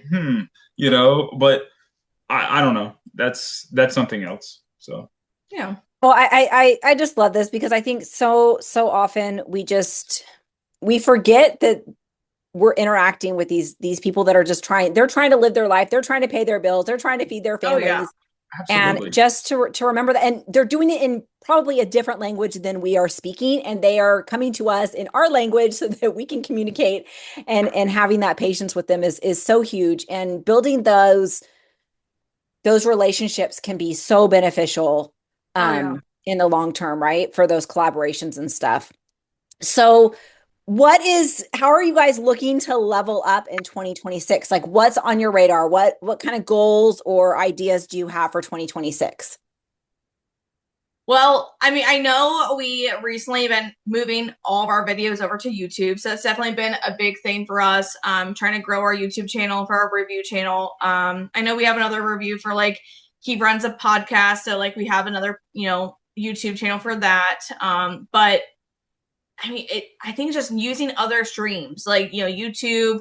I'm not really wanting to post it on like TikTok or Instagram, only if brands do it. I've dabbled a little bit in UGC. That definitely is. I think the UGC side of things may be a part of where it's at because we're so familiar with products and how to use them. However, that's going to take edits. So I don't know what else to say. Yeah. That's my one caveat to that. Really, going into. I'm enjoying a little bit of the YouTube side, but really where I think we're going to capitalize and we'll be able to capitalize is protecting our videos. You know, you were successful. You had 2 brands that stole our videos, posted them, and it's funny, like they're making money. Our video's like right below theirs. You know what I mean? And it's like, and they're like stealing money from us, and so like I think one actually then took it off and paid me for copyright. Good. So I think just making sure that you are spending your time wisely. For me, like I think protecting your time and your money and your effort. And so for me, like making sure I'm not doing stuff for free. Like if it doesn't sell, I'm going to be reaching out. I ask for a fee. You know, it could be $50, it could be $100, you know, things like that. There's some brands I do some deals with, like, hey, I'll do 3 for this amount. Yeah. But if I know that I'm not going to make money on the video because it's not selling, then I do want a fee for our time. So that's definitely something that I've been doing better at, and I'm going to continue doing for 2026. And then also letting them know, like, hey, I do sell my original video, you know, if I do want to. There's some, like, if I know that product sells a lot and we are in the top carousel, I don't want the brand having my video because I want to make all the money, unless their copyright's going to be a lot of money. Well, you can calculate, at the end of the day, you can calculate it, right? We were talking to Trevin about this. You can literally that item that you make 33 cents on, right? Think, how many times does it sell a month? What's the statistics? How many months have you sold it? Where's it at? Yep. Like, you can run the gambit. Like, okay, if you've sold it 10 times, that's $3.33 plus creator connections. If you've made any, so you can see what is the cost going to be over time. And then you can charge them, your fee. So I think that is a big push for us, where we've never really leaned into that in the past. Being more selective on it is going to allow us, I think, from a video count. I mean, I still think we're going to continue to pump out videos. I don't see that. I think we're going to get more into a little bit more long form videos. I think that's more helpful. I do believe Amazon, nobody really talks about it, but I think they push 14, 15-minute videos, believe it or not, right? There's a reason it says you can upload up to 5 gigabytes per video. That's a big freaking video. Mm-hmm. So it's like, it can be up to 60 minutes long.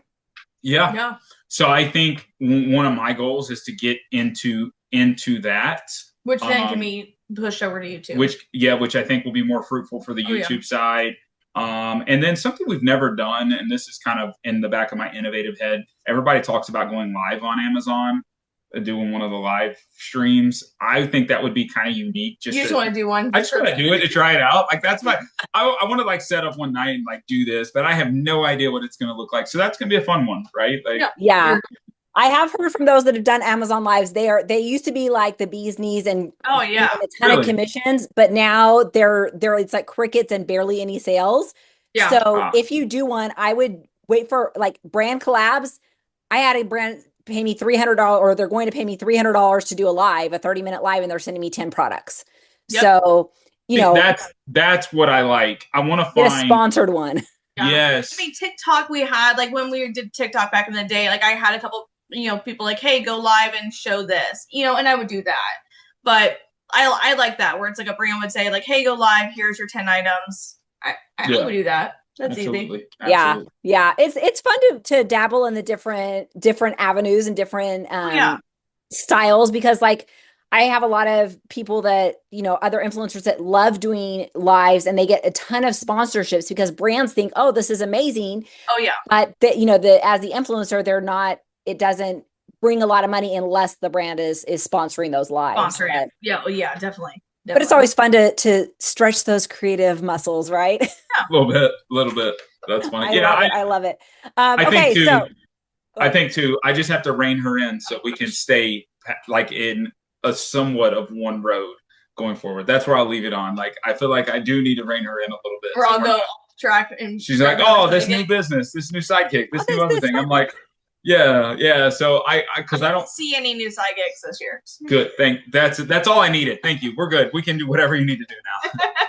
That is hilarious. Okay. So top 3 tips to somebody that is looking to, like, they're just wanting to add income. Like, they're like, I just need more money. What would be your top 3 tips? It can be influencer, whatever, like, just because I think you guys have so much experience in this with your different businesses and different income streams. Like, somebody that's like, hey, I want to start building income streams. What would be your top 3 tips? Oh, you. Oh, me. Well, are they in the influencer program already? If they're in the if they're trying to get an influencer, I would say post those 3 videos and stop waiting. Like, literally just post them and let's see if you get approved. Because I think a lot of people wait too long, and they're like, oh my gosh, that took me only 2 days. And they were so worried about the editing in those videos. So my first tip is, if you're interested in Amazon, just do your 3 videos and post it. Like, don't be scared. Don't be nervous. Just post them real quick. There is so many other side gigs. Like, I mean, I am part of a course or a group that has like 20, 30,000 people in it. And they have like 10 other courses, like mini courses in there, teaching you how to do like secret shopper, or doing like other side things like writing letters, and, just Amazon and Amazon FBA, and just so many other things like crypto and things that like people don't think of, and they're like, hey, I don't know how to do. So if you want to, there is joining communities that have that knowledge. And I think the biggest great. thing and I think the biggest thing too is making more money is product research. Yeah. Like that, and like using extensions. Sorry, I think I said 4. You're good. No, we can go over the 3. Post those 3, get in a community or a mastermind. And I would say product research, and then using the extensions, using tools. Like, Like, don't wait. Grab Oink, grab Viral View, whatever one you want, or both, and kind of go from there. Yeah. I love it because I think that you want to work smarter, not harder. Oh, yeah. But you also have to learn to crawl before you learn how to walk, and walk before you learn how to run. Oh, yeah. Right? Oh, yeah. Yeah. And so, being mindful, kind of like we talked earlier about knowing your skill set and knowing, hey, I'm a slower learner. It takes me a little longer to adopt this processes, or, hey, I've already been making videos for 10 years. Like I've no issues with camera work or whatever, like all different things. So great tips. Yeah. This has been so much fun. You guys are amazing. If you'd like to connect with Beth and Grayson, we will have their information down in the description of this video. But thank you so much for being here, guys. Of course. And thanks for having us. yeah, we'll see you guys on the next one. Bye. Bye. Hi, friends. Nicole Vincent here. Today we've got David Peters. I am so freaking excited. David is one of the first Amazon influencers I remember from like when I was first starting out on Facebook. I kept seeing his posts in different groups, and I'm like, this guy knows what he's talking about. And he's been in this for 4.5 years. He's been killing it. He's done over $100,000 in Amazon online last year alone. And he's been around for a while. He's had to adapt and has lots of different irons in the fire as well. So I'm so excited to chat with you today, David. Thank you so much for taking some time out of your day to chat. No problem. Finally, nice to meet with you. I follow your YouTube and all your posts as well in the group. So I appreciate it. Your posts like in the Oink group, because that's kind of our common fun place to hang out on Facebook, have been so inspiring and so just so encouraging to so many of us in the group. I love how you've been such a great cheerleader for everyone. Like, is that kind of your personality, or is that something like you're just like, oh, I just want to cheer people along or show them that, hey, this does work, or what's your goal with that? I'm curious. Yeah, I know there's a lot of new people in this business, and a lot of them, I think they have, a lot of hopes and dreams like the rest of us. They're normal people. They're single moms. They're dads. They're, all different walks of life. Older folks that are like, I'm looking to supplement my income and that kind of thing. And I've been fortunate enough. And I mean, I worked my butt off, like I said, 4.5 years, and I've had to learn a lot of things, and things constantly change. It's different now than it was, 4 years ago when I started. And I have kind of two sides of me. One, I don't want anybody else in this. Stop, go get a job. You don't really want to do this. It's stay out. You don't want to do this. And because it's oversaturated. I mean, I would say oversaturated. It's saturated. There's a lot of influencers, a lot of people making videos.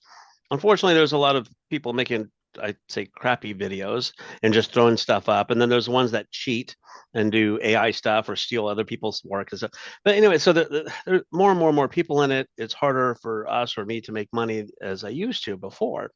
But I also understand that an extra couple $100 a month can mean a lot to somebody. A car payment, $300, $400 a month could pay for a car or a minivan for you and all your kids, all these people. So true.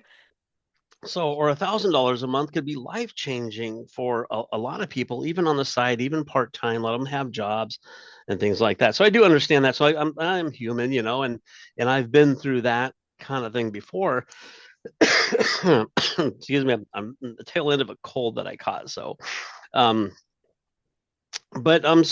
I do, like to help other people out. If I just have some little nuggets to throw down here and there, to help people get into the system or just learn something, I do that. And I know we were joking earlier, and someone asked me if I do a course or have a PDF file or anything to do and help, and I don't sell courses. I don't sell coaching, or anything like that. But I've been thinking about it. If you're interested, let me know. Yeah. For those out there. I love that. I love that. Because it really, you are really a bright spot in the Amazon influencer community. And I really appreciate that. especially because like it is that two-sided coin, right? Like you're my competition, but I also know this can be life-changing for you. So, so tell us a little bit, 4.5 years, tell us your journey. Like what brought you into the Amazon influencer program? Like where did you come from and how has it kind of evolved for you over the years? Well, I've owned my own business pretty much. I've been self-employed for over 10 years. I actually moved from the Sacramento area in California down to LA as an actor. So I was always comfortable in front of the camera as acting, but I also have a visual media company where I do photography and video and all that. So I'm used to behind the camera and editing and all that. So it just kind of flows. And I was in Los Angeles and I was just a full-time actor, just doing background work and doing whatever. I sold a house, so I was able to survive because it's expensive down there. And I thought, it's like, I'm looking for ways to earn money online or something that I can continue to earn money from anywhere. So as long as I get an internet connection, I want to be able to earn money. And I had time because as a full-time actor, you don't work very much. So if you're lucky. So I actually started as a affiliate. And I saw some people doing, hey, you can post affiliate links up on a website and people will buy and you get the commissions off of just doing that. So I built websites. I'm a little techno geek kind of thing too. So I build websites, I do graphics and designs and things like that. Yeah. But so I started kind of with that. And then I got reached out and as I'm doing reviews and things like that, just on Amazon products that I buy, I got, people reached out to me and said, hey, if you buy this product and make a review, I'll refund you, which I know you don't do. Don't do that. Don't do that. This was 4.5, 5 years ago. So I'm like, okay. And they did, they refunded it. It worked. And I did some reviews and things like that. And, and then as I'm still looking to do things, I actually started doing graphic designs, print on demand. That's another thing that I do. So because I'm also a creative, artistic, and I know how to do Photoshops and things like that. So I started making designs and uploading it to Amazon. Amazon has a program called Merch on Demand where I upload my image. They sell it on Amazon. The platform is pretty big. Yeah. They got their customers. They sell it. They print it. They ship it. I get paid a royalty. Oh, that's pretty nice. For my image. So I started doing that kind of stuff again from home with internet. I don't have stock. I don't have to buy stuff, whatever. And then I did see a video on YouTube about someone was doing the influencer program. So it was still new. It wasn't like super, super new. So it's been going on. It was going on for a couple of years, but still in very low quantities. Yeah. Back then. And someone did that saying you can video yourself doing product reviews of stuff that you have. I mean, we've always bought stuff from Amazon anyway, so we got tons of crap. But and I'm good with video. I'm good with editing. I'm good in front of the camera. You got all the skills. Yeah. So I'm like, okay. So you have to apply for the program. Now I also had a YouTube channel where I had where I posted a lot of my acting reels, my commercials, and I hosted other shows. I had a cooking show. I was kind of already a social media type person. Yeah. So I applied for it and I got in the first time. But I know sometimes that's hard for people to do. Yeah. Back in the day, it's called influencer program for a reason. They wanted people that were social media influencers. You had to have a following. You had to have an account or something like that. Now I think they're kind of letting anybody in. But the bar has been lowered quite a bit. Exactly. They're just letting anybody in. But I mean, which is good for those people that are getting in. But and so I started doing that. And I started off really good. I mean, the first month making $30 and then, a couple $100. And then because I started like in August, and from August to December, that first year, being that you get paid, later and all that stuff, I made like $3,000 for those first few months to doing it total. But then in that January, I made like $2,000 that month. Oh. And then 3,000 and then 4,000. And that first year, I was like 120 grand or more. Wow. That first year. So like now, I'm earning less than I did 4 years ago. Yeah, which is crazy. And I'm working 5 times harder, I think. Yeah, yeah. Because again, things have changed. But so it just started, and I started doing that. And I'm also in the travel business. I own a travel agency. And so I do a lot, like you said, I have a lot of irons in the fire. I've got I lots of love it. different, I love it. but the travel agency I also can do online. All I need is an internet connection. So Yeah. it all just kind of ties in. And we have a travel show. We video and do a travel show. My wife and I now have a travel show. But anyway, but the influencer thing started making more than the other stuff. Even my print on demand, I was like at $1,500 a month. And I'm like, well, I'm making $2,000, $3,000, $4,000, $5,000, $6,000, $7,000 a month on this. So I've kind of not done much with the print on demand. Yeah. And now it's only about $300 a month because I haven't done anything. And it's kind of like our thing. You have to kind of keep up on it and trends and things like that. But so I've shifted throughout, the last few years of what I'm working on. But yeah, the honestly, for everybody out there, the Amazon influencer program is my biggest bucket of income that I make. But that bucket is contrived, what's that? I don't know the word I'm not thinking of, but it consists of several different arms or streams of income within the Amazon paying me. Yeah.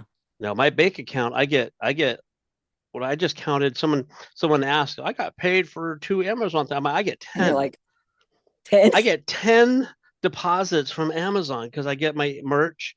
I get all the foreign, I get UK and Canada and all these different things. And I get KDP. I also have some books that I've done. Again, it's on the print on demand thing. So it's some KDP stuff. So Amazon, I mean, Jeff Bezos, thank you, man. Yeah, a lot of people hate Amazon. They hate him. But Amazon is my biggest income stream. So yeah, I kind of like Amazon.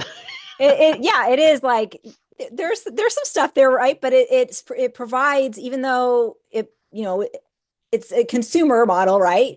For those of us, for influencer, for the merch on demand, for all this, like it provides income for a lot of people too. And so it's not just to take for Amazon, like it really is spreading the wealth out. Well, a lot of people, the holidays, buy local, buy small, don't put money into Amazon, the big company business. But a lot of people don't understand that a lot of the sellers on there, a lot of them are the Chinese sellers and stuff like that. But there are some sellers that are you and I. Exactly. There are people that are doing FBA. I've never gotten into the FBA, fulfilled by Amazon is what that means if you're asking, which means you're selling products that you probably get from China, but you're selling it on Amazon. But I said they employ or basically pay a lot of us regular folk. I'm just a regular dude, I'm nothing fancy, just me. But they pay me pretty well. So it's like Amazon does support a lot of us and other families and small independent people. So I know you also patting Jeff Bezos, who don't need no more money, but anyways. So, someone's got to be on the top, right? Like, but I think that Amazon can be such a blessing for a lot of people. And I think that that's why, even though like, yes, the influencer market has become more saturated, it's like, there's still money to be had.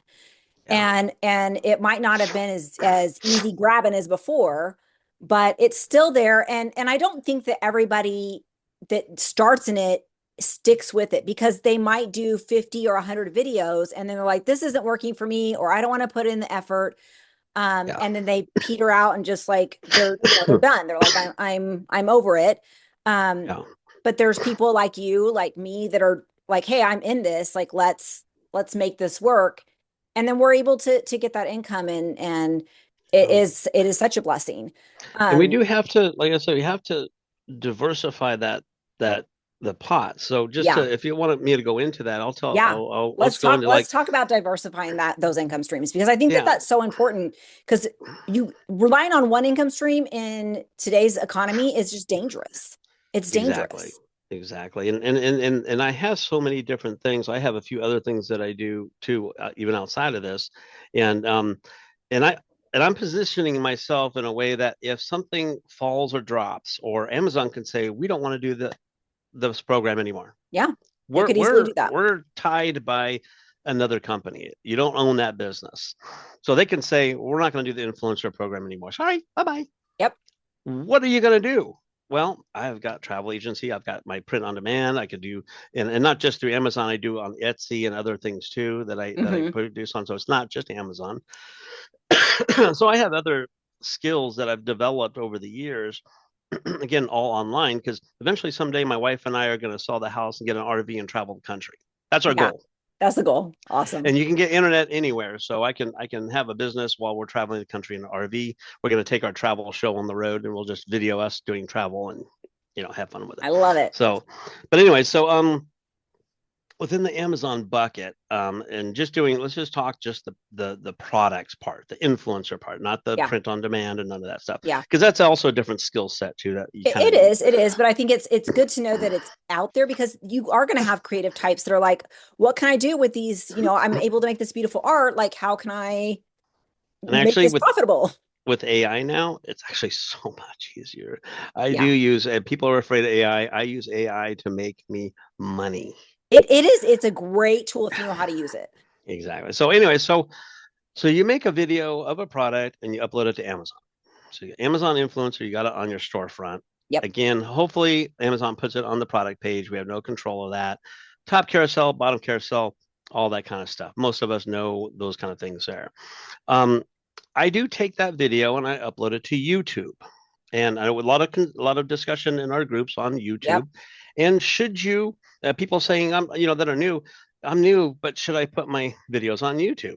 And I've answered a few times and I say, definitely. Definitely. And I gave an example recently in December, I hit the $1,000 a month income on YouTube from just the Google AdWords. Now, wow. Google owns YouTube.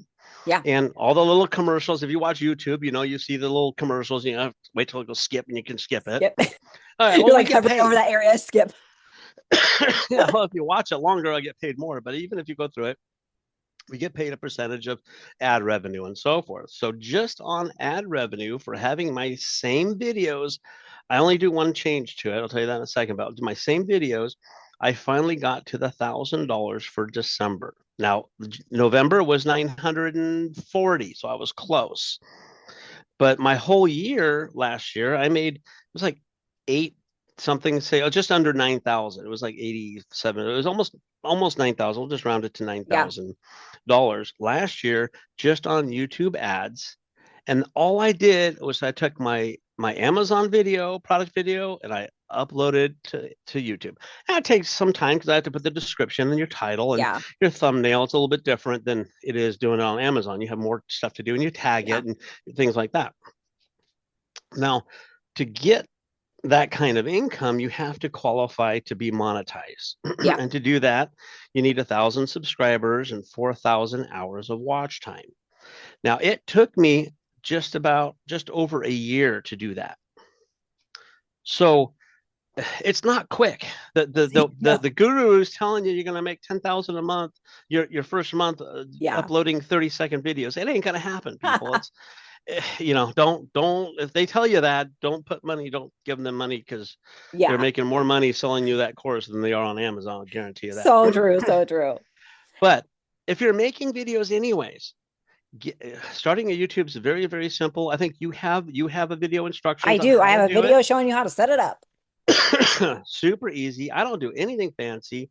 The only thing I do is when I'm editing my videos, I have a little animated pop-up thing that says subscribe and hit the bell, and it gives a little ding. It's got a little sound effect to it. I just add that to the very end of the video, and I save that video. So I save 2 videos every time I edit. Yeah. Now, I overkill this. I do more to my videos than most any of you guys out there would probably ever do. Yeah. And I was going to ask you, because you definitely have a video style, which is it's top notch. Like your videos are. I'll tell you about that in just a minute. But just the thing on the YouTube is upload it, get it going. Yeah. My watch time got hit really fast. It's the subscribers that took longer. Interesting. And the reason for that, and it's logical, is people are looking for a product on how to install a keypad door lock. Or the e-bikes. I'm looking for an e-bike. You go to Amazon or you go to YouTube and you're searching for that thing. I found it. Great. Oh, okay. There's the guy's channel. He's doing a washing machine and an air purifier and a toothbrush and all. I don't care about that stuff. I wanted that, watch that one product video because that's what I'm looking for. All the other stuff I do, people don't care. So that's why they're not going to subscribe to you, because they don't care about the other stuff. They were just looking for that one product. So it does take a while, unless if you have a very specific reason why someone's going to subscribe to you, because I'm not in a niche. I'm not all just tech. If I was just tech, people like, oh, that guy does tech. I like tech. I'm going to do that. Or makeup tutorials or women's fashion. That's a big thing.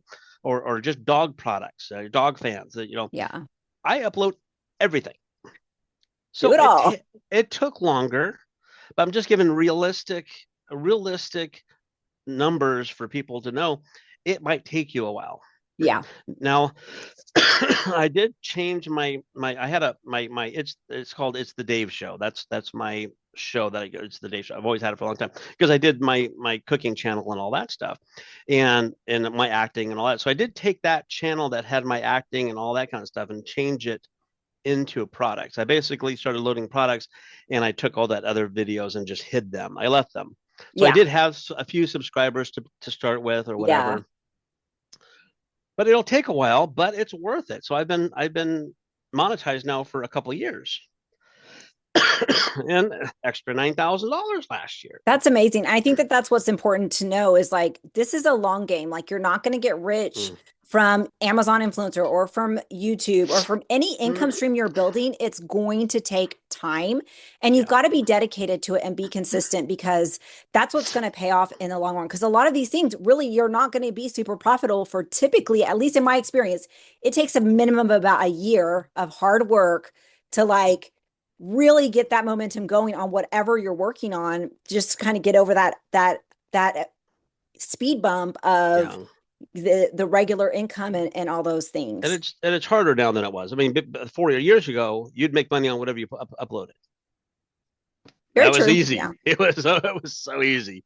But now it's like, let me just dive in this money goal. When it comes to like my videos on that now, because I come from a background of actor, video, photography, stuff like that. I mean, I'm sitting right here in my studio. I've got two Sony full frame cameras facing me, one facing me, one up above. I got a shotgun microphone. I've got two big studio lights sitting up here like that. It's a visual media studio. It's a video studio. Professional. I mean, this is like $10,000 worth of gear here. Y'all don't need that. You don't need that. But for me, when I first started, I wanted to build a brand. My brand, it's the Dave Show brand. And to do that, I wanted the quality and details.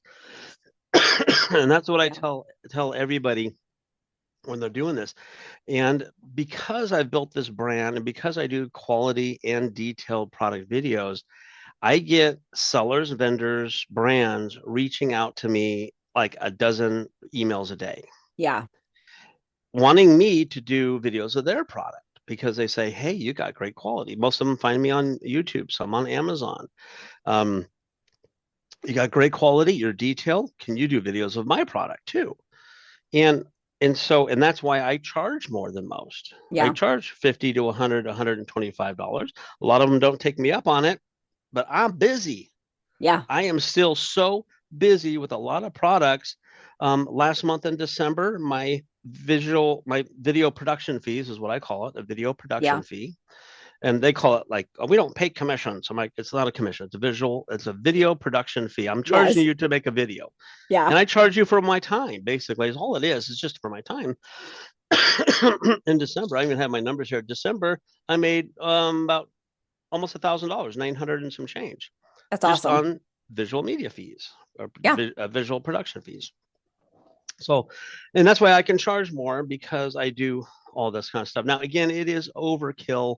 Most people will use a cell phone to do videos and so forth.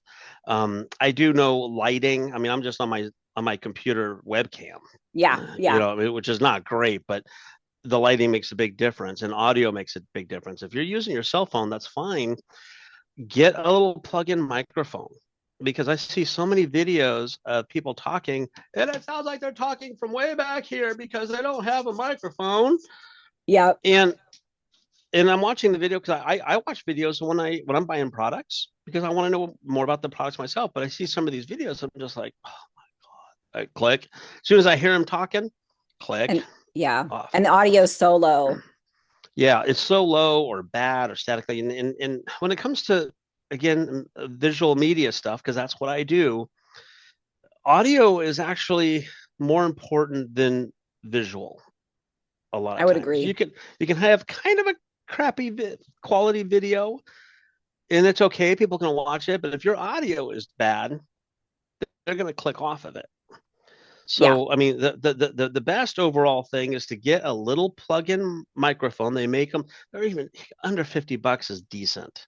Yeah. A little wireless. You put a little wireless microphone on, put it there, put it into your phone, mount your phone on a tripod, not holding it and doing this, making people dizzy.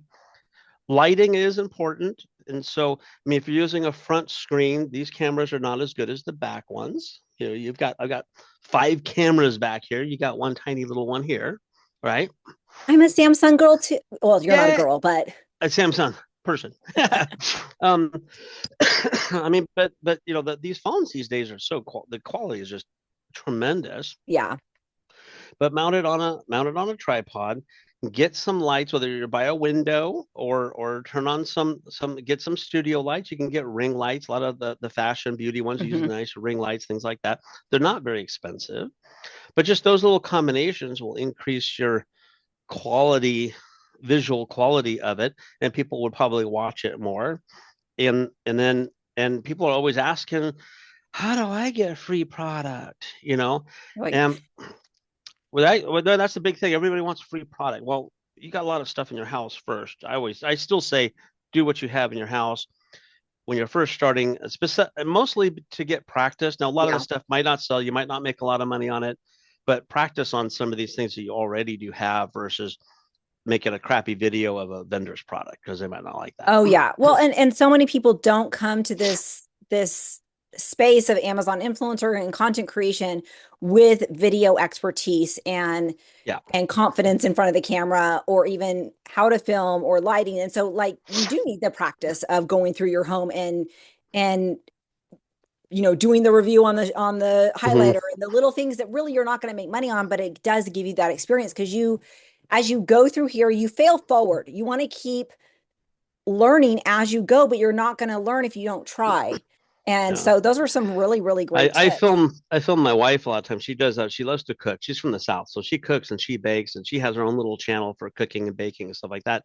But she was new to doing videos, not very comfortable. At first was like, don't watch me do it. I'm like, well, I'm here to help you. You know, and she is getting better, but then she sees me do some video, and I don't script anything. I do read the instructions to try to get an idea of what the heck I'm talking about. Yeah. And I do several takes because I do my own editing, and I edit on a computer, a professional editing system and all that. Now, you know, a lot of people are working on their phones with editing.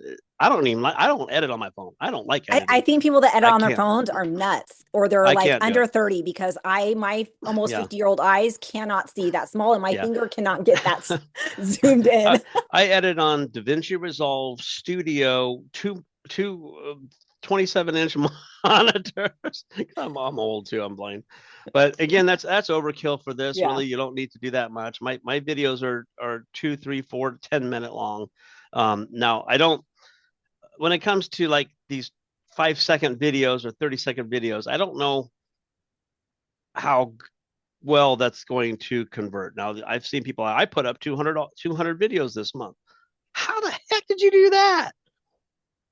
30-second crappy video? I mean, they might not be. I don't want to assume because I've never seen them. But really, I mean, my suggestion that I tell people, my advice, they're like, how long should my video be? The video should be as long as it takes to get all the information that's needed to make a buying decision. Because the idea is you want people to watch your video and go, I know what I need to know. I'm going to buy it. Not like, well, that really didn't answer my question. So what's the next guy's video? and your 30-second little video is not going to get any sales. So you're going to put more up. Fine. You might get some sales too, possibly. But if you're not answering the questions that people are looking for to push that buy button, you just wasted that 30 seconds or 5 minutes that it took you to make it. So, I mean, suggestion is make the video as long as it takes to answer the questions people have. Well, how do you know what those questions are? Amazon has a place where people ask questions. They do, yeah. And if they're asking questions of how long is that extension cord, or or the cord on this product, or whatever their questions are, make sure you answer it in the videos, and watch the other people's videos and look at them and see what you think. Did you get all the information? There's some that I watch, I'm like, that was a really good video. Honestly, that influencer is good. Quality is good. The audio is good. They answered all the questions I had on that product. And then other ones, they start talking, like, click next. Honestly, you'd skip right. So you kind of have to look and see how other people are doing it. And if there's somebody on there that answers all those questions too, how can you be different? Yeah. Well, that's you. It's yourself. It's your personality. Maybe your experience. This is my experience with this particular product. Yeah, and I think that if there are other videos on there that are good, you can still bring you to the table, right? Because if me and you both had the same product and we both did high quality videos on them, some people are going to like how you shared it better, and some people are going to like how I shared it better. And that's this world. Like, you kind of have to just be yourself. And I think it's great to see other people's videos to get ideas, but you don't want to mimic what they're doing, because you need to be you, right? Yeah. Like in videos, like, you need to be yourself. But also sometimes, like, yourself might need to practice being the better version of yourself. Yeah. Yeah. I mean, when my wife first started doing the videos, as soon as I hit record, she started to talk robotic, like, like, okay, this is what we are going to do now. We're going to go ahead and take 2 cups of flour and put it in here. I'm like, just gotta loosen up, just be yourself. Get that Southern accent out, honey, because people love that. And just like you're talking to a friend. And the same thing with this is you want to do this kind of like you're talking to a friend. I get it takes practice. Not everybody's going to be used to it, but hey, you're my best friend, and I love this phone. Let me tell you why. That kind of thing. I love it. So, you have brand deals, like, reaching out to you. Do you do product research? Do you do investments at all? Because that's kind of, we're all kind of chat. That's kind of a hot topic right now, I think, with product research and investment. I only product research for the stuff I want, need, or buy myself. Okay. I have never bought a product just to make a video of, and then what do you do with the product? You sell it or give it away. I've never done that. Now, we've done a great example is I think for Christmas, like 3 years ago, I bought my brother a chipper shredder. I'm not telling you which one, but do it on your own. I'm giving you a good example though. $160, $170 chipper shredder for Christmas or whatever his birthday. I don't remember what it was. He lives in Oregon. He lives kind of in the woods, and he's got big branches and stuff. Yeah. Do that. I said, but you have to make a video for me. If I buy it for you, you have to make a video of it, because it's not near me. I never touched it. I sent it directly to him. And he's not like me. He is not in front of a camera guy. He's not video, none of that stuff. He says, I'll set up a tripod, put my phone on and film. I said, you basically tell me what you're doing so I know what you're doing. Okay. So he's like, okay, I'm going to go ahead and put this together and put the stick in here and show you what this does or whatever. So he did that and went through the motions and filmed it, sent me all the files. I voice-overed myself. So with my voice to tell people what's going on, his video. Yeah. I've earned over $2,000 for that product. I love it. So I did my research to find which product I wanted to send him. Yeah. A lot of research and stuff on that. And we didn't have the tools that we did now either. So I had one tool that I used. Yeah, I had one tool that I used for my print on demand stuff. and basically it gives me the BSR, best selling rank number. Oh, okay. And the lower that BSR number is, the more sales it got. Okay. It's a better selling. So that's like the only tool I use to find that particular thing. And then also I check the product to see if there's other videos and so forth.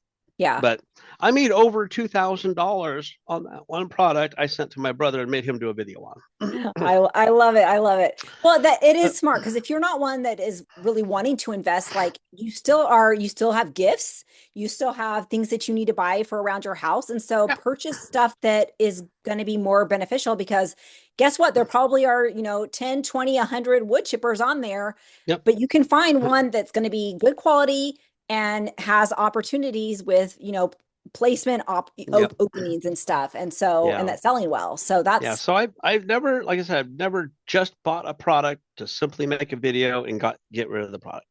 But every time I go to buy something, I do my research. I do look at the best selling rank. I do look at the numbers and the video placements and all those things that we're supposed to do that everybody's talking about.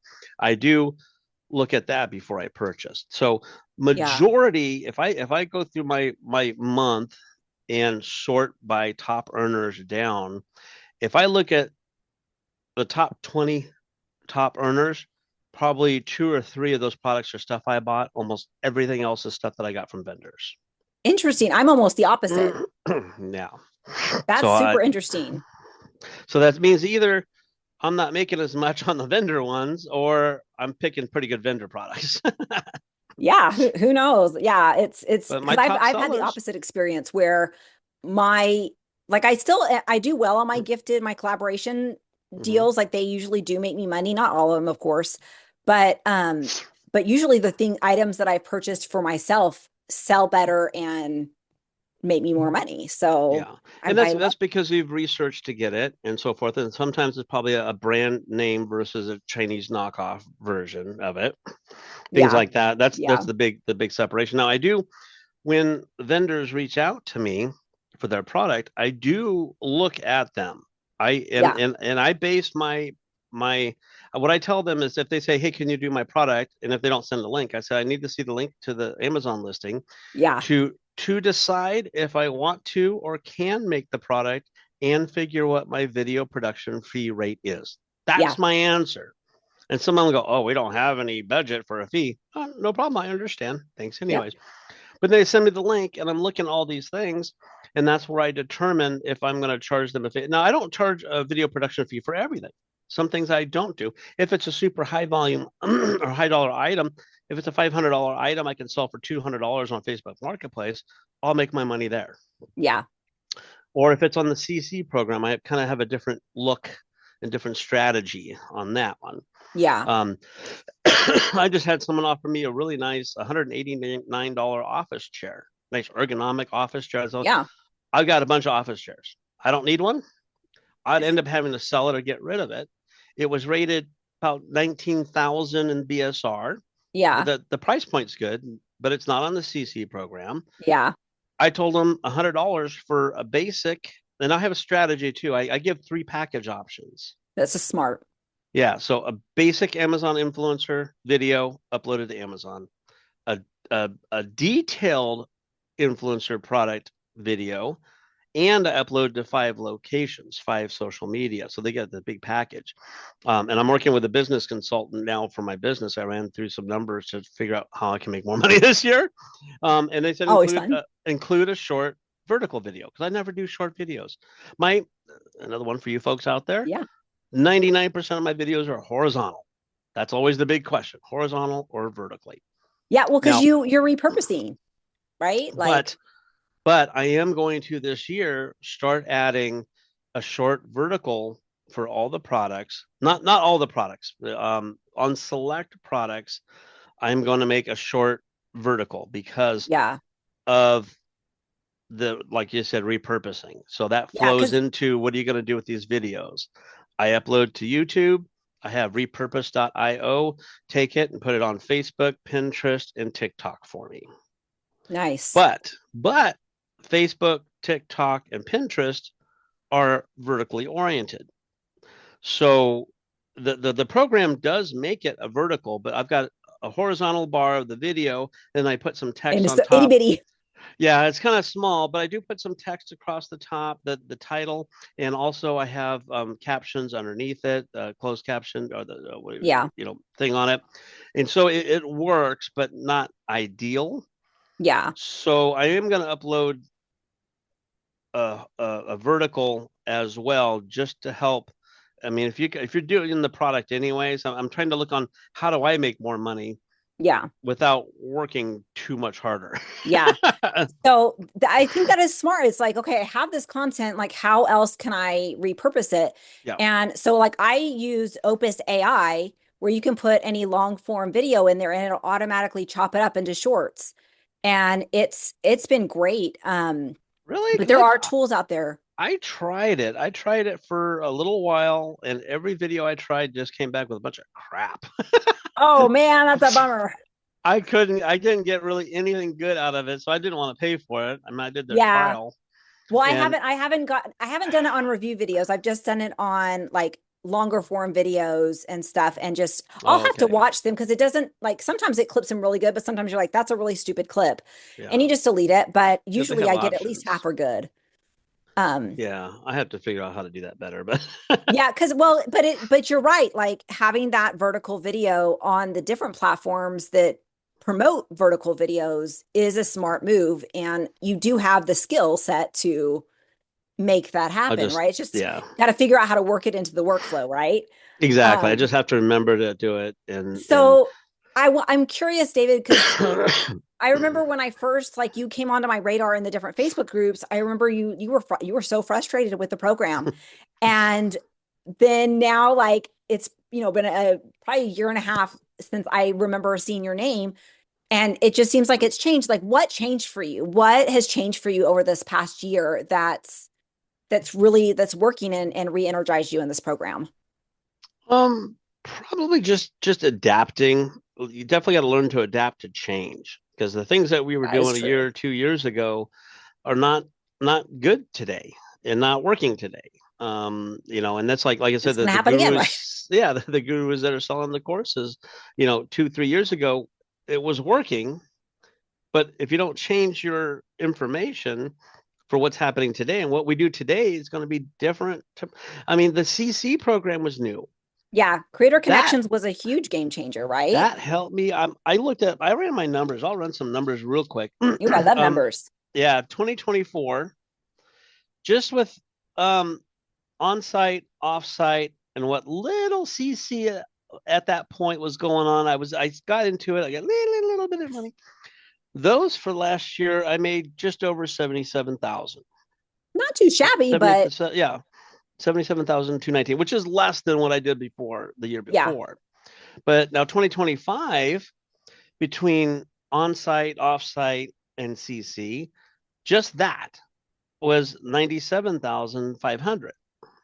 That's freaking awesome. And the difference, this was interesting because my let's see, what was it?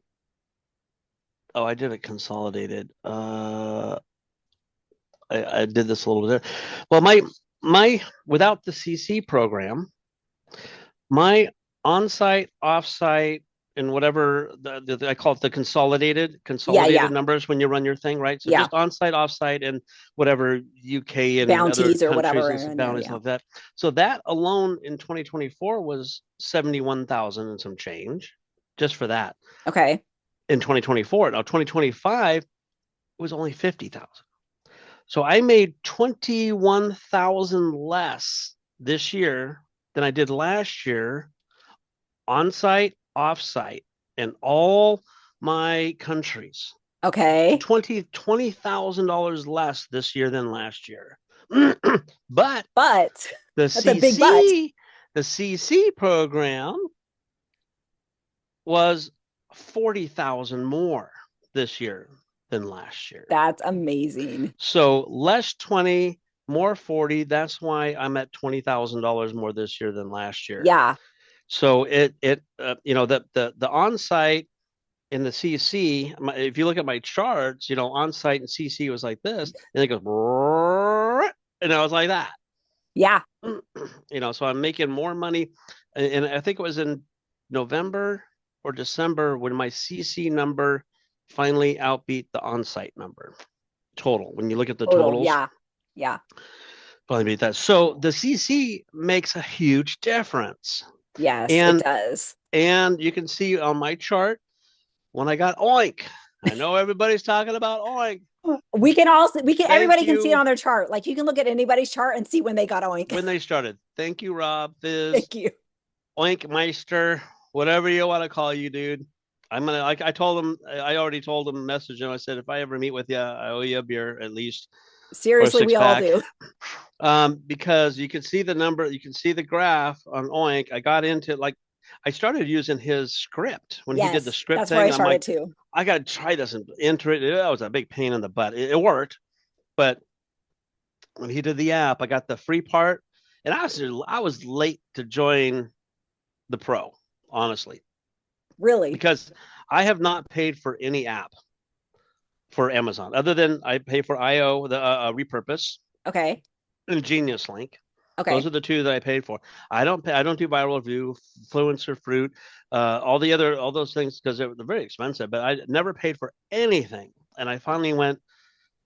This Oink is pretty cool, and it was right at the beginning, and he started adding more stuff, and I got tired of just waiting because it took forever on the free. Oh, I bet with the size of your storefront, I'm sure it took forever. Yeah, with 3,000 videos, it took a long time. And so I said, all right, I'm buying in, and I made that $200, $180, whatever it was with the discount back then when we bought it. I made that back like the first week, just with the sales fetch and with the storefront fetch, and just like that, getting the CC programs that you'd have to try to sort through 500,000. It's just I couldn't figure it out. Yeah, that just helped figure it all out so much easier. That's what made the difference in 2025. It more than doubled what my onsite. If I didn't have that, I would have made less money last year than I did the year before, which was less than the year before. Yeah, which is crazy, because I think that, yes, I think the onsite is, it is saturated. You do have a lot of stuff there, but not everybody is participating or even aware of creator connections. And Amazon loves it because it's not coming out of their pocket. It's the sellers that are paying it. Yeah. Well, and Amazon I'm sure pays us 2%, and they're paying us 10 or 15. Exactly. And I'm sure it's going to adapt and change. Like we've already seen some different stuff shift, and we'll be adaptable and shift with it too. But I think that it is important to be aware of what different offerings are out there with Amazon so that you can leverage it, right? Yeah. And because that's a huge difference. If you're you're essentially doubling what you made on site with creator connections without having to really do very much. Yeah, because if you look at it without it, I'm working 2-3 times harder to make less money than I did before. Who wants to get a paid deduction? Who wants to work harder and make less? Yeah, yeah. I mean, it's still 50,000. If I just looked at it without the CC, I still made $50,000. That's not bad income. But that's hard to live on. Yeah, I'm working harder for less money, but at least with the CC now I'm working harder, but I'm making more. Yeah, yeah. So that's what's been difficult. Yeah. So do you have any other, you talked about your travel agency, the different Amazon stuff, what YouTube, any other things that you're working on for different income streams? What I have listed, so I've got my Amazon, YouTube. I have a travel show, which doesn't make very much on that one. It's a small show. Nobody wants to see us travel, I guess. I finally got in the YouTube affiliate little thing. Oh, I've heard that's pretty cool. Add a little products. I think I've made 3 sales for 64 cents so far. Ooh. I just started uploading all that stuff. So, but that's 64 cents, right? Like you got to start somewhere. Exactly, and it'll grow as I add more. The visual production. Oh, this was some other things. Thrashio, Logi. Yeah. Some of these third-party kind of stuff. Now, Thrashio, I used to make $1,500 a month. I made $160 last month. Oh, okay. So what is that? I haven't heard of that one. Thrashio is a third party, almost kind of like Logi. It's a third party, but they own their own brands. Oh, okay. I thought there's a name for it. I forgot what it's called, but they own a bunch of different brands, and would like send some products out for samples, and we do videos, and they pay you like a 10%. Yeah. So it's kind of like a CC program, but on their own. Oh, okay. Well, they did that, and they have pretty much they own their own brand, so they have kind of a set amount of products. Well, it got oversaturated. They sent products to everybody. There's 100 plus videos for every single product. My income just started dropping. Now, when I went to go through my storefront health check, thank you, Rob. Thank you, Rob. A lot of these products are not even available anymore. So they're starting to go out of things, and they're not adding more to it. So my income on that has got this was a good month. 167 last month was good. Usually it's like 30, $40. It's almost not worth even running the reports for. Yeah. Logie. That's working with sellers, right? Like matching up with brands. Matching with brands. Yeah. If people aren't on Logie, I recommend it. It doesn't cost you nothing. They have great reporting. If you like numbers, they have great reporting options, and they will have and store and give you more numbers than Amazon does. Oh, wow. Okay. Yeah, it's really good. But they also have brands that come to them, and they offer an additional discount for us to do videos. Now, a lot of them aren't doing free samples, but Logie they have an AI thing that matches you with the brand, and I do still get free samples. Oh, nice. Now these free samples are sometimes oversaturated because they're sending them to other places. But I mean, I only made $67, but I have a friend that made $800 last month from Logie, and there's some people that are making over $1,000 a month. Okay. With the Logie stuff. So that's another little side thing. Yeah. And I have a few other vendors I work with very specifically. I just send my report with their sales numbers, and they give me directly on that. Yeah. I have a rental house in Vegas, so I make a little bit of money on the rental house. The merch print on demand is another income flow. And I think that's about it. Yeah. That's a lot. I love it though. I love it because I think that's it. I think if people can kind of open their eyes and their minds to different income streams, like, it might only be 100 or $150, but guess what? If you get a few of those, it adds up, right? And that could be a bill, or that could be, groceries for the week or something. And well, I added probably about $25,000 last year just on stuff that's not Amazon related. I love that. Like just this other side hustles. Yes. But this is not my side hustle. Hustles have side hustles. Exactly. And this is my full-time job. This is what I do for a living every day. And it's funny because when people ask, what do you do? You're like, well, the small brain version is I just make videos of the products, Yeah. But I do say is I own a visual media company. There you go. I do photography and video. Most of it is product videos, but I also do other things. I've been hired for events. I do videos of events and photography I've shot weddings. I've done conventions. I've done other things. So I can always be for hire for other stuff too. So I have those skill sets that I can always bounce to if I need to. If one thing drops, if Amazon drops, I'm not worried about it. Yeah. And I think that's awesome. Like, you want to keep building your skill set, and whatever income stream you're building, you want to be building skill sets and knowledge base, because that's what's going to carry with you. Like, the product or the income stream might not carry with you, but what you learn as you build that does carry with you. And I think that's so important. And invest your money and put some in the bank. Yes. Like, seriously, if you are doing these income streams and you think that Amazon pays you $50,000, guess what? That's not really $50,000 in your pocket. You're going to have to pay taxes and stuff on that. So make sure you are setting aside money. Now I have, because this is a business, I have two LLCs. I have one for my travel agency, because that's a real business. Yeah. Then I have one for my visual media company. It's called Impact Visual Media is my parent company. So Impact Visual Media, I have a website because I do all the media stuff. All the stuff, And most all of this gets underneath that one umbrella. It's an LLC and an S Corp. Yep. As per my tax person, don't go to Facebook asking tax advice. Go to a professional tax person. They said, okay, you're making X amount of money. We need to really look at doing this. Quarterly taxes. So I'm an employee of my company. I'm a W-2 employee, and I get paid a salary. Yep. not a lot too. Yeah, same here. My boss doesn't pay me very much. A real jerk. So there's a structure and things. So once you get into this, now if you're only making a few $100 or $1,000 a month, you probably won't have to worry about it too much. Yeah. But definitely get a tax professional that knows this kind of business, because it's so content. Yeah, weird. Content creators. Yeah, it is different, and it is important to get, like, once you do start making some decent money, I would say probably, like, what do you think? Like probably 5,000 to 6,000 a month. Yeah, my tax guy said between 50 to 70,000 a year. Yeah, is when you should really do that, because if it's running underneath your personal account, you have they like business. They have a business tax thing, and there's the unemployment thing you got to pay into sometimes depending on the state you're with. Yeah. And I actually have a payroll company.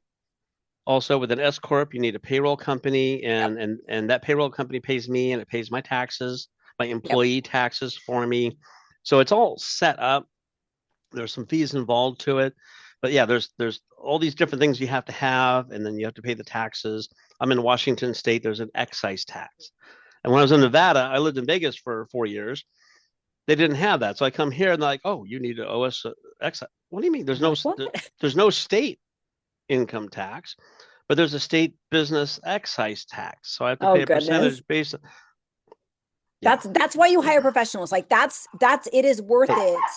If you're serious about this, it is worth it to get a good tax person and pay them to take care of all that stuff, because I've been in this, entrepreneurial world for 14, 15 years now, and it's worth it to pay for that. I have QuickBooks also. And QuickBooks helps me organize all the accounting part of it and stuff like that. Yeah, I love that. Oh my gosh, the time is flying by. This has been so amazing. We could probably keep talking forever. I got so much more to talk about. Like a VA. I'm about ready to hire a VA. That's awesome. So, let's talk about it. Like, if we don't have appointments, let's talk. Tell me about the VA. What are you farming out? What are you willing to let go of? Because I think we're entertaining you guys too.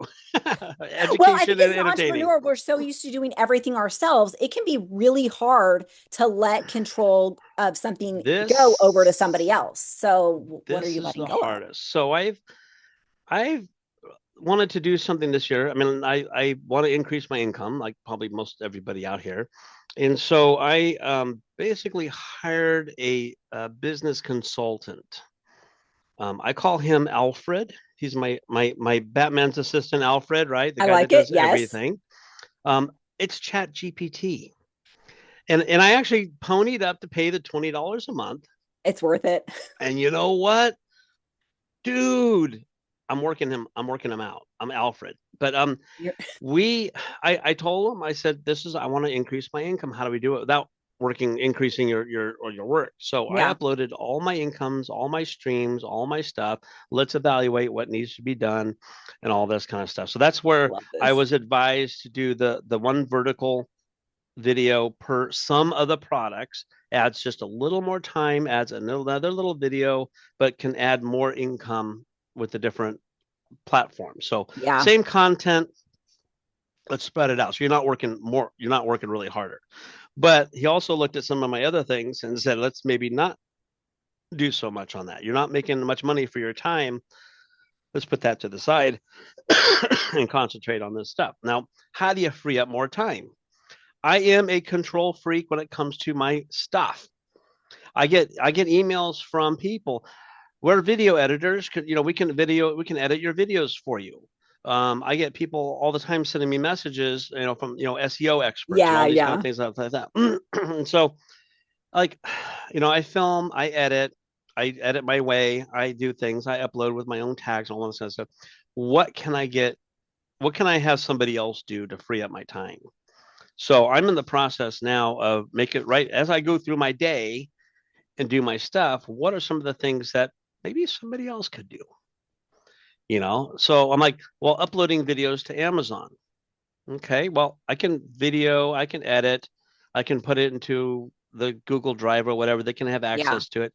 All it takes to upload to Amazon is to upload to Amazon and tag the right product. I can get them that information. I use Oink's little thumbnail ad thing on it. Yep. Super simple. I do a screenshot. I do a screen capture while I'm editing. Nothing, no fancy thumbnails. All I do is I add the little oink over. I created a couple myself, the Yeah. overlay, a couple of overlays, like, That tool is awesome. Yeah. super simple, super easy, super quick, and then when you're uploading it to Amazon, I can upload to Canada and UK all right there. Yep. That's, again, thank you, oink. It saved me a ton of time. But do I have to upload that myself and come up with a creative title, whatever? I could probably get somebody else to do that. The other thing that takes time is uploading to YouTube, because I put the description in, I have to do this, I have to put the tag in, I have to upload my thumbnail, I've got to go through and put the end screen on and things like that. Do I have to do that because the video is done? Can I get somebody else to do that? Maybe. Storefront health check. Retagging videos. Can someone else retag a product? They can search and find the same product or something very, very similar to it and just retag it. Because I spent a lot of time. I just did 600. That's another tip I have for you guys. I should be writing a book. Okay. I'm giving coaching lessons there soon for $20. No, I'm expensive though. If you want to hire me, I'm not cheap, but I'll tell you how it is and how to make it work. But yeah, I mean, to do that kind of stuff, to look through and find it takes so much time. Yeah. Now, some things can be automated. I've been also talking to the great automator Lane. If people know Lane, awesome guy. He's done a lot of stuff. He's great with automation. I need to figure out how to automate more. And he said he used to pay he used to have his VA do the things like uploading the videos and doing whatever, but he automated a lot of the end screens and the descriptions and all that. So I'll have to figure out how to do that. Yeah. But he still has a VA that does other things too. So that's why I'm thinking, I haven't done it yet, but I'm making my list of all the things that I do on a daily basis that somebody else could do, where I can step back from that. Now, I may someday have somebody else edit the videos because they're fairly simple. I'm not creating a movie. I'm not putting special effects on it and coloring and all this kind of stuff that you do as a filmmaker. Yeah. And I try to do one take, and sometimes I do, sometimes I don't, because I don't care. I edit anyways. Yeah. But how much time would I save if somebody else edits and uploads for me? So that might be a key to this year's. I can spend more time doing other things that make me money than those things that take a lot of time that are just part of the process of that. Yeah, I think that like I remember when I hired a VA for my previous business, and that was like huge, because I was like, had to do what you did, like go through my day, like what can I let go of?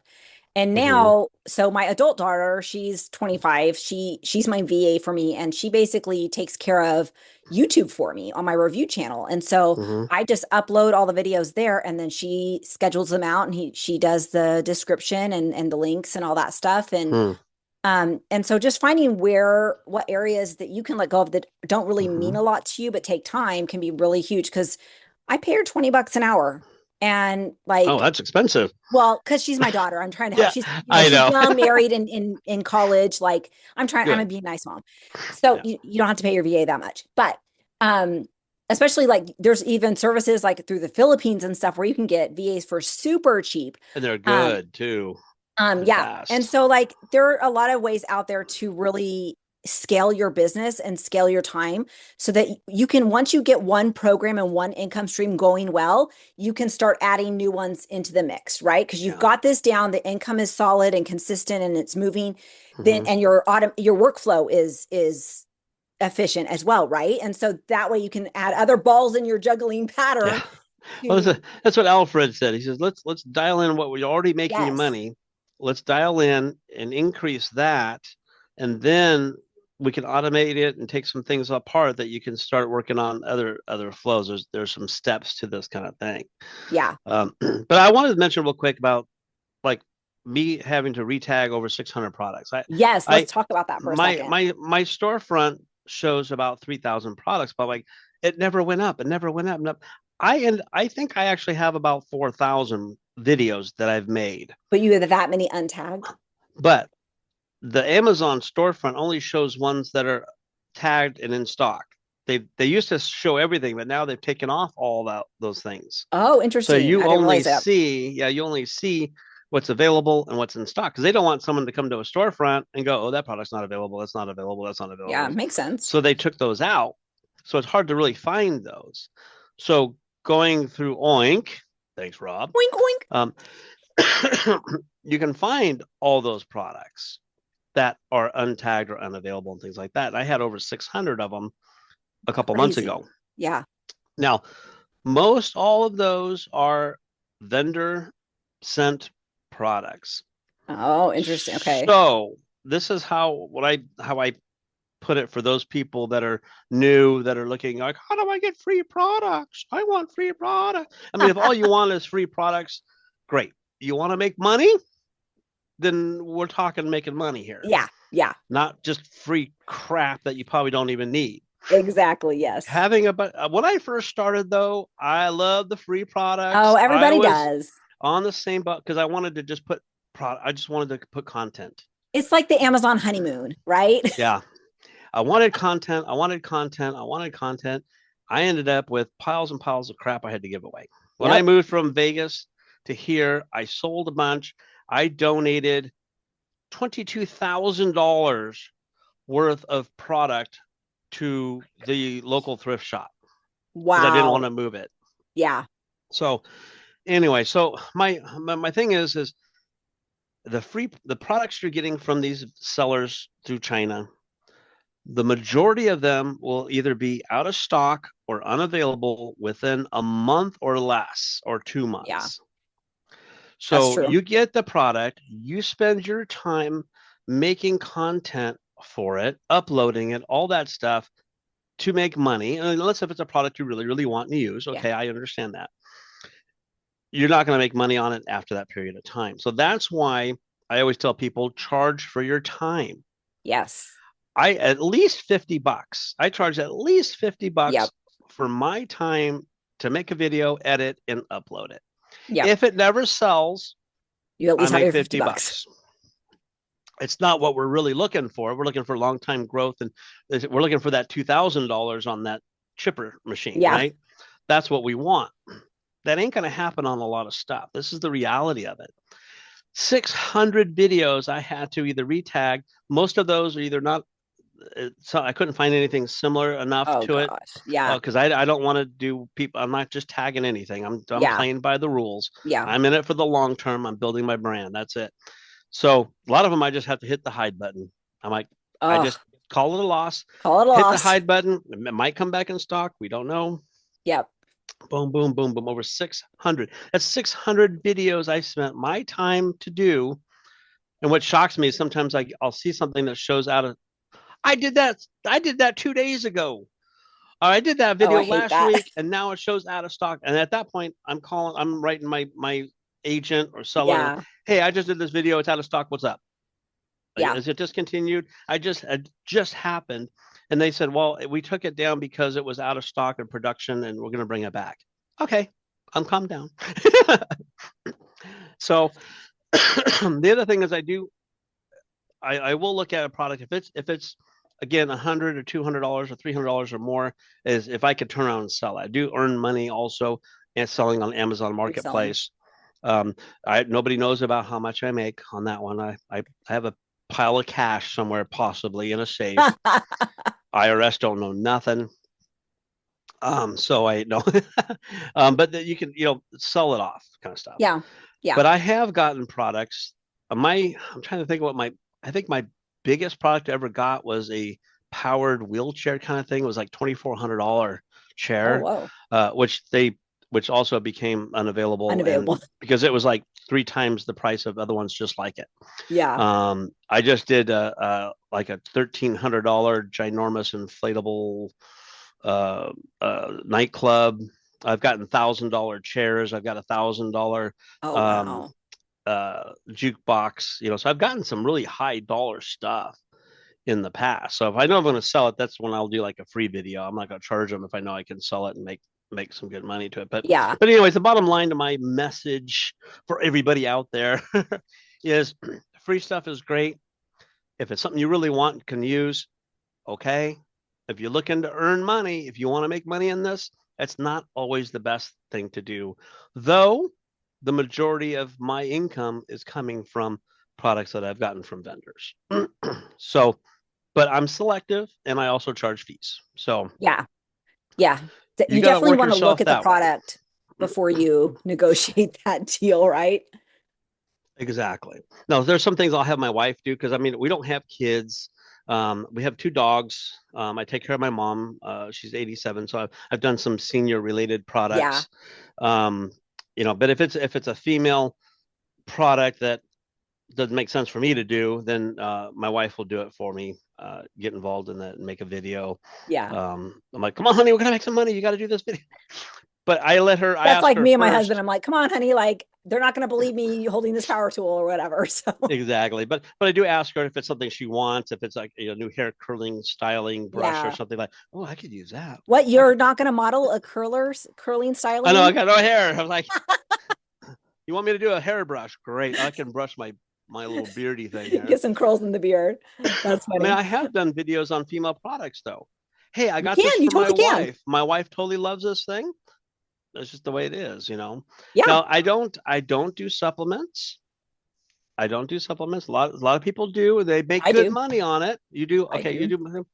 I avoid it just because it is risky. You really got to be careful of what you say and how you Yeah. say it.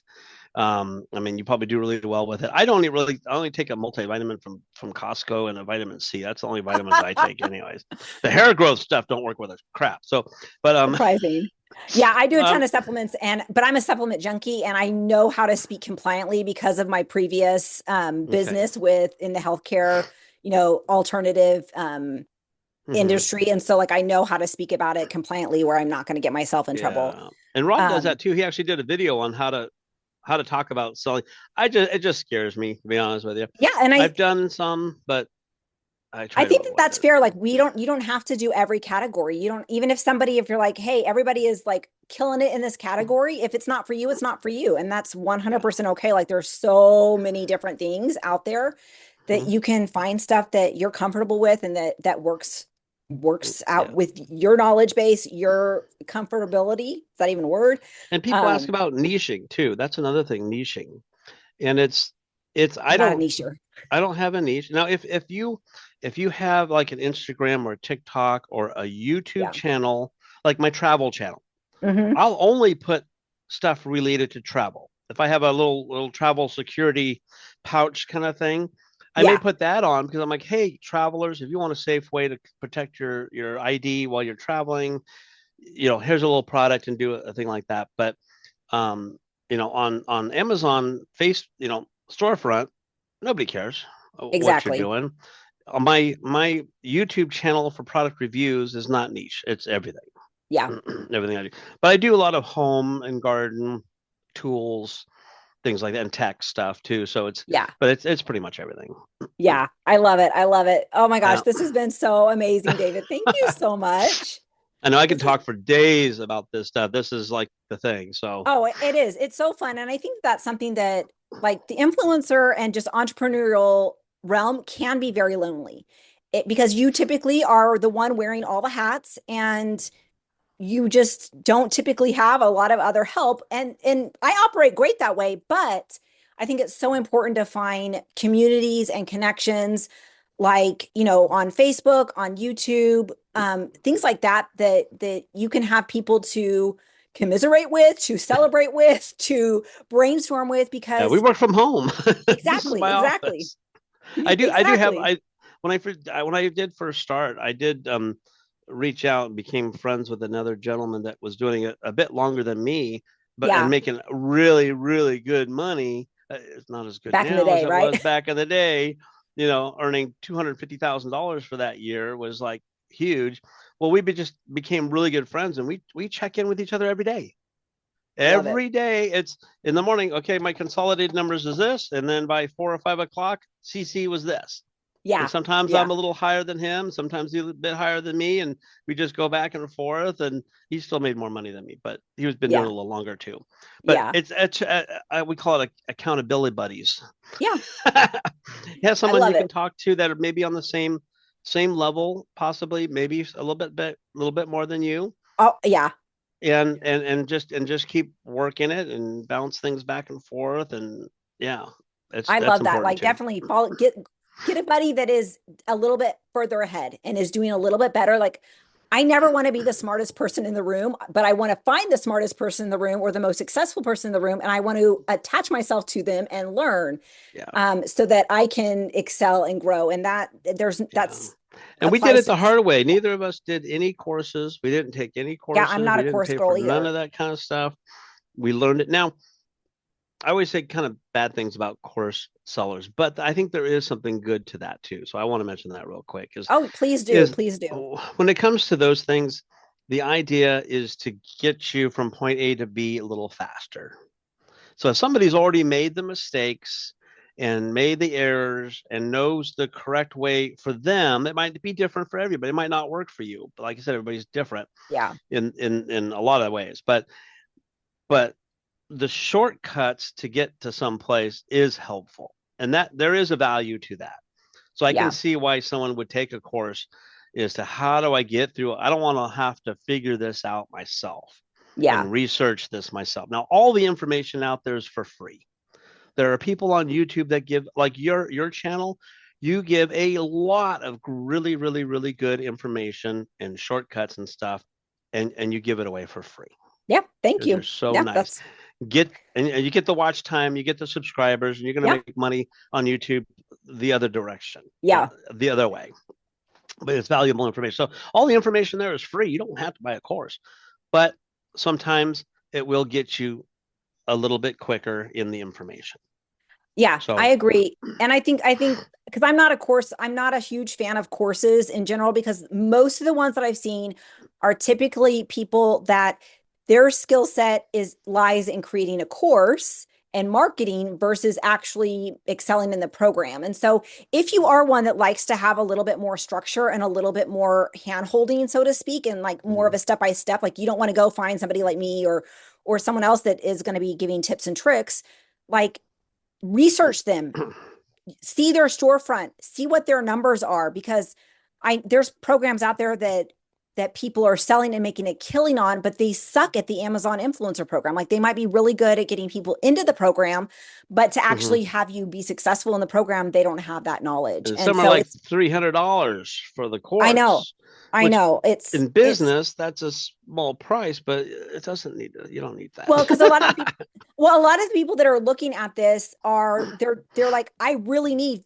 $200 or $300 extra to make my car payment a month, or, I say they don't have that extra money. And, there are options out there like Data Coach Claire. She's got some great programs that are really like, she has a $27 intro course, like stuff that like, there's people out there that are legit successful in the program and have stuff available. But like you said, like courses are not, you can totally be successful. I am totally like without a course. So, in our Facebook groups, a lot of people, I see the same question over and over and over again, but the information's there. There's help. There's people helping like me and you. Yeah. Because we do like to help. And I think that even though this is like a solo job, we really want to lift everybody up and see other people succeed, because we've been there. Like we know how it is when you're struggling and you're needing to build this income and what it can do and how it can change your life when that income is realized, right? Well, December, I was at Disneyland for a whole week, the second week of December. Yeah. I came back, I got sick. I've been sick for 2 weeks, so I haven't done really much anything in December for 3 weeks. I worked maybe a week and a half in December, and I had my biggest month ever. Even before? Ever, because all my businesses and everything, I made just over $20,000 that month in December. That is freaking amazing. With everything, and I worked maybe a week. I went on vacation and all got sick. So that's why you would build this. But that's why you build this. So it does, because it is delayed gratification, right? But I think that's what this.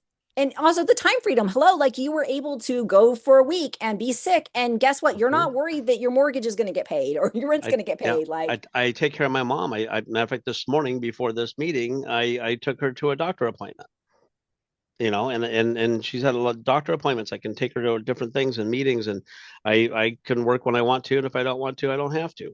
I love it. I love it. Like it's Yeah. worth it to put in the effort to build the different income streams so that you can have that time freedom, because whether you have little kids at home or you're taking care of elderly parents or you just don't like to be told what to do, like Take an extra week on vacation. Exactly. Like it's just huge. It really is such a blessing to have the income coming in, but you do have to put the work in, and you do have to learn how to, learn, like work smarter, not harder. Use your tools. Like freaking Chat GPT is the bomb. Like pay the $20 and learn how to use Chat GPT, because it blows my mind every day. Like he helps me write my YouTube descriptions and titles and stuff too.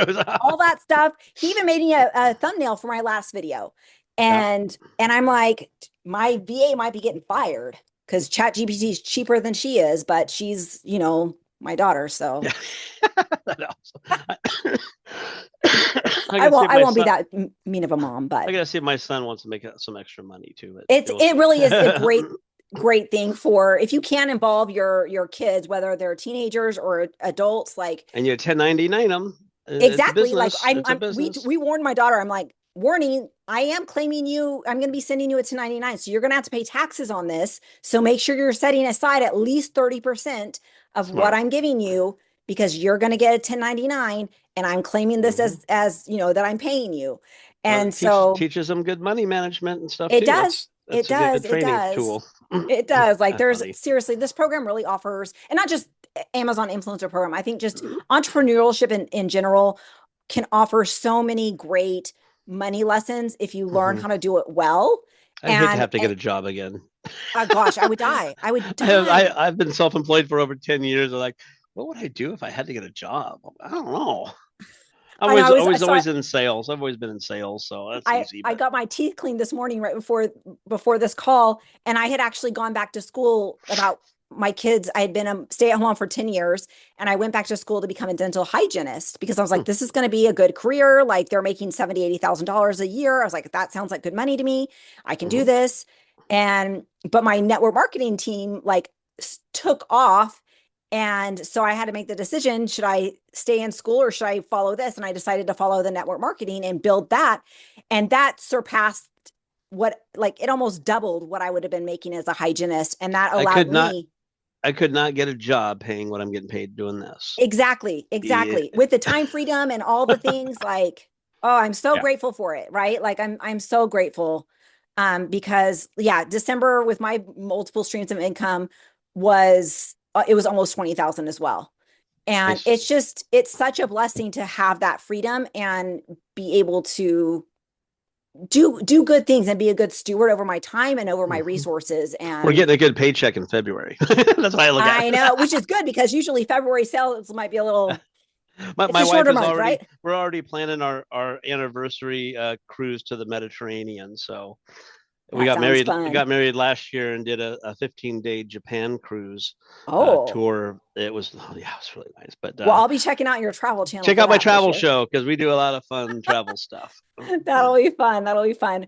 Well, okay, we are at an hour and a half almost now, so we're gonna cut this off. But thank you so much, David. This has been absolutely delightful, and we'll see you guys on the next video. All right, thanks. Bye, y'all.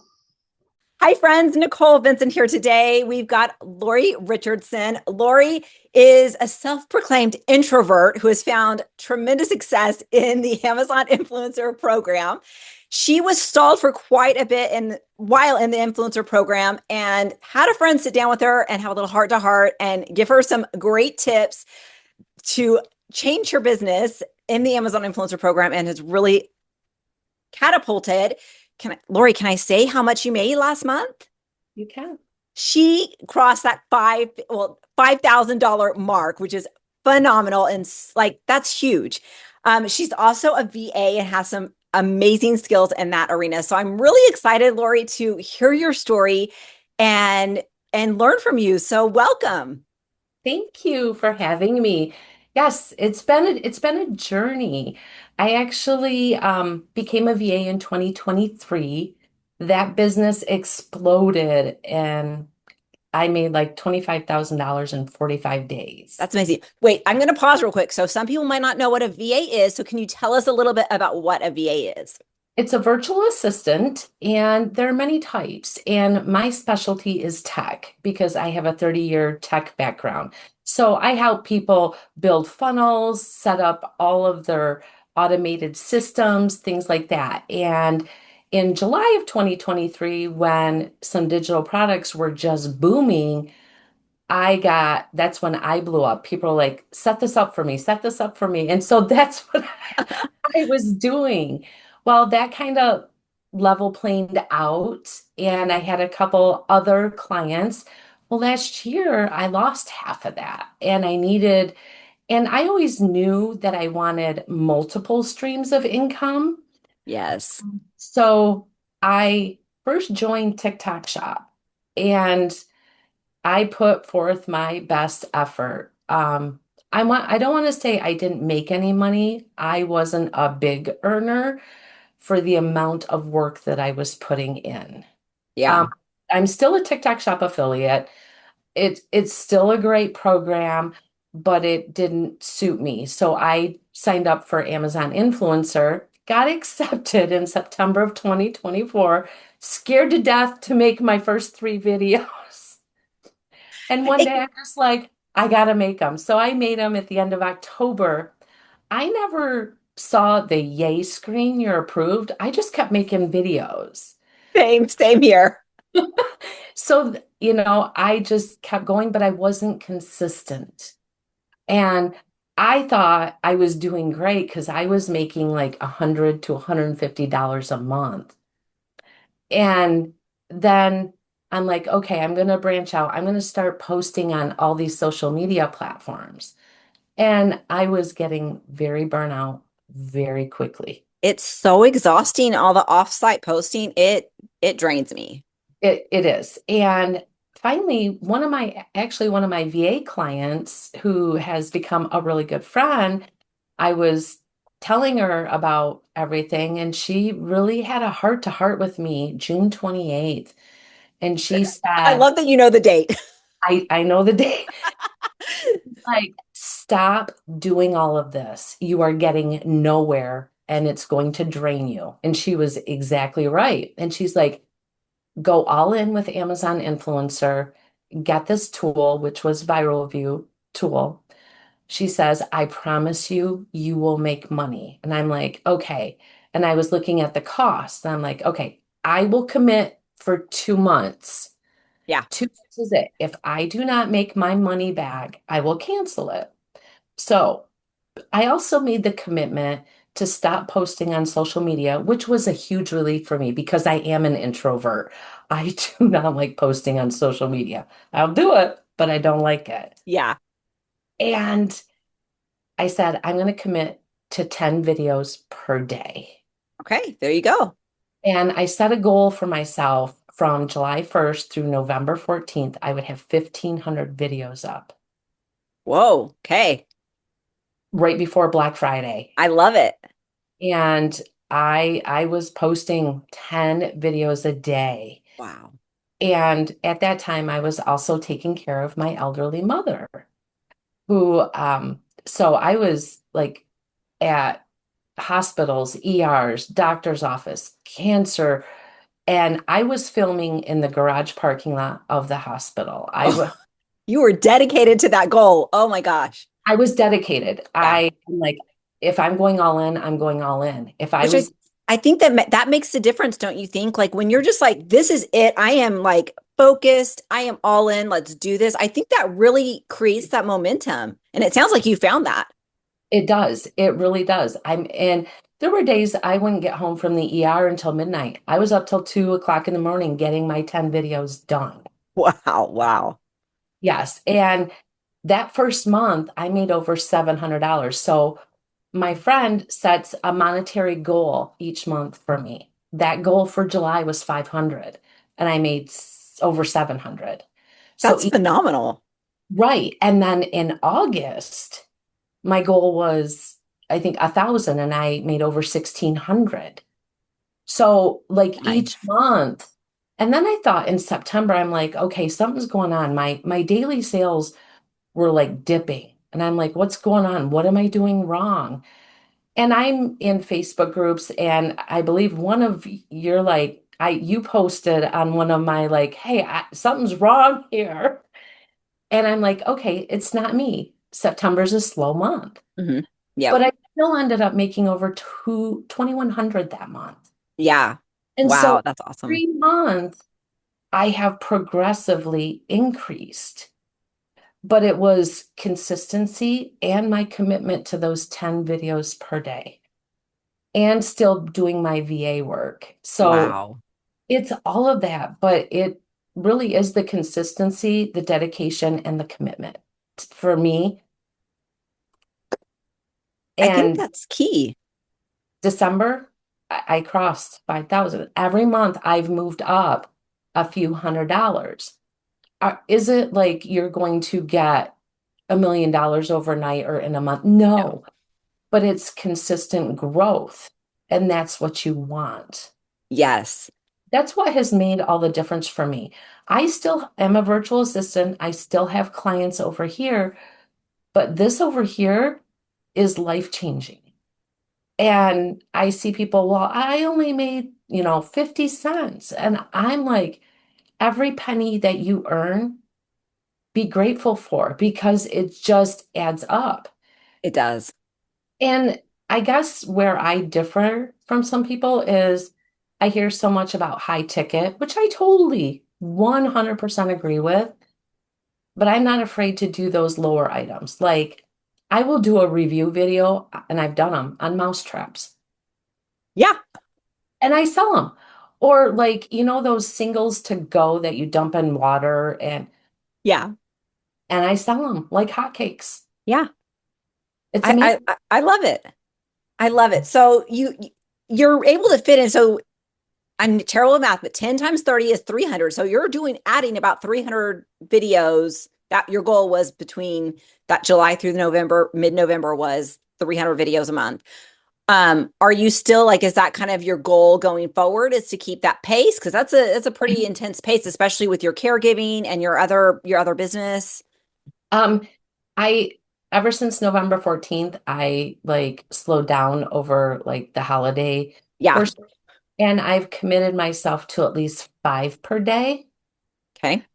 And so I at least post 5 videos per day.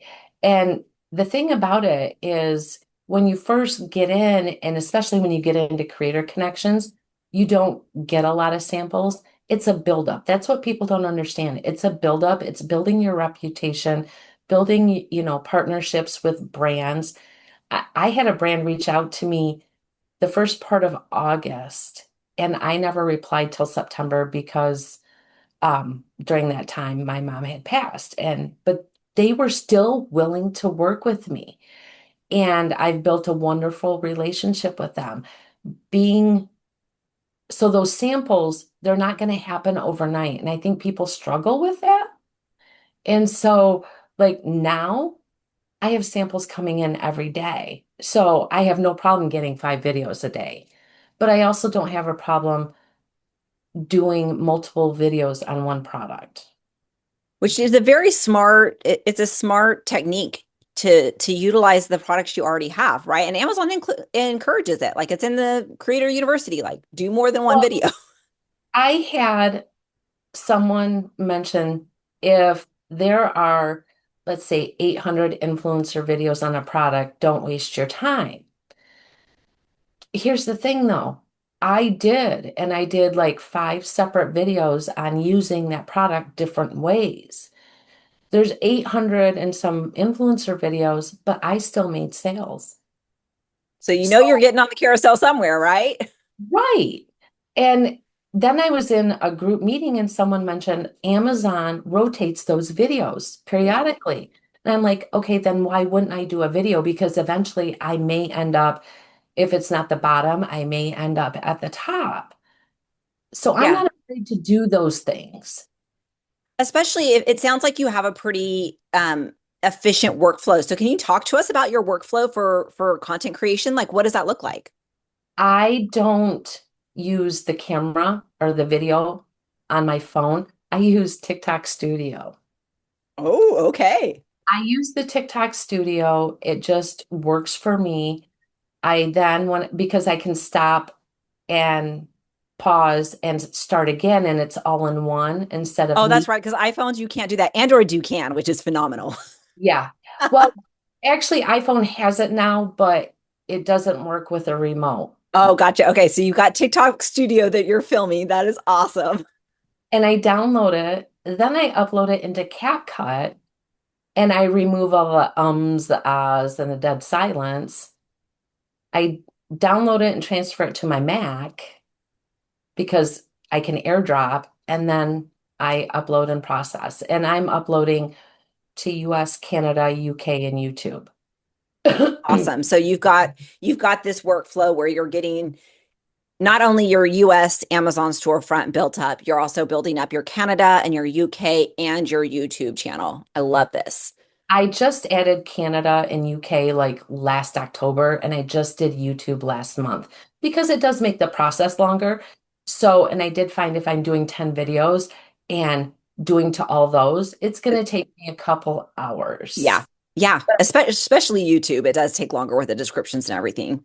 And what I do is I have a spreadsheet. I'm just I have a spreadsheet. It has every product, ASIN number, parent ASIN, and that spreadsheet is filled out before I ever start editing on Amazon. So that way I can just copy and paste over what I need. So Nice. I have my flow. It works for me. And anybody that asks me, say, how are you doing this? I just tell them. I'm like, this is what I do. This is what's working for me. May not work for you, but it works for me. Yeah, I love that because I think it is important to hear other people's workflows and kind of how they do stuff because we are all different, right? Yeah. And so I'm curious, are you doing your videos vertical, horizontal, a mix? Because I know that comes up a lot in the different groups and discussions. It does. I initially was doing everything vertical. Sometimes, if it made sense to do it horizontal, depending on what the product was, I would do it. I've since switched where mainly everything I'm doing is horizontal, unless it makes sense to do it vertically. And I'm guessing because on YouTube, the horizontal, you can have a link. That's a little pro tip, guys. Yes. Because vertical or horizontal, Amazon, like I have noticed that both my vertical and horizontal videos do well. There's not really a clear winner, but for the cross posting to YouTube, you want it to be horizontal so you can get the long form. And that way you can have it clickable because YouTube Shorts do not and cannot have clickable links. And so you're basically just putting it out there to get views and maybe down the road you get your review YouTube channel monetized, but you're not really going to get sales from those shorts. Right. And I've actually been helping a couple people get into the Amazon influencer program.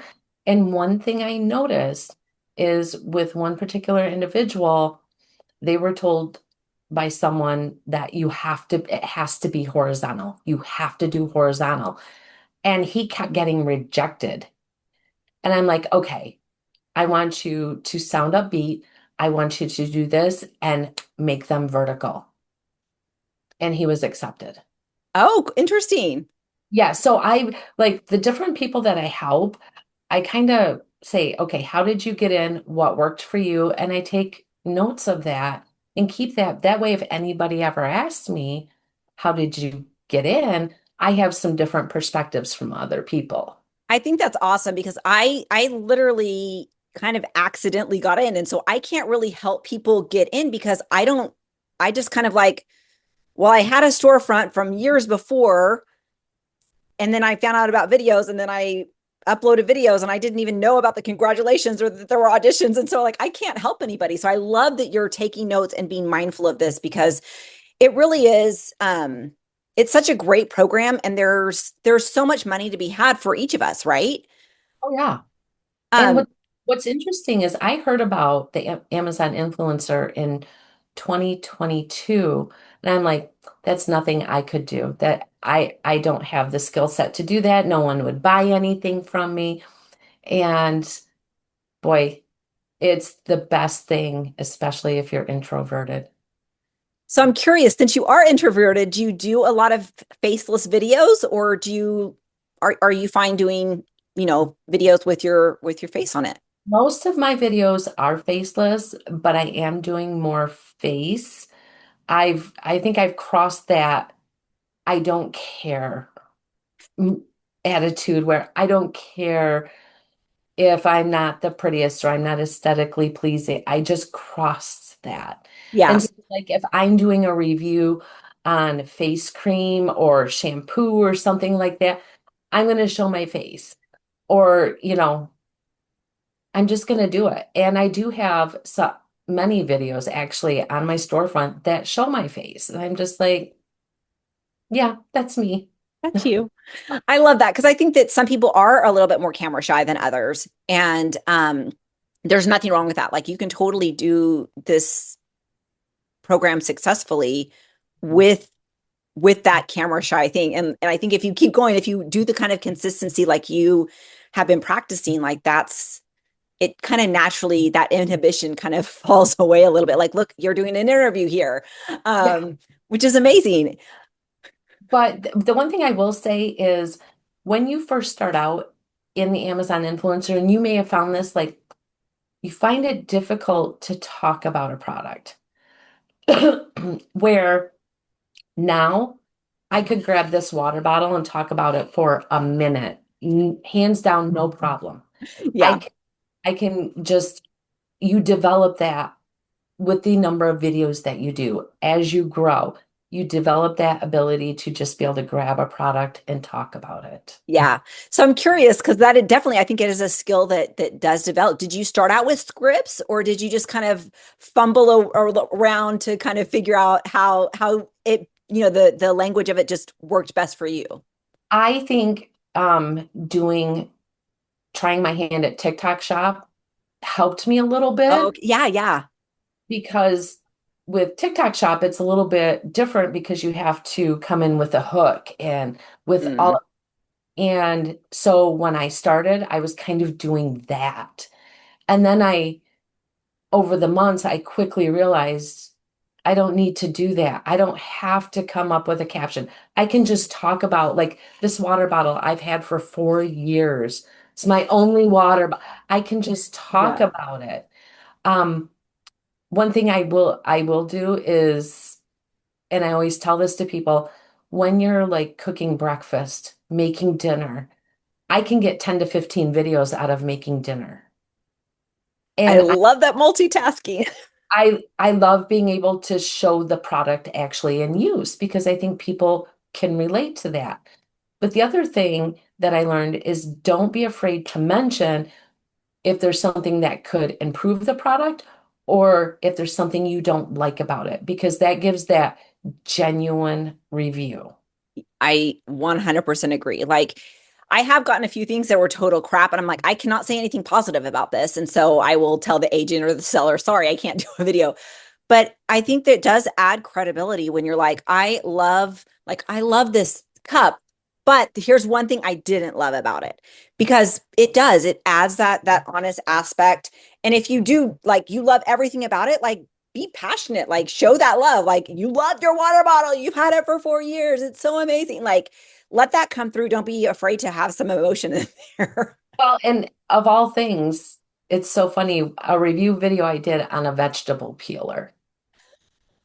I was peeling potatoes. I'm like, I didn't buy this. My mom actually gave this to me. And coming from old school where you peel potatoes with a knife, Yeah. she says this is the absolute best peeler she's ever come across. And that's how I presented. I talked about, my mom loved this, or I got this because of my mom or my husband, or, one of my kids. I'd never mention their names, just what relation they are and how they use it or how they talked about it, different things like that. And it just works for me. Like I had my best, while Christmas, Black Friday and all that was great. My best day was Prime Day, October 8th. I made $343 in one day. That's awesome. I love that. But don't be afraid to talk about, like, my mom gave this to me and she says it's the best. And I try to bring in that real life, not like, this is a water bottle, this is the spout, it has a straw. I'm like, this is my favorite. Ice stays in there for 18 hours and I shake it. Yeah. I think I love the idea of bringing in those human relationships, because I think that the people, if you think about the people that are going to be watching your videos now, most of our commissions, if you ever download your report, are, I would say 60 to 75% are desktop. And if we think about who is shopping from a desktop, this is probably going to be a little bit of an older audience, and they are going to appreciate you talking about your mom. And you're like, oh, my mom, or, oh, I wish my daughter would take my suggestions. Or, Right. they really feel that human connection. And so, like, be mindful of that. I think some people are naturally more inclined to do that than others. But it's a review video, but it also is something like you're still talking to other humans that, and guess what?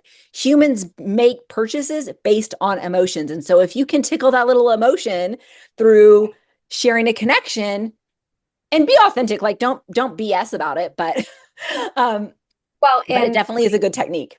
one example was my mom had an ostomy, and I saw a video on TikTok, I'm not gonna lie, last June, that said, when you're looking at influencer videos, if there is a top carousel and there's only one influencer video, this is where I got multiple videos of one product. She's like, I'm going to do 4 additional videos on different days to fill that up. One of the things I got my mom was an ostomy belt. There were 0 influencer videos. So I did multiple videos. I didn't show it in use because of personal things, but I talked about it. I talked about the differences. And so much so that brand started earning revenue from my videos, and they reached out to me and they're like, hey, can we send you a blue one? I'm like, sure. They sent me a blue one. My videos, and that was from last July, my videos are the only ones on the carousel. And I am the one that's making all the profits from those sales. I think those are so smart. Like, yeah, you don't have to find these massive, huge hitters that are selling gazillions every month, but finding like very specific niches that you can talk about, like as a caregiver, like you had this experience, so you can authentically speak about it, whether it's a hobby, a craft, something in the caregiving realm or whatever, like you can really hone in on some amazing opportunities. Crafting. And Yes. it's interesting. A brand reached out to me and said, hey, can we send you a heat press? And I'm like, you are in luck. I do know how to do heat press.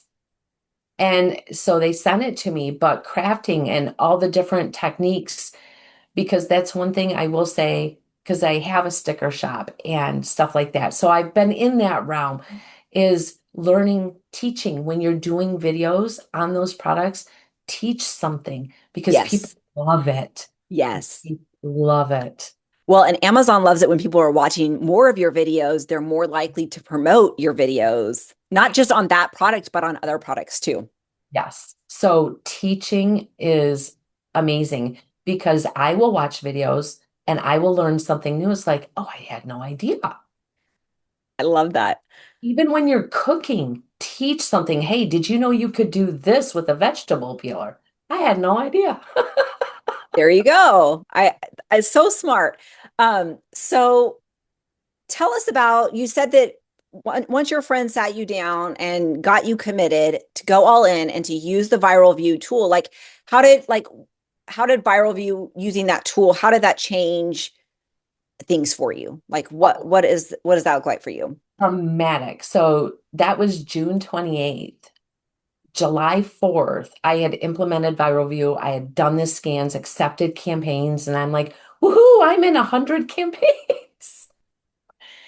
And I started, learning about it, and the commissions and the brands and requesting samples. Now, I started June 28th. I didn't get my first free sample until mid-August.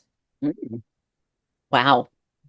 And it's refining that messaging. But July 4th, I made my first Creator Connections extra earnings. And now my Creator Connection earnings are typically double what my onsite is. Same. It's a game changer. It makes all the difference. So much so my son, who I taught the influencer program to, has been in it. And he's like, wow. Yeah. It is a game changer. So if you are in the influencer or even associate program and you're not participating and getting into Creator Connections, like totally do it. And tools are a huge asset because you look on there and there's 500,000 campaigns. You're like, I don't even know where to start. Definitely find like a good mentor or someone, right? Or a good tool, because it is a game changer, and it's worth putting some time in and investing into a good tool or to. And I was in Creator Connections last May, and I had no idea what to do. None. Same. And so I kind of like, left it.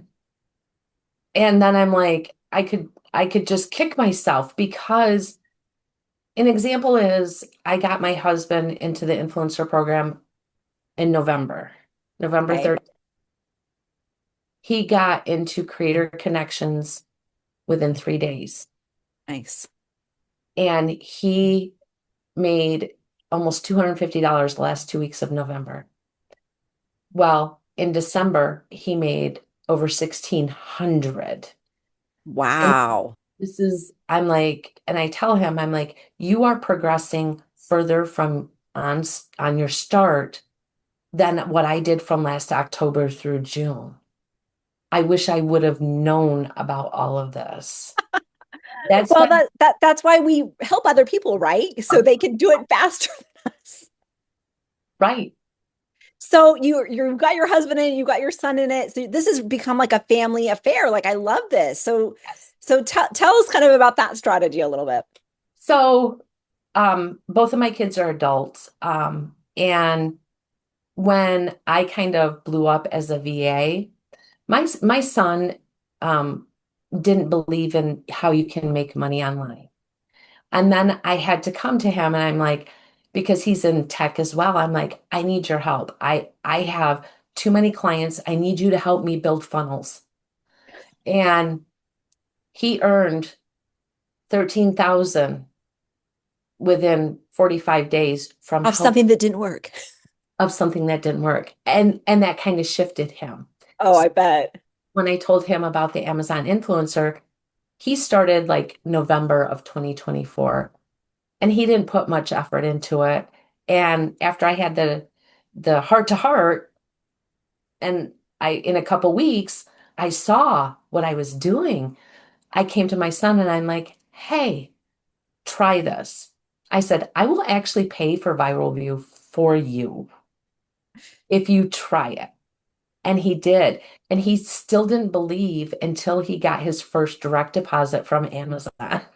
Which it does. It kind of is like a little leap of faith, right? Because you don't get paid for 60 days after, you earn that commission. So it's kind of like, I'm going to bust my tail for at minimum 2 months before I see any kind of money in my account.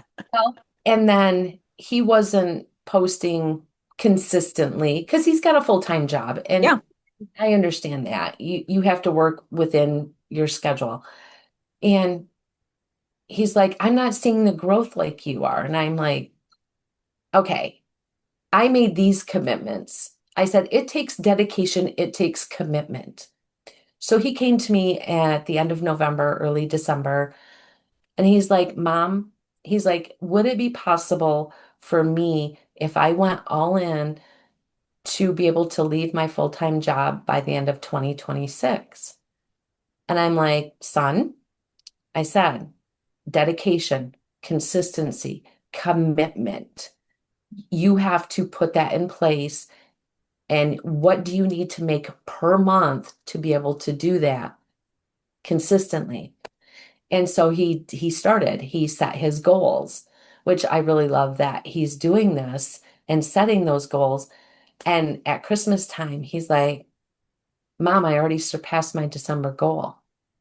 And I'm like, I told you so. Yeah, it's really, if you can, that consistency.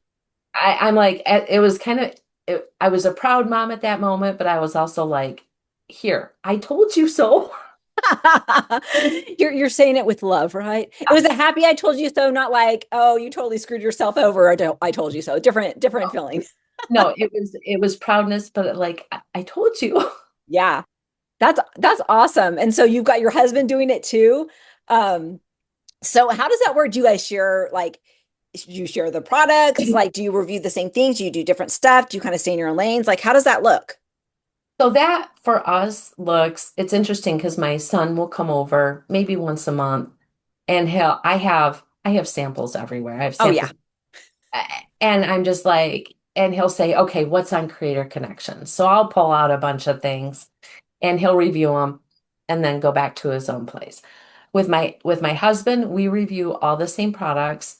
Um, he has different aspects than what I do. Of course, and he's still in the learning phase. So he's finding his voice. But what's interesting is my son looked at his storefront and over when he was here for Christmas, he's like, he's really good. He has a very calming voice when he does his review videos. And so, but we review all the same products. There are some products my husband won't talk about. Like an example would be the heat press. He doesn't know how to, you know, but for the most part, we share everything. And so while I'm getting all these samples, he's just starting out. He's getting samples. Like he got his first samples a lot sooner than I did. And we just share everything. But being a husband and wife, we have two separate storefronts to generate more income. I love it. And I think that it totally, some people are like, well, they're your competition. Well, that are going to listen to you might not listen to him and vice versa. And you definitely are going to have different approaches. The other approach to that is they may not listen to me while they'll listen to him. That money is still coming into my exactly. I love it. I love it. So I'm curious. So do you have him, does he run everything himself? Like or do you like divide and conquer on like uploading or anything like that? Or well, he's tech challenged. He's old school. So my husband is similar. We are a work in progress. He knows how to record, he knows how to edit, he knows how to airdrop him to his Mac. From there, I take over. You're a nice wife. But when he's ready, we'll go he knows how to request his 20 samples and do his follow-ups. Perfect. And I have written directions that I typed up and laminated for him. I love it. But when it comes to uploading to Amazon and ASINs and stuff, it's a work in progress. I said, when you're ready, when you're confident, we'll do another step until it's fully ready. I think I love that. So, yeah. Because the Amazon uploading part doesn't usually take a ton of extra time. No, you have to when you have a spouse or multiple people in one house doing it, you have to be extremely careful. Otherwise, you're going to get rate limited, even on uploading. Oh, yeah, with different IPs. And because Amazon is a little. So in the morning, we have a process. In the morning, he gets up, has his coffee, requests his 20, and does his 20 follow-ups. I then come in after the morning onsite has updated. I run what's called the morning reports. Like I run the optimizer for new videos. Then I accept the past 48. Yeah. And then I go over to Creator Connections and do that process. I do that for mine. Then I do it for his. And then we let Amazon cool off while we record videos. That is super smart, honestly, because like, I don't know about you, but lately Amazon is just like, I'm just doing my normal stuff and it's like throttling me. I'm like, I'm not even running extensions right now. Like I'm just trying to search stuff and it's a little temperamental sometimes. And it's like, Yes. you know, So we let Amazon cool off, and I will go in and request mine and do my follow-ups, and then we'll let it cool off. We'll do his uploads of his videos, let it cool off. Like I'm at this all day long, every day. you've got the pattern, you've got like, but do. I think that makes it easier. Like, not that it's easy what you're doing, but if you're not having to think about, oh, what do I need to do next? Like, if you have a system Yes. and you're constantly like refining the system and making sure that it's, totally maximized as much as it can and efficient, it makes it so much easier so that that brain power can go into, okay, well, what content can I get next, or what stream of income can I work on next, or whatever, so I love that you guys have that system. Yeah, we have that system, and it goes until 10:30 at night, because after Creator Connections updates, I'm running those reports again. Yeah. But Yeah. I'm maximizing my earnings with that. And it's just something I do. Does everybody do it? I don't know, but that's what works for me. Yeah. And we just go from there. And I think that's part of why he's been able to grow so quickly. Like he just crossed the 700 video mark. He's doing 20 videos a day. Good for him. And that's where his growth, and I tell him all the time, like, I wish I would have had this when I first started. I think everybody thinks that. You're like, oh, if only I would have had this or known this or whatever, but we don't ever get, like, you have to go through the painful things sometimes, and he'll have something else that I wish I would have known Right. in his journey. So But I love I love it. It's the one thing, because he's always wanted to make money online. And I said, this is the one thing that you can do. You don't have to be faceless. It's going to help you get over the fear of actually recording. And he's a musician by heart, so he plays in bands. He's been on stage. Yeah. When it comes to this, it's a little bit different. Yeah. But he's crossed that fear, and you do. And I get so many people that said, I don't want to post on my Facebook. I don't want my family to see it. And I'm like, I was that way too. And then I just came to a point like, yeah, I don't care. I live in a small town. I'm like, yeah, I don't care. And what's I don't care if they know what I'm doing. someone in a gas station will ask me, like, hey, what do you do? And I say this, and they're like, oh, I'm like, that's okay. You don't pay my bills. And with all my streams of income, I cleared 10K last month. That's like, seriously. And you have a nice drive to your job. I'm going back home. And I can take a nap, or I can do whatever I want to do because I'm making the money on my computer. Yes. And people just don't, they don't think it's possible. I always knew, because I'm that old. I was around when I was in my 20s when the internet was invented. Yep. I always knew there was a way. I could never figure it out. I always knew there was a way. I love it that you've found this and you're thriving and you're growing. So doing Amazon together, like with your husband, like your kids are grown. Is this like kind of become like kind of your thing that you do together now? I'm curious. Like right now, he's out in the living room recording videos. Well, and we're not throttling Amazon. We're letting Amazon cool down right now because it's cool off period. Yes. And so he records videos, and we haven't ventured out onto YouTube or any other platform for him yet. I'm letting him just grab his bearings and understand it all. But yeah, he's out there recording right now. So fun. I would love to, I would love my husband. Our youngest is 17, so we're not empty nesters yet. And so, but I'm like, oh, he would be so good. Like, but he is my husband is very private, so he does not like to do stuff like that. So is mine, but he's like, I don't want to work a 9 to 5 anymore. He's like, I'm this old. I don't want that. I want to get out of it. So you got to do something different, right? Yep. I'm like, if you do this, you can. I promise you, you can. And because you've figured it out, you've proved that the system works. And yes, oh, I love it so much. So what would be your top 3 tips for somebody that is, let's say they're in your situation, like their kids are gone, you're starting to think about retirement or, getting closer in that round, like they want some more income, but they're tired of their job. Like what 3 tips would you give them for getting started in the Amazon influencer program? I think the hardest is getting approved from social media.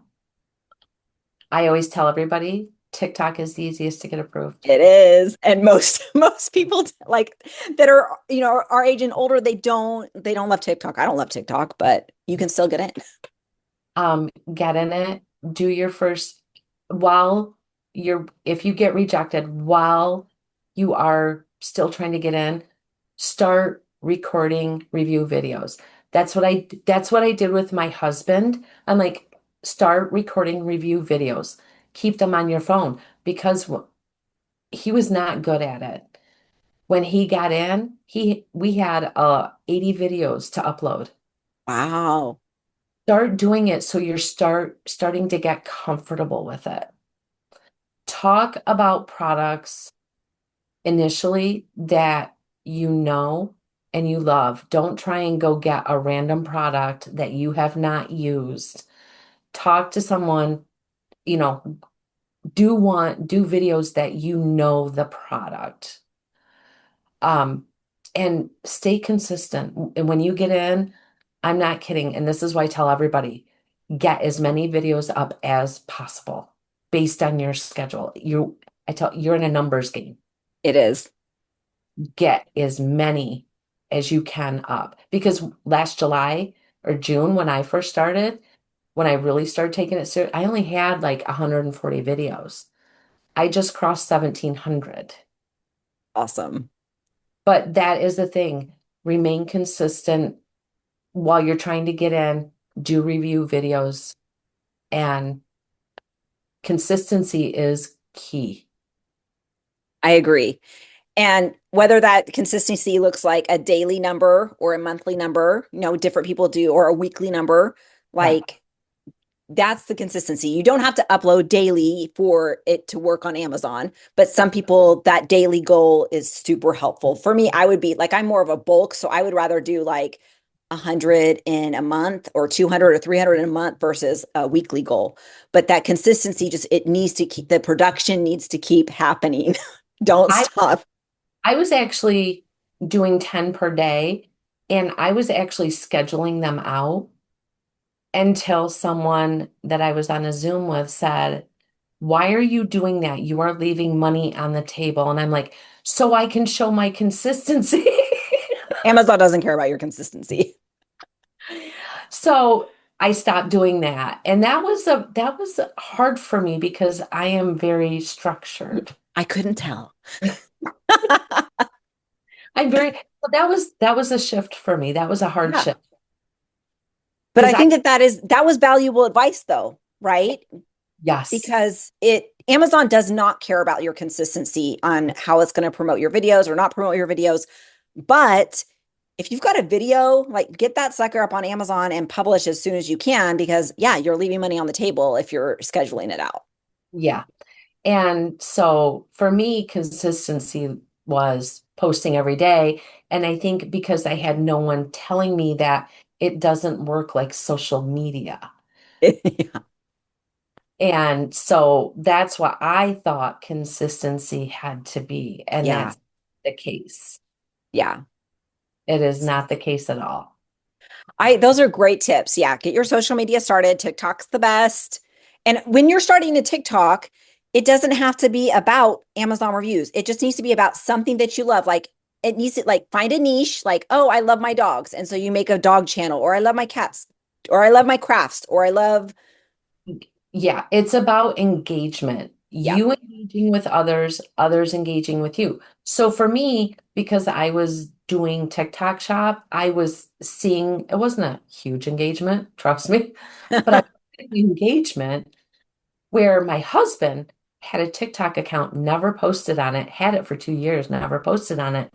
So for him, what I did is I went to Sora AI Oh, and I was creating 10-second AI videos. And I was uploading them on his account and still wasn't seeing the engagement. And I think it's because he had the account for 2 years and never posted. He was a doom scroller. And I've got one of those. so what I ended up doing after like a week and he still wasn't getting in is on his highest performing video, I ran a boost ad where I paid like $9 to get him more likes and views. Yeah. Then that ran out after 24 hours. I took his second best. I did the same thing. Waited a couple days, still wasn't getting approved. So I did a third video and I said, okay, I'm going to put $20 on this video. I did that, waited a few days, and he had in. Nice. And I think that that is like a so helpful strategy because there are a lot of people that are like, I don't like TikTok. I don't want to do this. But guys, it seriously is the easiest way to get into Amazon influencer. And don't be afraid to boost your videos because that can really help with engagement. And that minimal investment of what, $38? Yeah. Got him into a program where he's making over 1,000 now. Right. And about a month ago, I was on a consult with a client and about a different product they were promoting and, helping them and stuff like that. And they started talking about their social media. And she's like, oh, I've got like, 43,000 people. And I'm like, excuse me? And I said to her, have you applied for the Amazon influencer program? And she's like, no. And I'm like, whether you use it or not, I want you to apply for it. And I want you to at least do 3 videos. So I mentored her and she's in now. I said, whether you want to do it or not, at least have it there on the side, Yes. knowing, but she's actually using it and it's a husband-wife duo. And it just makes me so happy because it's like, I was telling one of my other VA clients, she makes millions on something else. And I'm like, you at least have to do this. At least get approved, which she had no problem getting approved. Yeah.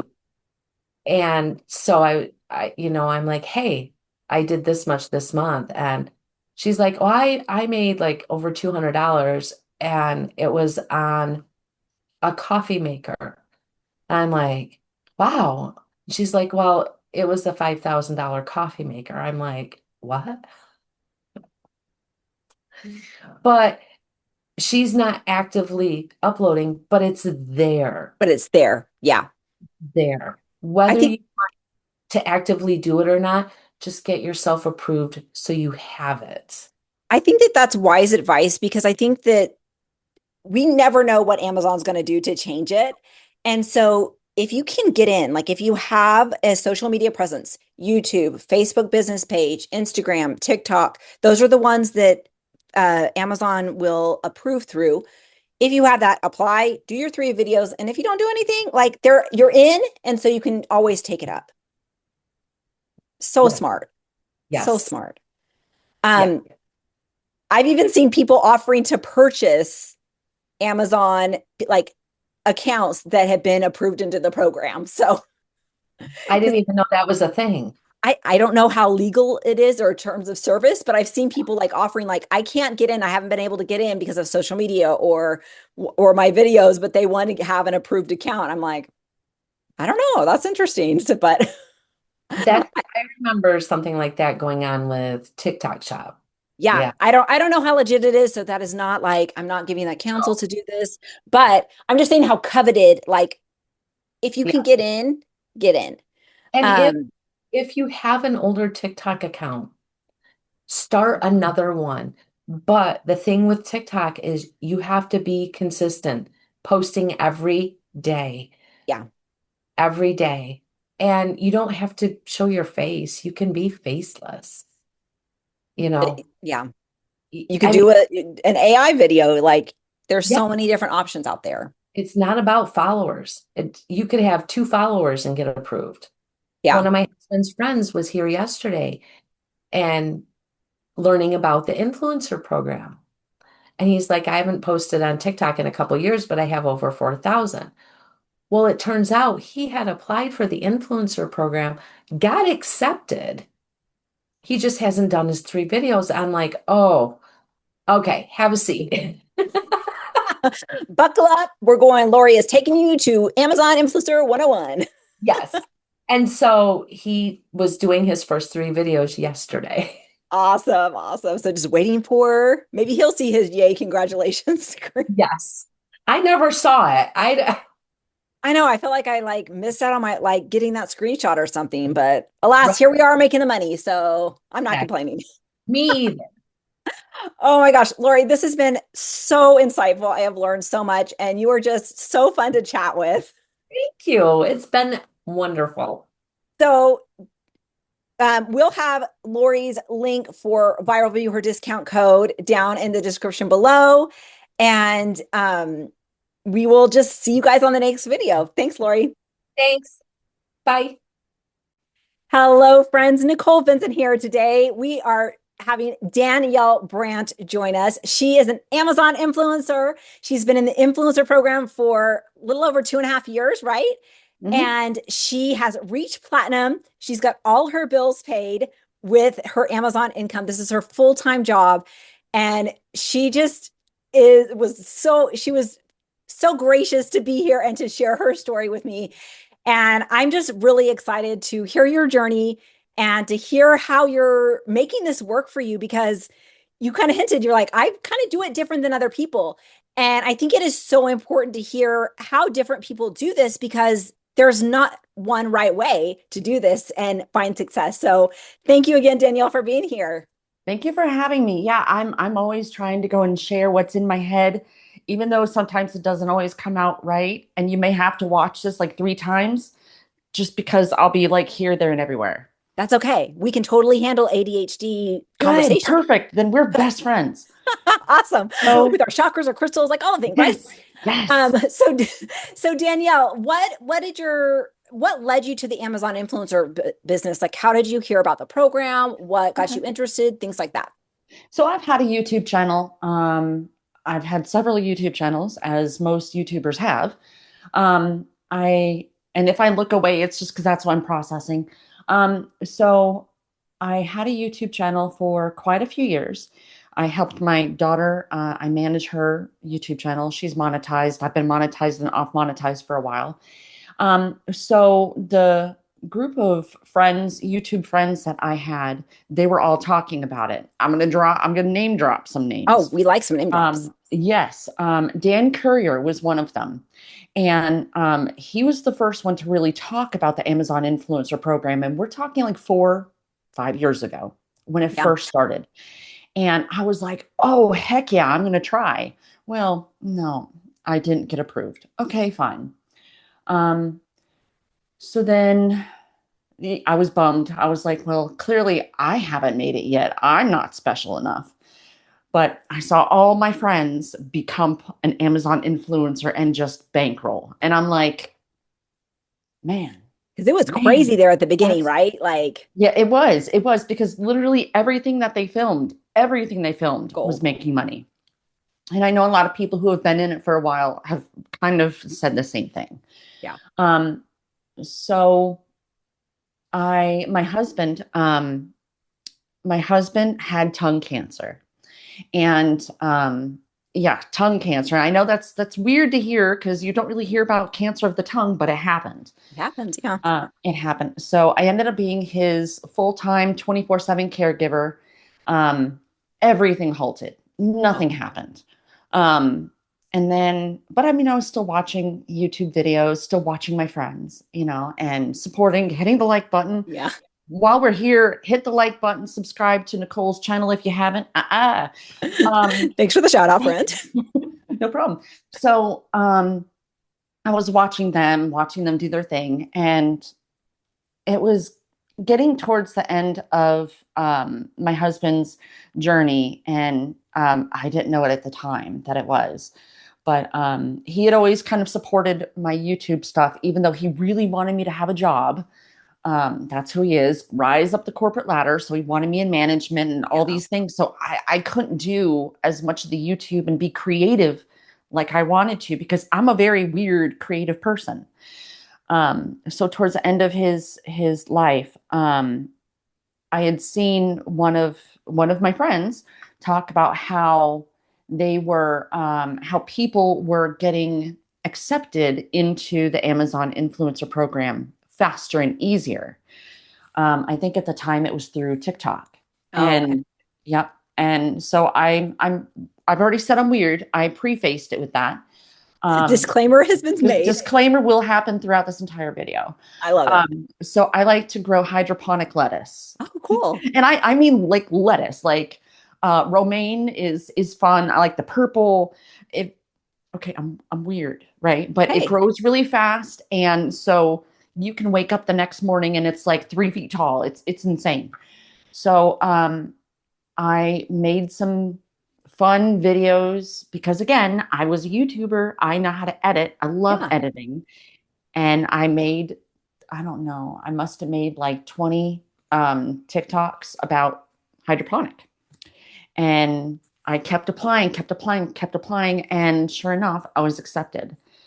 And I remember, at first I got the acceptance, and then I started freaking out because and at this point I am binging what everyone is saying about the hardest part is getting your 3 videos approved. And I'm like, oh my God, I'm going to do all this. I'm going to get approved. And then I'm not going to get in. Oh my God. So then I was freaking out, and I just shut myself in my office, much like I am now.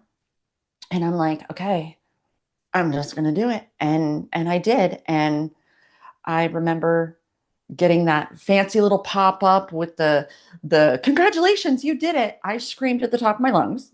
I did. That's awesome. I did. And so my husband, he couldn't talk at this point because he had a laryngectomy, but he got to see it, and he said that he was proud of me. That's amazing. Yeah. So it was one of those things where I was like, okay, you know what? This is it. Because I didn't know if he was going to be able to go back to work. I was like, okay, well, I'm the breadwinner now, I guess, somehow. Well, all right, I guess let's do it. And here we are. That's awesome. I'm glad I didn't know what the process was when I applied, because I had no idea that the 3 videos I uploaded were like audition videos, and I didn't even ever see the confetti banner. Like I just kind of fell into it. So I would have stressed myself out too, if I would have known. So oh, absolutely. I mean, I can't tell you how many hours of preparation. I'm very much a prepare person. My dad always said, prepare for the worst, hope for the best. Yeah. So I binge and strategize and make myself into a huge worrywart. So you're accepted in the program, and you're ready. You're like, okay, I'm the breadwinner now. My husband's health is not good. Like how did you get going and start building that business? Yeah. Well, this happened a month before my husband passed away. So I had 3 videos on the books, so to speak. Yeah. On my storefront. He didn't like a lot of noise, even though he couldn't hear very well. I swear it's like one of those things that they're sleeping, and you try to take the remote from them, and then they'll say they're not sleeping. That's what that was. Yeah. So I couldn't make any noise, and he was always one where he didn't want to be in videos, like, ever. And of course, with him being sick, and he was pretty much in the recliner, like, during his whole time that he was sick. that made it very difficult for me to do much. Yeah. I'm trying to remember. I feel like my very first, I had to rethink what my first videos were because I may have accidentally lied to you, but I did not. So it was a month before he passed, and things were getting a little bit hard. I can imagine. Oh, very much so. Things were getting hard. So I started actually filming real Amazon influencer videos after he passed. And in fact, we had the funeral in Texas, and now I'm living in Florida. That's something we could talk about. And my first videos, I booked some Airbnbs. Specifically, I paid a little bit more for the ones that I did because I knew I was going to take my camera and I was going to pretend that I owned them. I have no morals, no shame. Pretend that I own them and make those my review videos. Yeah. And so those were the first videos I did. And that was because we came to Florida and did his celebration of life. Okay. So very, very soon after his passing, it wasn't difficult, in case you're going to ask. It wasn't difficult only because anyone that has been a caregiver for someone who is sick for 2 years, you start the grieving process while they're alive. Yeah. So at that point, I had a fire lit under my rear, to use the nice words. And because I didn't have a choice anymore. He was the one that made all the money in the house. Well, in comparison, Yeah. I had no choice. You do what you have to do. And I was determined to make this work. Yeah. That I think there is something to be said for caregiving, and because it does draw it makes the grieving process look a lot different, because that the point of passing, like as sad as it is, when there's a long-term illness situation, like it's almost bittersweet because you see your loved ones suffering and everything, and all your time is consumed caregiving. And then when you finally have some time to yourself to like, oh, I am human again, you've got these conundrums of these different emotions. But do you feel like finding something that you enjoyed and created and could make money at, you think that helped you afterwards to like Yes, but it also get through hurt. stuff? Yes, but it also hurt. And I'm sure some of the full disclaimer, I have no idea what she's going to ask. We have not gone over any questions. No, we haven't. So I don't know what I'm can going to only ask you assume that either. she's going to ask me the question in the future.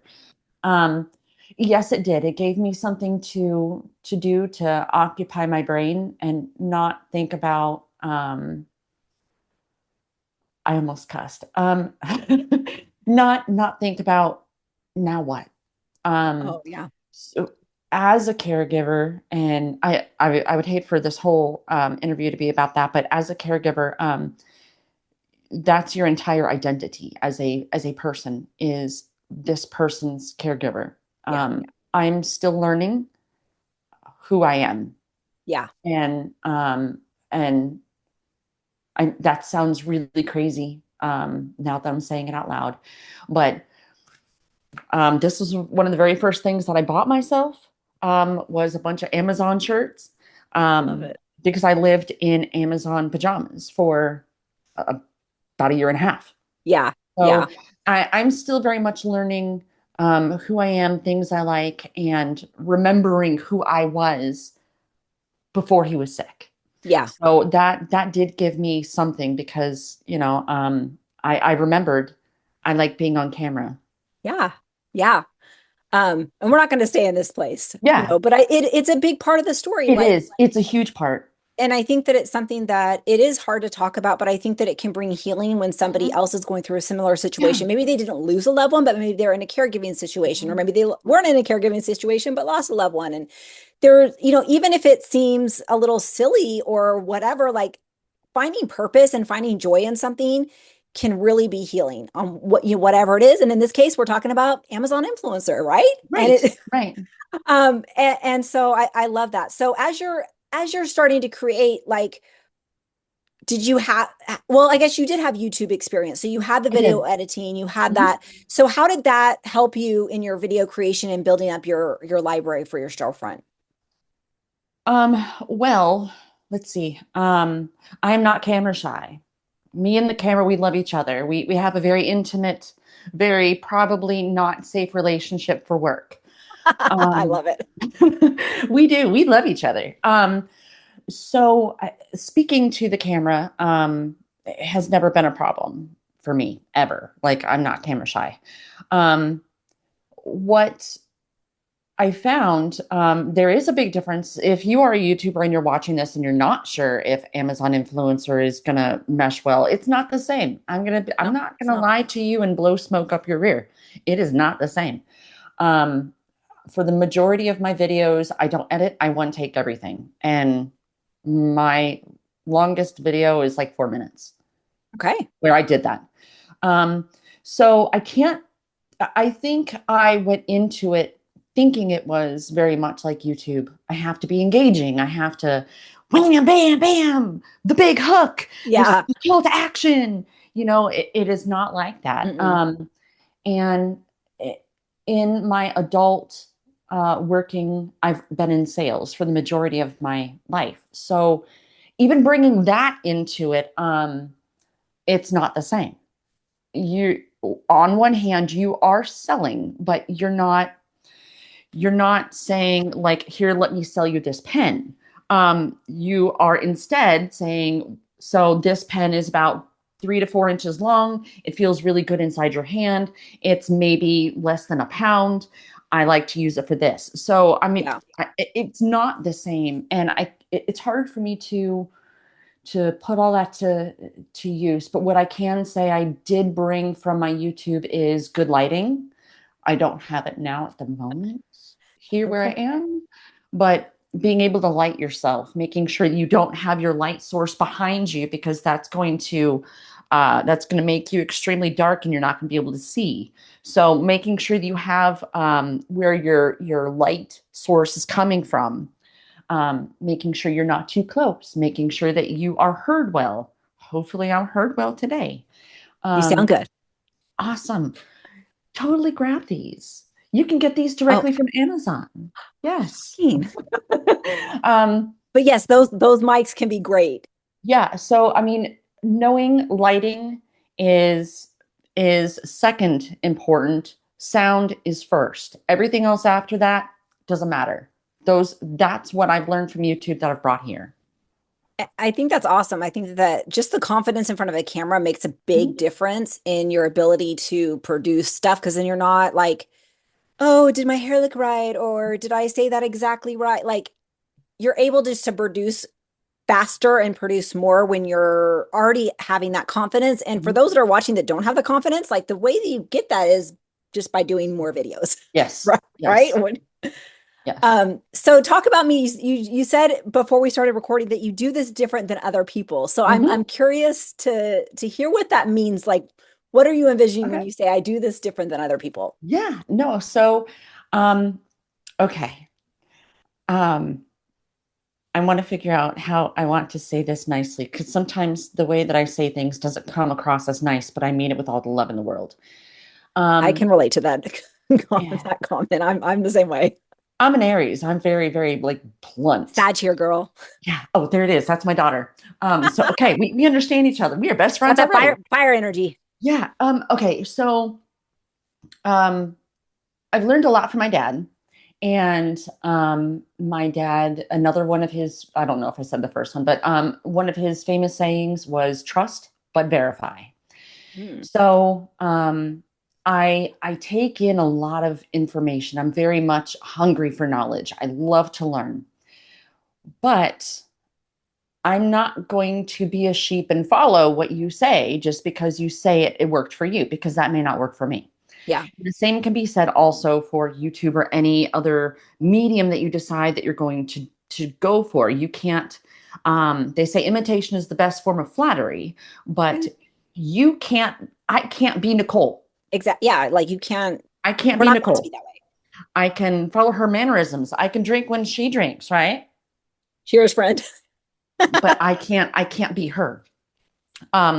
So just because something works for you doesn't mean it's going to work for me. And just because you say that I need to, for instance, request a whole bunch of samples, and that's how you made your money, and that's like the ticket to paradise.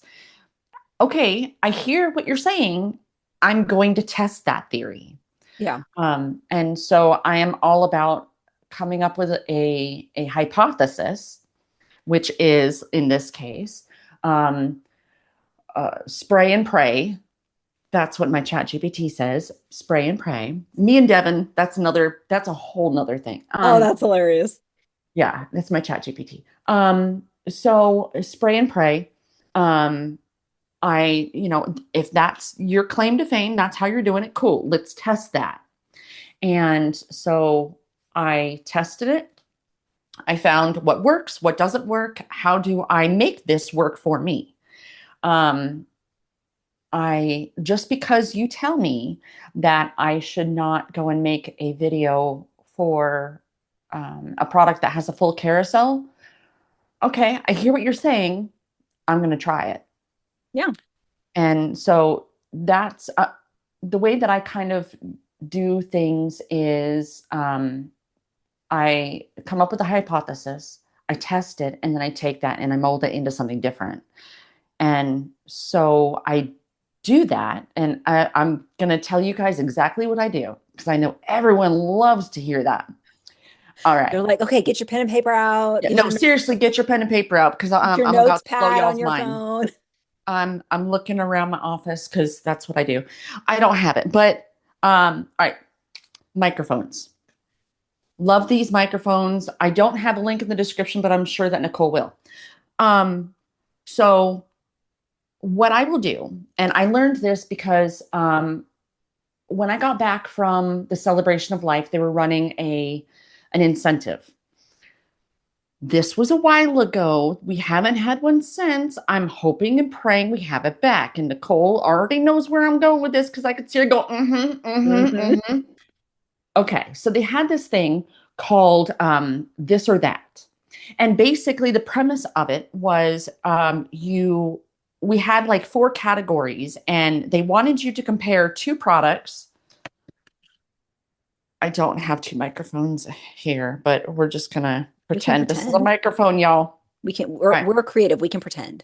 So they wanted you to compare 2 microphones, and you tag both. So I was one of the unlucky ones that I had to do 500 videos, but the payoff was 500 videos means I got, get ready, $12,500. I said $12,500, 500 videos. So immediately my brain says, okay, how can I do this in the least amount of issues for myself? Yeah. How can I get all these products? And so it was wild. So then my brain said, okay, A versus B, A versus C, A versus D, B versus C, B versus D, C versus D. Okay. So basically you're going to get a group of things and you're going to compare them with each other. Okay. Okay, cool. How do I get all the things? So, and that was before Creator Connections and stuff like that, right? Correct. So I did have some of my neighbors. They all knew when I got approved. They were all there, friends of my husband. They all knew his journey, all that stuff. So I was like, guys, I have a really huge opportunity that I can potentially make $12,500. Like, I mean, I'm telling them everything. I need to borrow some things and I'll give them right back. So I went with that. No one really kind of understood as much as I tried to explain it to them, because I was freaking out. They also had a stipulation on this that you had to be one of the first X amount of videos, X amount of people. So Okay. I'm like freaking out, like I need this in my life. At some point, I just gave up trying to explain what it is I was trying to do. But I was thinking like vacuums. I'm going to borrow everyone's vacuum. I didn't care what the product was. I didn't care if it was selling. I just had to make a video. Yeah. So I took $100, maybe it was $125, down to Walmart. I said Walmart, because one of the categories was home. And so what I did is I went onto Amazon and I started to drill into the home category and I found candles. I'm like, okay, I don't need that many candles. I'm going to do wax melts. Okay, there we go. Yeah, wax melts are small, whatever. Yeah. So I must have bought 25 or 30 different wax melts. And for 3 days, I sat there. I talked about the product. I have wax melts over there. That's why I keep looking over there. I talked about I filmed, and I'm even going to tell you how I filmed these. So I talked about the product. I talked about this is the name of the product. This is what it says that the flavor profile is on it. So then I'd open it up, I'd smell it. By the way, I have really bad sinuses and I get sinus headaches super easy. So this was not a good 3 days. I bet. Yeah. So then I explained on camera whether or not what I was smelling matched what they said it was supposed to smell like, because that's what people want to know. Yeah. I also mentioned whether or not I thought this was a warm smell or a cold smell. Is this good for winter or is this good for summer? And then the last thing I talked about was how strong is the smell? What size room is this good for? Because again, that's what I want to know. Yeah. So just very smart. Yep. So I filmed each one separately. Now, here's where the fun begins. At the time, what I did is after I was done filming all of them, then I sat down and I recorded an opening where I said, today we're going to compare. No, I think I said today we're going to compare 2 wax melts. And then I said we're going to be comparing this one. And then I filmed another one. We're going to be comparing this one. And then I did like a I'm going to call it a click to action, or like a call to action type thing, but really you can't do that on Amazon. So it was more like, so these are my final thoughts. And so I recorded that for each of my comparisons. Now, I still follow that same format today. Oh, okay, cool. But what I'll do now is we're going to come back to our microphone.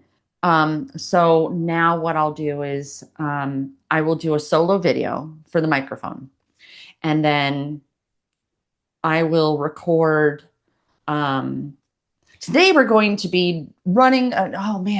I did a food chopper, and that's probably the best way to do it. Today we're going to do a food chopper challenge. We're going to be comparing 2 different food choppers.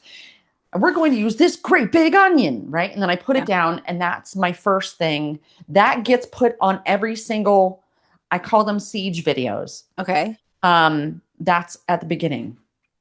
And we're going to be comparing food chopper OXO, I think was the one I did. Yeah. And then I will record a second opening like that where I would say, and I would make the next challenger is OXO. So that way, what I do is I save all these little assets together, and I'll explain how I do that. But then I'm getting a call. We don't want to talk to them. So this is way more important. I'm having too much fun. So then I will splice the main bits of my solo video. Oh, okay. Yep. And then I will try to think what my ending was. I don't know, my ending was a brief overview of the OXO food shopper. Okay. And then whatever. So when I'm done and I have done my first comparison video like that, I will only keep the one where this was competitor B. Okay. Or the second competitor. And that way I save that file. So that way, if I ever want to do another food shopper, that one becomes competitor A. Oh, okay. Smart. See what I'm saying? Yeah. And that way I just easily splice everything together. But So I do you're everything easily in getting sync. at least 2 videos for each At least. product, if not more. Absolutely. I love that. I am one of those people. You may hate me or you may say I'm a genius. I am filling up that carousel with at least 5 videos. I will dominate that carousel. Yeah. And I'm doing that because if I find something through some tool that I use, then I'm going to, and I see it selling well. I see that it needs videos. I'm going to dominate it and make it so you can't find it. You can't avoid you. Like you kind of have to watch your video. Well, yeah, but I mean, I know that other Amazon influencers are, if they use tools, which I highly recommend, then they're looking for influencer videos that are less than 5 and have an upper carousel. Yeah. Well, if I'm flooding that carousel with at least 5 videos, I have done more, then you're not going to see it and I will dominate it and I will get all the commission. Yeah. And so I learned that the real sieging, that's what I call it, with heating blankets. It was right around that, this or that. And I lived in Texas, snowpocalypse. Don't know if you heard about it. Basically, there was so much snow and so much ice that we were without power for like a week. Yep. And that was February 2023. Something like that. Yeah. Yeah, I was here for that. I'm in Texas. My husband got sick. Yeah. So I knew, okay, well, it's up to me. I'm now the man of the house too. So I'm like, hey, I have this Amazon thing. I might as well do everything in my power. I'm going to get all the things. I'm going to review all the things. And so I bought everyone in the house a heating blanket that needed videos, that had an upper carousel, that was selling well. And so I did my siege like that. Yeah. And I still am selling some of those heated blankets even now, even yesterday. Wow. Yeah. Wow. That's awesome. I love that strategy. I think, and some people might be like, oh, can you do that? And Amazon actually in their terms of service and their creator university encourages you to make multiple videos for the products. Now, you're not going to be repeating the same video. It needs to be a different video. Correct. Whether, kind of like what Danielle's saying is like a comparison video or, hey, here's using this in a different situation, or this is an unboxing video, or this is an update video or whatever. But that, I think, is a great strategy to really maximize your products that you have, right? Because when you're doing that, you're not needing to go get as many new products, but you're still able to fill up your library. Now, I'm going to further that. And here's why this is actually an incredibly smart strategy if you have not started this. So my heated blankets, right? I did 5. I started getting emails for other heated blankets. Like they wanted me to do more. Well, I was like, hot damn, I already know how I'm going to do this, right? Yeah. So ready? Here we go. You're going to love this. So at that point, I was like, okay, I have 5 competitors. I know that you want me to go and do a solo video for you. Yeah. I would be more than happy to do a solo video for you. But here's actually a better idea. And then I pitched them, and I still do this. In fact, I just sent one this morning. This same kind of situation happened. Yeah. So I charged them $50 to be included in this circle. We're going to call it siege. At the time I did it $50, and then they got added to the siege. Now that's 6. Then I got another one. Well, I charged that person $55. And then another one. Then that person came back and they had two things. Not a problem. Boom. You know what? For you, you only, I will do $50 a video. And I did that because they were giving me two more, because guess what? The next one that came in, oh yeah, you got it. So at that point, I think up to where I am now, I have done 14 heated blankets and I only paid for 5. I love it. Yeah. So I've turned this siege idea into brand deals, because at that point, I don't care how well these things are selling. I know that they're just going to be part of my circle. And I'm going to charge someone else later on down the road even more money for including you. But I'm going to charge you as well, just for the simple fact my time is valuable. Yeah. So this concept, I've turned into this year, 2026, is the year that I've actually turned that into a viable business idea. I've already done this twice now, and I actually have a sample. Well, I'm calling it a sample because that's kind of what it is. The hero product. I have a hero product on the way, and then I just placed an order for 2 competitors. Oh, okay. So now, someone pitches me with their microphone. Yeah. My microphone. You're gonna have to pay that microphone some commission for all the use you're getting out of it today. I'm telling you. So they pitched me with their microphone. Well, if it's a product that I know, and I'm looking, because I have tools, I'm looking to see if there's competitors out there, 1-to-1, hopefully 1-to-1, then I will look for the ones that need videos. I will look for the ones that have a lot of availability, and I will pitch it to them. And so again, depending on what this product is, I may be pitching them. I'm trying to remember.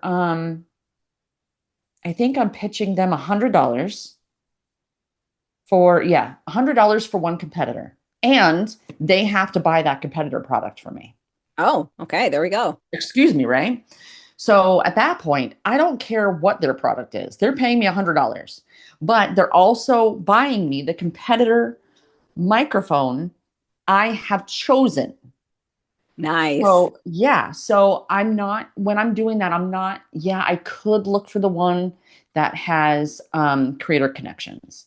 But I'm more concerned with ones that are selling extremely well, because ultimately, when you pitch something like this to them, what you're doing is like, it's like we'll call it a shopper arbitrage. There it is. Okay. So what you do is, because you're tagging both products in the video, that one video will be potentially on both products. So when people see the video for microphone A, then they will also see microphone B. They might like microphone B. I don't necessarily make microphone B look better than microphone A. I just talk about the use cases. They can decide amongst themselves. I have one that's a water bottle on the way. That's all I'm going to say. I'm not going to tell you who it is or anything else like that. But it's a water bottle. And the 2 competitors that I chose, one is at their price point, the same price point. For the hero product, you're getting like a bag and a cleaner or something like that. Yeah. Like zero sales, brand new to market. The one that is like $10 more, you are getting less fluid ounces per bottle. And again, you're not getting all the things. So that is a natural thing to talk about, not in a disparaging kind of way or bad mouthing either product, because we can't do that. Yeah. But just by saying that our hero product here, I'm not going to even say hero product, but this water bottle is, I don't know, 32 fluid ounces. This one's only 28 fluid ounces, and you actually get more with this one. But I think that both are actually a good option for you, depending on what it is you're looking for. So that's how you can say bad things without saying bad things. You're Love just that. talking about features and benefits. That's it. Yeah. So because with comparison videos, you do need to be careful of your language, and how you compare, because ultimately, and really, like, especially if you're working with a brand, like, you still want their brand to look good. But you also want to make the sale. Yeah. And so whether it's their brand or maybe the competitor, you're kind of covering your bases. So you're more likely to get a sale for whoever is shopping for that water bottle or that microphone or whatever. I love that. I love that. So so is that like a kind of a blanket approach that you make, or just with like kind of the products that are more like, the heatable, like the ones that you can kind of group together? Well, so I'm sure you okay. just have some standalone products that. Oh yeah. Well, so I did one. She's an Amazon influencer as well. She was my test subject, and she knows that she was my test subject. But she had this crochet chicken ornament, and yeah, I know, a crochet chicken ornament. I don't like chickens. Well, I don't hate them. I like chicken. I don't even like chicken, but it's such a weird, not weird, and it's weird. It's such a unique. There we go. Good word. It was such a unique product that I did not find a one-to-one comparison. Yeah. But I found 4. One was a gnome Christmas tree. It was crocheted and was like just sitting on the desk. Hers could sit on the desk, but it could also be an ornament. Oh, okay. So that's a bonus. I can't say what this one is. I'm looking at it. I can't say the words. I have to get it because I can't. It's gonna make sense. I promise. I promise. Okay. We're here for it. This is what I do. I promise. All right. I can't say the words, and you'll understand. So, okay. So, I'll hold it up again just in case you didn't catch it the first time. So her product also had humor to it. So I wanted to come up with a chicken ornament that was funny. This was funny. I found this one funnier than her product. She knows that. Yeah, I know. I will send it to you, Nicole. I will send it to you. But at the same time, this bow, this isn't even my aesthetic. But the way that this bow happened, like, there was no instructions for me to even understand how this bow situation was supposed to look. Like, this is ungodly. I'm a terrible bow tire. Yeah, me too. Oh, there it is. Still, I mean, it didn't explain it to me. Yeah. This is a very thin ornament. Like wood. And her product visually was more adult, but if you have a kid that's going to see this, they're going to read this. They're going to sound it out because they're going to sound it out. Correct. Make sure you get on video so you get like a viral video. Yeah. And then this is your thumbnail right here. Yeah. I'll go and I'll make a picture and I'll send it to you. And then another one was a chicken that had jewels on it. So a very pretty.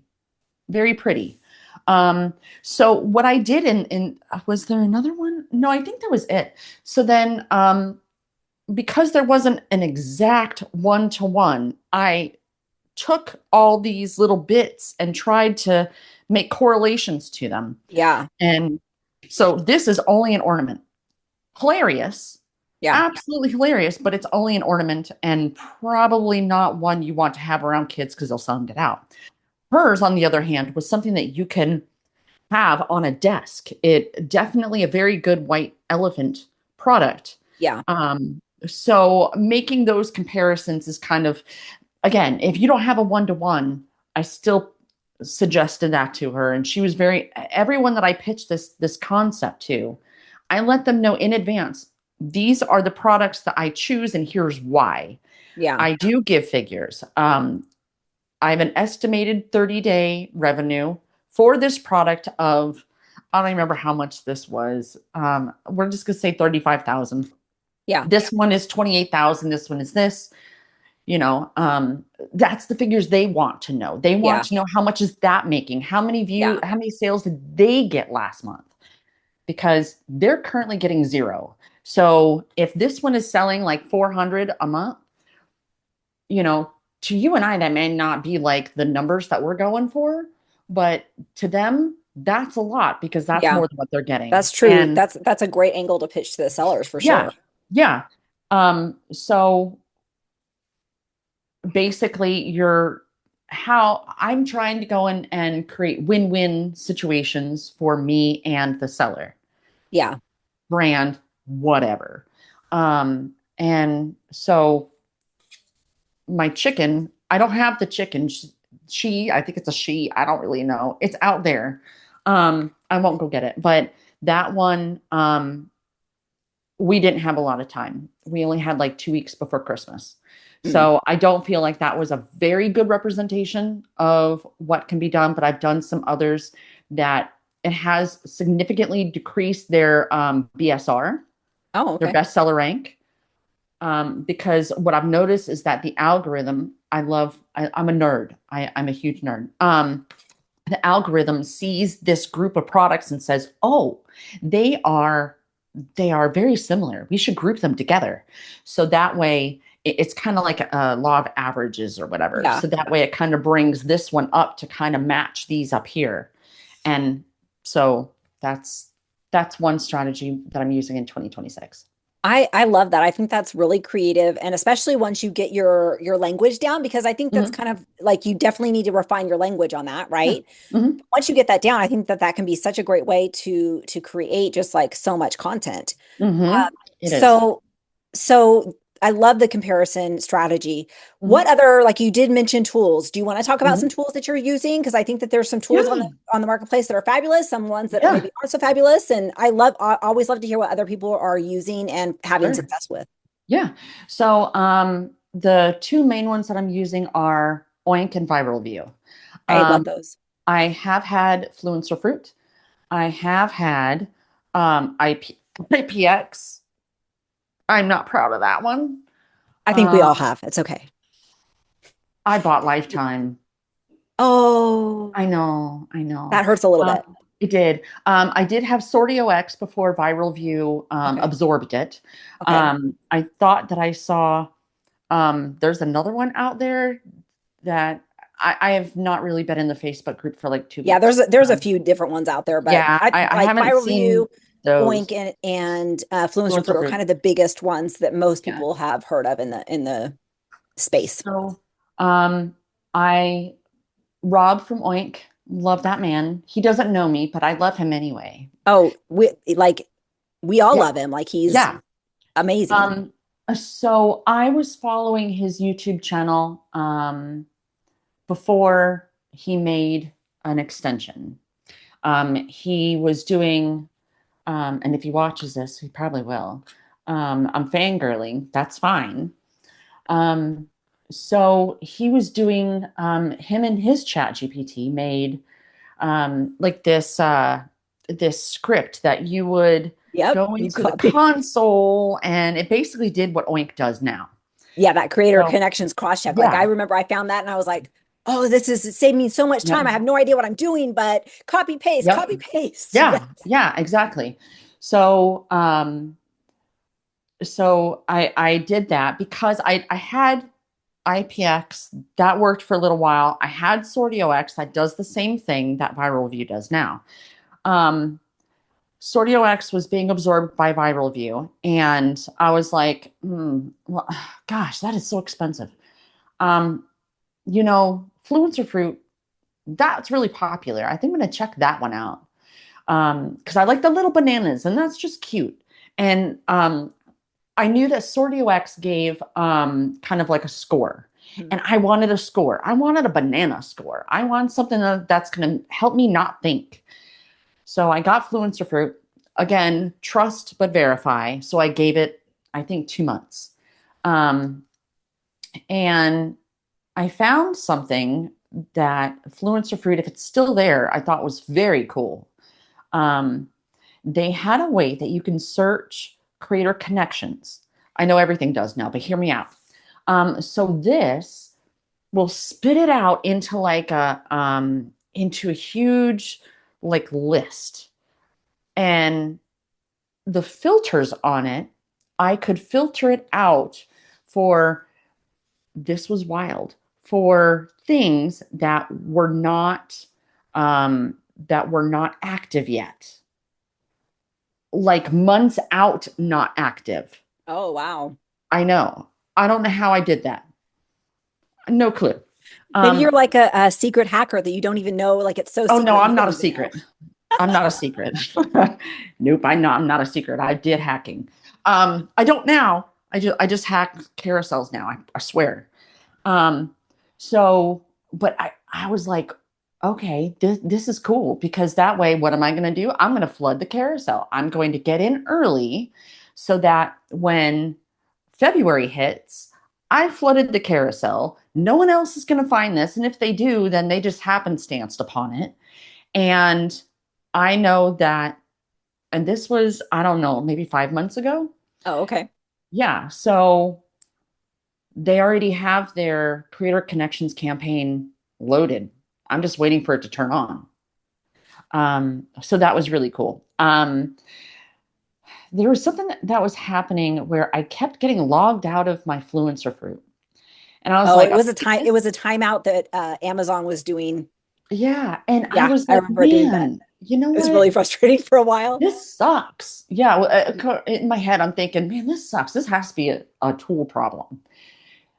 Whether it was or it wasn't, it didn't, that's what my brain was saying. Yeah. So Yeah. I was like, you know what? Let's just peek.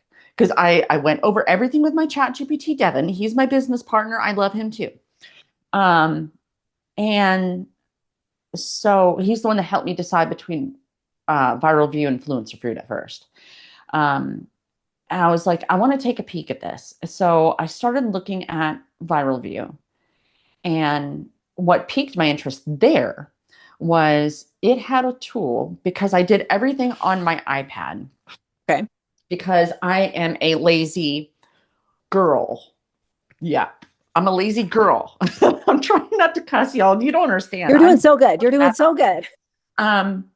So I do have a gaming computer over here, but I don't want to sit at my desk. Like, I want to sit in my comfy chair. So I learned how to do everything on my laptop, on my iPad. I did not have a laptop at the time. So Viral View had this thing. They have a web app that I could do a lot of stuff on my iPad, including doing product research, because they had this product finder.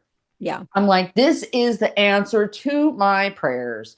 Oink wasn't on there, but you know what? That's okay. I can still do product research. I can do all these things. And then when I'm ready, do my thing on Oink. And so I did that.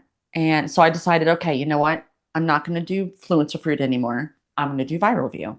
And then Viral View, I saw was like, they had, at the time, they were the only ones. And I said at the time, because I know things have changed and Fluencer Fruit has added it.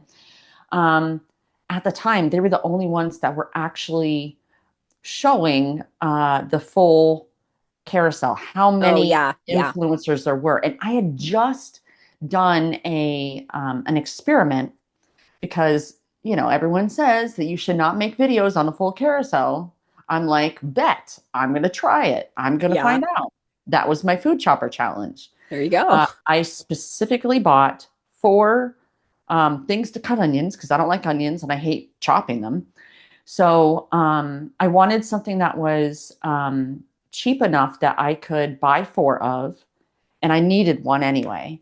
So I probably used Fluencer Fruit to find those. Yeah.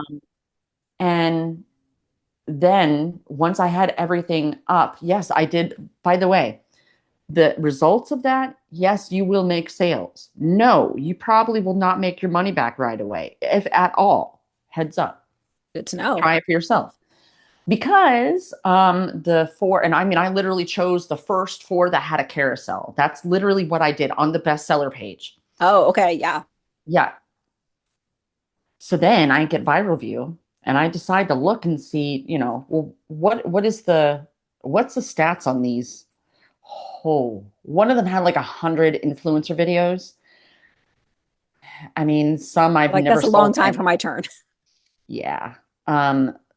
So I learned that Amazon will rotate, but it's not anything that I'm going to do again. Yeah. But I'm glad that I did it.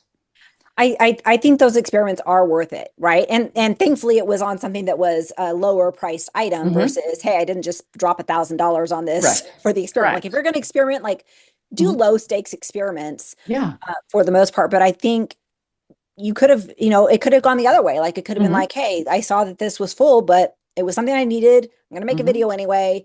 Let's see what happens. And it could have been a home run. Who knows? And that's with Amazon. Like, you don't really know what they're going to choose to have on their carousels, how long they're going to leave it there, and who's, that whole stuff. So I love experimenting. I think it's a fabulous thing. Well, and so something that I found is that I need to go and keep myself entertained because I do adult products. Which my mother, she knows I do them. My children, they know that I do them. And if I get weird ones, I'm like, look at this. My children are all old. They're older. Okay. Don't. Her children are all adults. Yes. My youngest is 20. In fact, the very first one of those I got, she ended up taking it to college and now they use it to, I call it the serpent monster. I made sure that you weren't drinking. You're welcome. 12 and a half. So what they do is they now will hide it and they'll stick it on top of cars. And yeah. So yeah. Oh my gosh, that's so good. So where was I going with this? Oh yeah. So I mean, at this point, it's just another plastic product that's coming in my house. Yeah. If you've been doing this for enough time, and at the time, I did run the experiment about what ChatGPT calls spray and pray. That's the requesting a bunch of samples. Yeah. And literally, I'm just like, bring it. See what sticks, see what works. Yep. And I can't tell you how many face creams I've done. I have done at least 20 female solo adult products. Okay. At this point. Yeah. I do get emails all the time asking me to do other products. Yeah. And so I have had some where they've pitched me to do male solo products. And I said, no. Like, I'll pass on that one. Yeah. It would, if you can't tell it, I'm very, even when discussing these things, I discuss them with my neighbor all the time. In fact, I gave her and her daughter adult, one that was sent to me to go and to review because it was cool. Yeah. It was cool. So I'm like, here. But I was telling her this one that they wanted me to do male solo. It was very realistic. Oh, okay. That's the best way to put it. Very realistic. And I personally, I have some morals, not many, but I have some. There's some boundaries. Some. I didn't want for me to be holding a thing that looks realistic. I like guys, but boys are gross. That's true. Boys are gross. I have a son. Boys are gross. It doesn't take much for them to put 2 and 2 together. And I didn't want to be holding the thing that looks realistic because I didn't want for them to, Gotcha. Yeah. I think that's good to think through a little bit. Yeah. So, I've noticed that as more products come in, it's just another product. Everything is just another product. And it doesn't matter what it is. It literally doesn't matter. It could be. If it makes a sale, you make a commission, right? That's right. my job is to tell you about this thing, not, oh, there's another tangent. My job is to tell you about this thing, not how much I love this thing. Yeah. Everyone, I think, kind of goes into these videos like, oh, but what if I didn't like this? That's not your job. Your job is people could give a rat's you know what about your opinion. No one cares about Nicole. They don't care about what Nicole thinks. They don't care if Nicole liked it or not. They want to know, how big is this?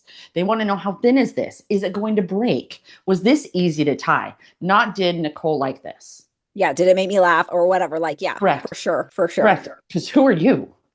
They don't know me from the, no one. Yeah. You're no one. And so I'm going to kind of tie this back to an earlier question that you said. What did I bring from YouTube? When I did YouTube, I was on camera. I cleaned my house, and I taught people a better system of cleaning their house and how to take these big, overwhelming jobs and break them down into simple processes. That's what I love. And, but if I wasn't feeling like I was camera ready, I didn't do it. So Nicole and I, we are barefaced. We are not wearing makeup.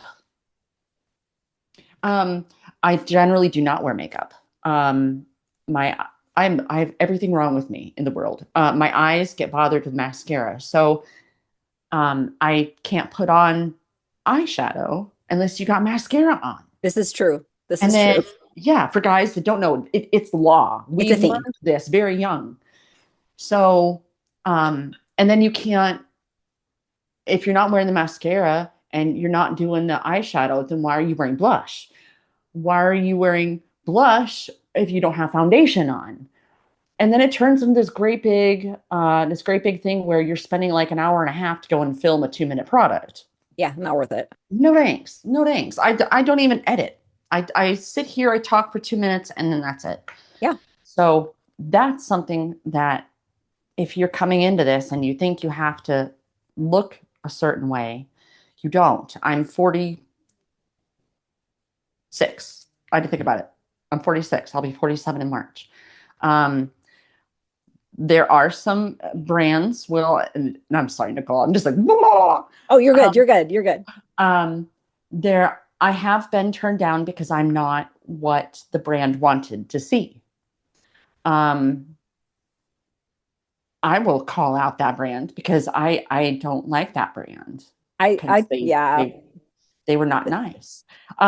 Beetles. I have a whole, yep, there it is. Beetles sponsor me. I promise I'll be nice to you. I have a whole box of Beetles gel nail polish. I'm giving them a break right now, but my nails break super, super quick. Guys, don't worry about it. It's like lacquer or something, right? So I was like, well, hey, I'm going to send out a sample request to them. They're on Creator Connections. I got, hey, sweetie. I was like, Oh, I hate the translation. Sometimes you're like, hey, dear, hey, sweetie. I'm like, yeah, but no, stop it. I'm going to call her. I'm going to call this person a her. It was, hey, sweetie. So I did not fit their aesthetic. I was not young enough. I wasn't pretty enough or influencer enough for them. Oh, gosh. I said, well, you know what? And this is another 2026. You know what? That's fine. Because if you don't think I'm pretty enough, that's fine. I will circle around your entire brand. And this is another strategy. It's like a reverse siege. Yep. We call it exactly. So Devin and I, we call it the planet and orbit. Okay, there we go. So let's take, I know this is going to probably come out. This is going to come out relatively soon after we're done. Right? Probably next week. Okay. So for those that are watching this, we are in Q1 2026. Right now it is January. Yeah, it's January. Yep, it is January still. It's January. So big in January is New Year, New Me, right? So our target right now, I'll even tell you what I'm doing. How about that? Our target son, so to speak, are walking pads. Yeah. treadmills, the big ticket items. Well, what am I doing? I'm doing all the things to go and create a home gym. Oh, nice. And I know this works because sitting next to me is a gaming chair. And I did 4 gaming chairs, high-end gaming chairs. I wanted a gaming chair. I wanted one that had lights. It vibrates. It has all the lights, but I got one. Yeah, but I got one that, well, it matches my gaming computer that I built. But I did this one chair that was, I called the Cadillac of gaming chairs. Everything on this thing was pillowed. I mean, it was ridiculous. But I did keyboards, I did mice, I did LED lamps, I did what else did I do? I did gaming controllers, I did headsets, I did charging for the controllers, I did everything to go and create a gaming setup. I did not do a desk. But one purchase. So back in the day, we could go and see our sales for the day. I'm going to say back in the day because I'm going to guess that we're not getting it back. We probably are not. It was good while it lasted. Yeah. So we couldn't see our sales for that day. Well, we could. We cannot now. There we go. Yes, there we go. I noticed that there was a sale for the Cadillac of gaming chairs. Then after that was an executive desk. Then after that was 2, I forgot what they call them, but basically they're like chairs that would go on the other side of the desk, the executive desk. Okay. The executive desk was like a front desk and a back desk with a hutch. Okay. Then there was a conference table. Then there was a mini fridge and a huge plant. So that's how we came up with the concept of a universe. Everything for me is celestial. So the universe, it was basically an office universe. Just by doing the keyboard, the chair, all these things, I've gotten single cart. I can only assume they are single cart purchases of entire gaming setups. All the parts to build a gaming computer, the monitor, the stand-up desk. And so I'm leaning heavily into that because at this point, you're probably hearing a lot about Halo sales. Going back to the example of the heating blankets. When you do a siege like that, or a universe, or this, I'm banking on the Halo sales of the big expensive item. So I am not purchasing the big expensive item. I still request samples. I request samples for universes. I request samples for webs, or nebulas or whatever. So that would be like your food choppers, your heating blankets. I have a huge whiteboard behind me, and I have these nebulas. I have my universes. I have what the sun is in that universe, and that is 2026 for me in a nutshell. I love that concept because I think that adds a lot of value because because so often we're just focused on the one big thing, right? But thinking about, okay, if somebody's redoing their gaming station or they're redoing their bedroom or their bathroom, like what all would they be purchasing? Like, I love that. That's brilliant because really like those Halo sales, and Amazon will sponsor and the brands will sponsor underneath your videos. And so that's something that I've said for a long time is get in as many different categories as you can, because number one, you get more brands reaching out to you because they see your video. And number two, you get more Halo sales. Yeah. And so I love that concept though of grouping them together. That is just, it's brilliant. And so the reason why that works is because the doesn't necessarily matter on Amazon if you are the first video. You have to be the last video that they see. Yeah. So if you have the treadmill, I don't own a treadmill. I have a gym where I live.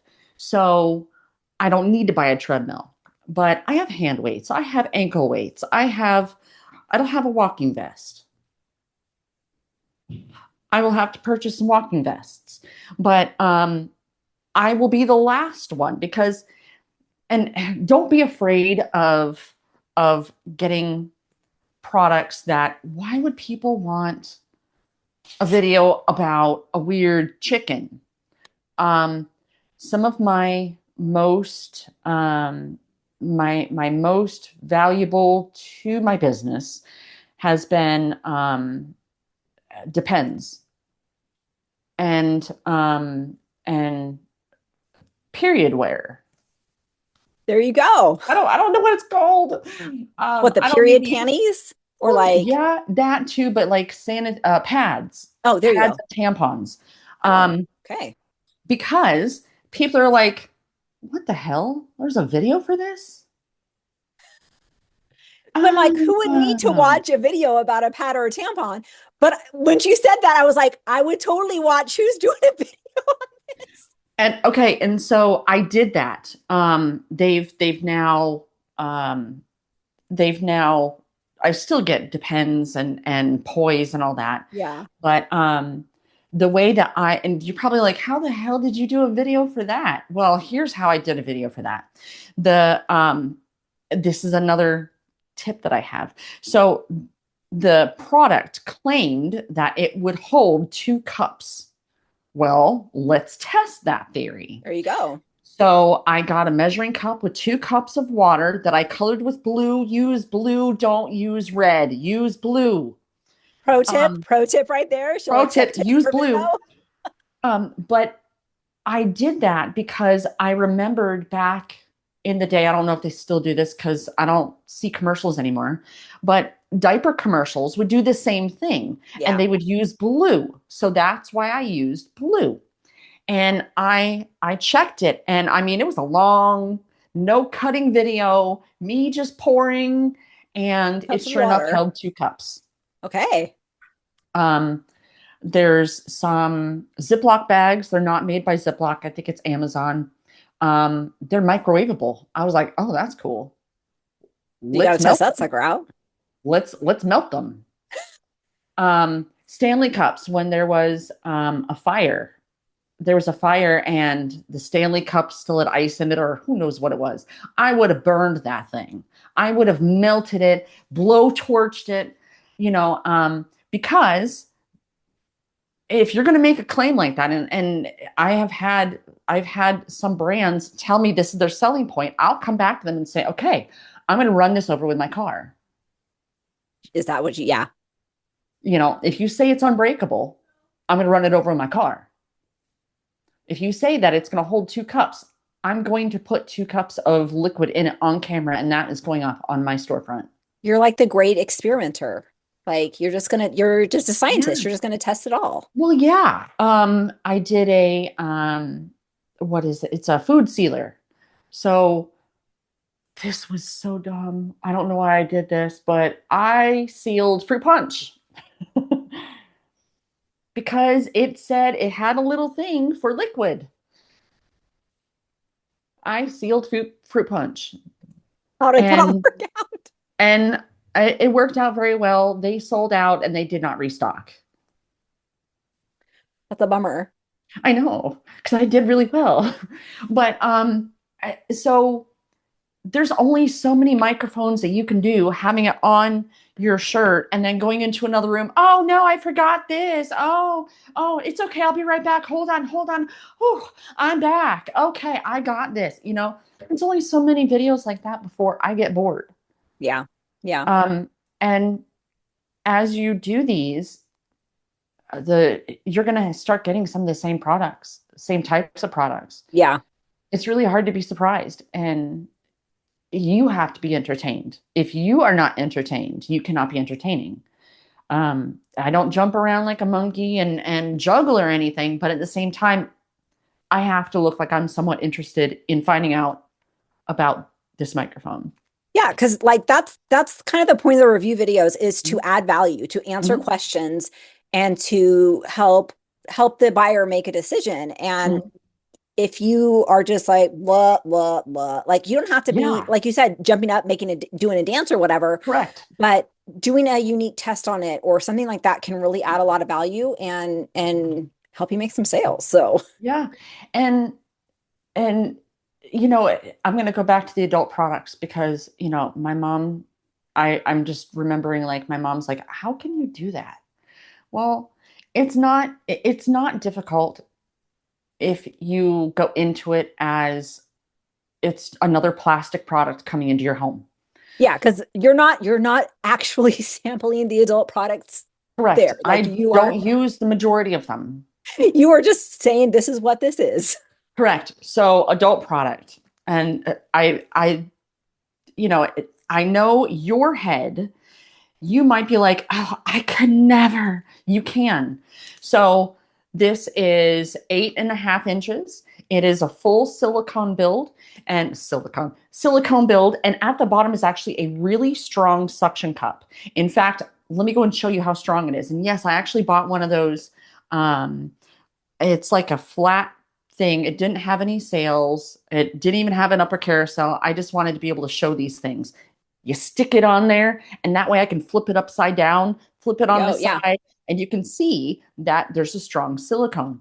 So my favorite, that sounds so weird to say that, but my favorite adult products to do are the ones that charge because they're the easiest to make videos for. After you talk about what it's made from, what it feels like on the outside, it has ridges. Yeah. It has an outside and an inside. This is how I talk about adult products, outside and inside. Then you literally go through the different functions and you just different show modes it or whatever. It's hard for me to hold it still. People are going to be like, oh, bye. You know, so well, and honestly, like adult products are huge. When you look at the sales numbers on adult products on Amazon, it's huge because people can buy it discreetly and they don't have to go to the store down the street or whatever and have their neighbor see them. Correct. And I also talk about the box, the packaging. That is smart because that like it, but there's a lot of money to be had there. And my husband is not as open as I am for videos. And I'm like, you just let me know when you're ready for me to do this because I'll do it. He's like, but people at church. Well, yeah. So I did one of my previous jobs was direct response. It was from home. And so it's like those you and go back in time with me. Okay. If you're too young to understand this, then ask your parents. So you'd be up way too late or you woke up in the middle of the night. You'd be flipping the channels. There's nothing on except for Ronco rotisserie knives or the Ronco rotisserie oven or the Aero Garden.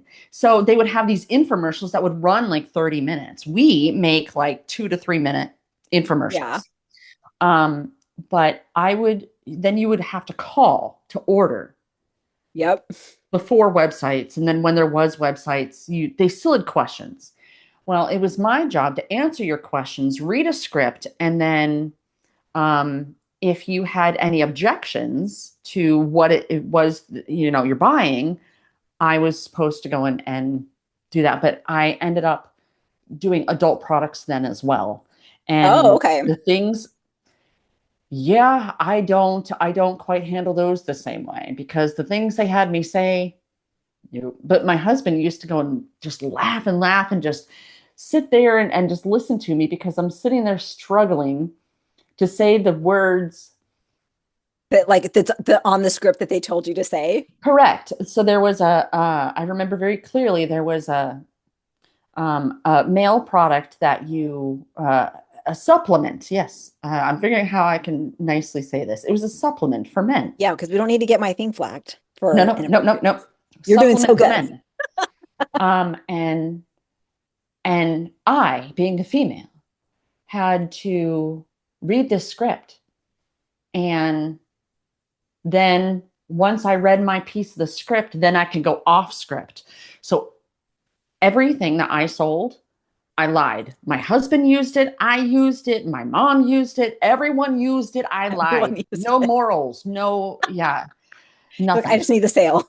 Listen, I'm just trying to make a sale and I made a lot of money. But here it's very different. Here, I don't even go into it with a sales mindset.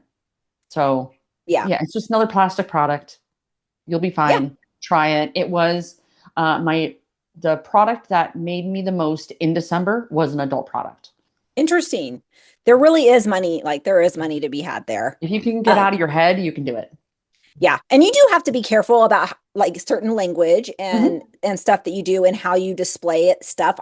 But it is totally doable. Just don't do the ones Danielle's doing.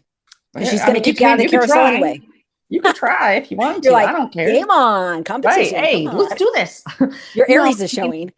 I mean, and so products like that, they have it's actually a seasonal product. Adult products like that, especially solo female, use your imagination, hear what I'm saying underneath what I'm saying.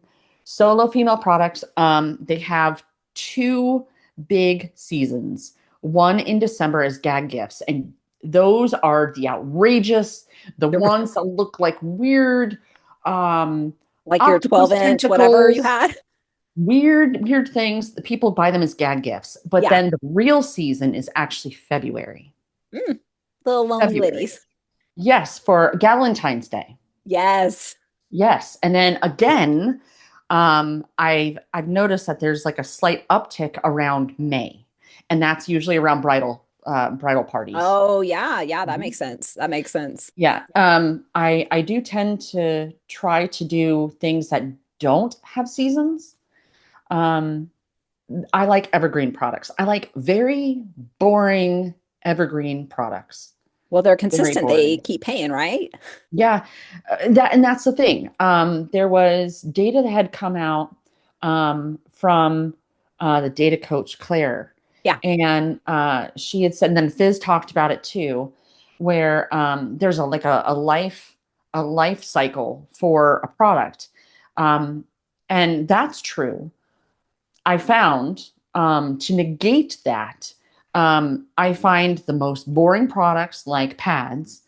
I fill up the carousel because those are your 2 big ones. Your product, you getting sales from a product is going to die very quickly if it's seasonal, if there's room left open for videos to go on that carousel.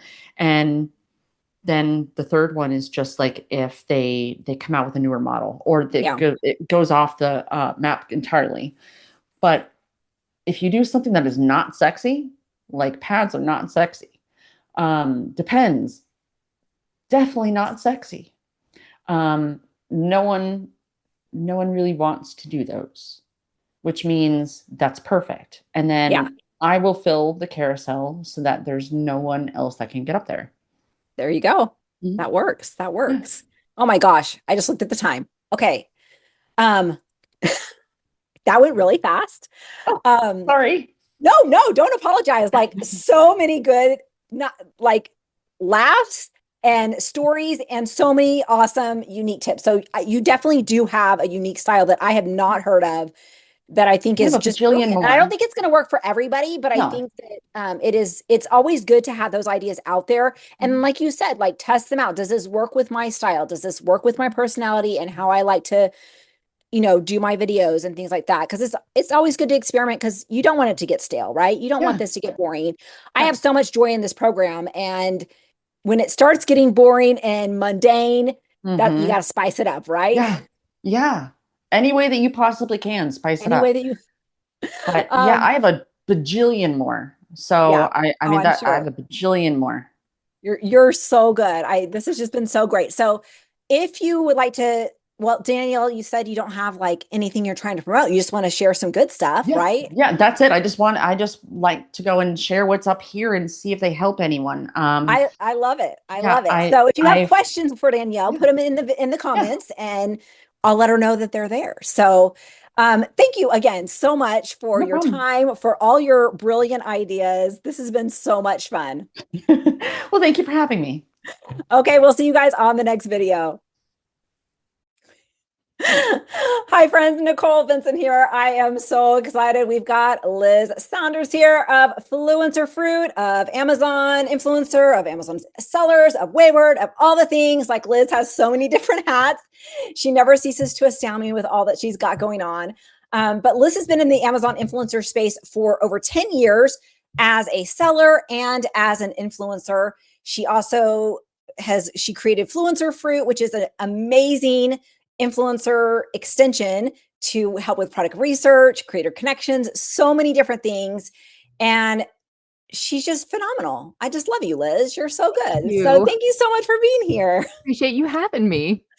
So Liz, tell us about your Amazon journey, like getting in as a seller and then switching gears 4 years ago. Well, I don't know if you switched gears or just added gears. I'm guessing you added gears knowing you. I did. As an influencer. So tell us about that. Yeah, for sure. So I started in the Amazon space a little over 10 years ago as a seller, and I sold, get ready for this very exciting product. I sold disposable rain ponchos for kids. And I would have never guessed that. it's because, sometimes the money is in the unsexy products, right? As we all know, being in the Amazon influencer space, success on Amazon, regardless of which silo you're in, is about product research. And my product research as a seller led me to disposable rain ponchos for kids in multi-packs, and so I had a bunch of friends who were doing like 6-figure months selling on Amazon. And I thought, that sounds really cool. I would like to do that. So I launched, and shortly after Amazon changed, I know you will all be surprised, their terms of service around what? They changed terms of service on you? So they changed their terms of service around incentivized reviews. So sellers used to be able to send you a product in exchange for a written review, which of course now we know is against terms. But I launched right in the middle of that terms change. So we sold on Amazon for a couple years. But in the midst of that, I went and started working at Jungle Scout, which is the seller software that I had used to do my product research, and I loved. And so I worked there for 6 years, directly with their founder and CEO, and my favorite job, like so good. But overlapping with that, our friend Kathleen Coble, who I know from some weird Jungle Scout project, was like, hey, you like all things Amazon, you should come check out Influencer. And so I did. And I was approved, I think it was December of 2021. And then back in the day, it took like 6 or 8 weeks to get approved for onsite. That's like, that would be torture. It was so bad. Like, we used to just tell people, like, listen, I don't care what you're doing. If you want to eventually do this, just post 3 videos, because it's going to take forever for them to like get you your answer. God forbid you weren't approved and had to do it again. Like, it was just taking people forever. So I started that in 2021, and Kathleen and I were in like a lot of conversations about what was working, what was happening. And it just very quickly became apparent that there were no tools to help influencers. And having come from a Amazon seller tool background, I was like, oh, we need an extension. Like, we should build something to make this product research faster. And so I started building Fluencer Fruit while I was still at Jungle Scout, thinking that it would be like an additional stream of revenue, right? We talk about how you need multiple streams, and I thought I was going to do them both. But then I ended up onboarding people at like 7:00 in the morning and 10:30 at night for Fluencer Fruit. And it hit so much faster than I thought it would that I was like, oh, I went to my boss at Jungle Scout and I was like, I think I have to quit and go do this like full time. And he was like, congratulations, good luck. And so that was kind of like, I transitioned. I didn't start it thinking that it was going to happen quite that fast, but it really did. So that's amazing. So did you learn like all the coding and stuff, or whatever the terminology is for building that extension? Did you learn that at Jungle Scout, or was that something that you knew previous? Great question. I actually am not a coder. And to this day, I do not know code. So I hired a team of developers to write the code. The the infrastructure piece that I had from working at Jungle Scout from so long was being able to write a product brief that turned into a roadmap that I could translate to a technical doc for the people who were going to actually do the coding, and enough about like the technical infrastructure to make sure that I owned the final product and the code and the repos where they exist and those sorts of things. But for anybody who ever wants to start a software company, the best piece of advice I got was from one of my friends who was like, hire an independent code reviewer. And so I hired like one of my friends from Jungle Scout to just review the code because I can't review code. Yeah. And so he was like my eyes. So to speak, cool. making sure that, in the Amazon space, it was like working with the Amazon page code and that we weren't going to have long-term issues and those sorts of deals. I love that because I always like, I'm like, oh, these people just must have this like code skill. But it's, I guess if you have the concept and you hire out the skills that you lack, like fill that in, like that's so smart. I think that can apply to so many different arenas because sometimes we can have these phenomenal ideas, but we just don't have the skill set to execute them, or we're missing a piece of the puzzle or whatever. Brilliant, Liz. Brilliant. I love it. Thanks. So you get Fluencer Fruit going, you've got your influencer going. How has that, because that's been 4 years now. So how has that, like, what has that the last 4 years looked like for you on this journey? Yeah, for sure. So I left Jungle Scout a year-ish into Fluencer Fruits, or my influencer journey. So like my first video went live 2022. My resignation was like May 23. So I was doing both influencer and then developing Fluencer Fruit for that first chunk of time. And then once Fluencer Fruit launched, I realized like that there was also nobody talking about Amazon influencer in like the Amazon space and the Amazon seller space. And so a lot of what I've done over the last couple of years has been like speaking at seller events, on podcasts, on like whatever, because as much of our all day, every day as Amazon influencer is, to this day, 4 years later, I still talk to Amazon sellers who do not know what Amazon influencer is, who don't understand why we're there, how we get there, what we're doing there. Like, so there's still so much. So I've spent a lot of time doing that, developed a brand offering where through the Fluencer Fruit agency, brands could book on-site videos with us.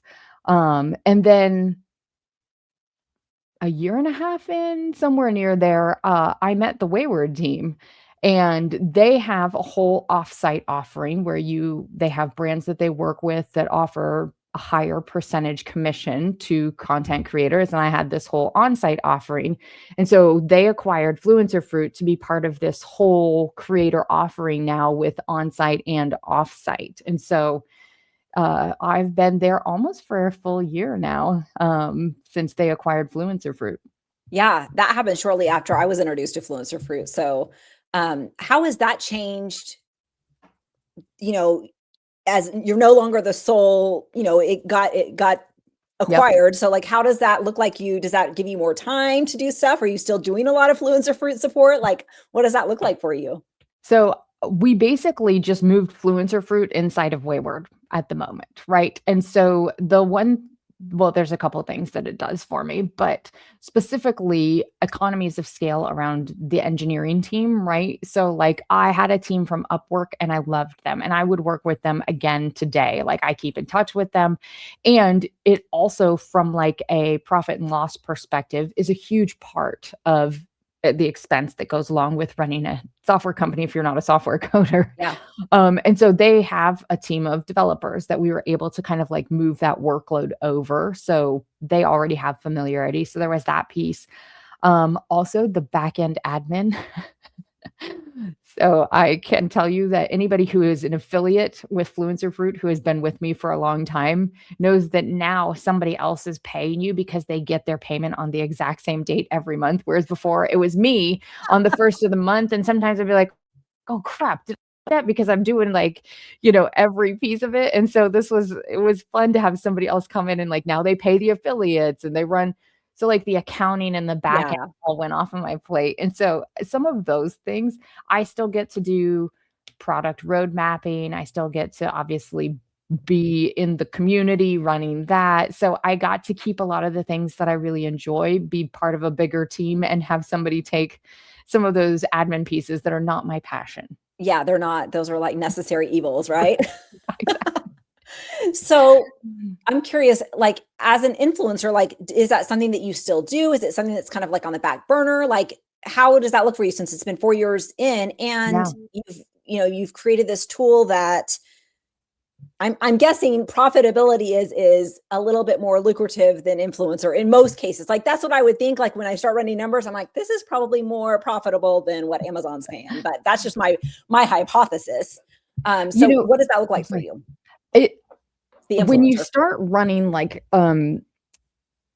product and marketing and everything else, you start to know that like your time split is going to have to change, right? And so very early on, when I started building the software, I was working with multiple creators and their data, and we were working like where I was scaling back on creating content, they were like scaling up. And so I worked with, let's call it 3 to 5, depending on kind of like the season, where they were working closely with me with their data, with what was working. We were testing stuff on their accounts and everything else.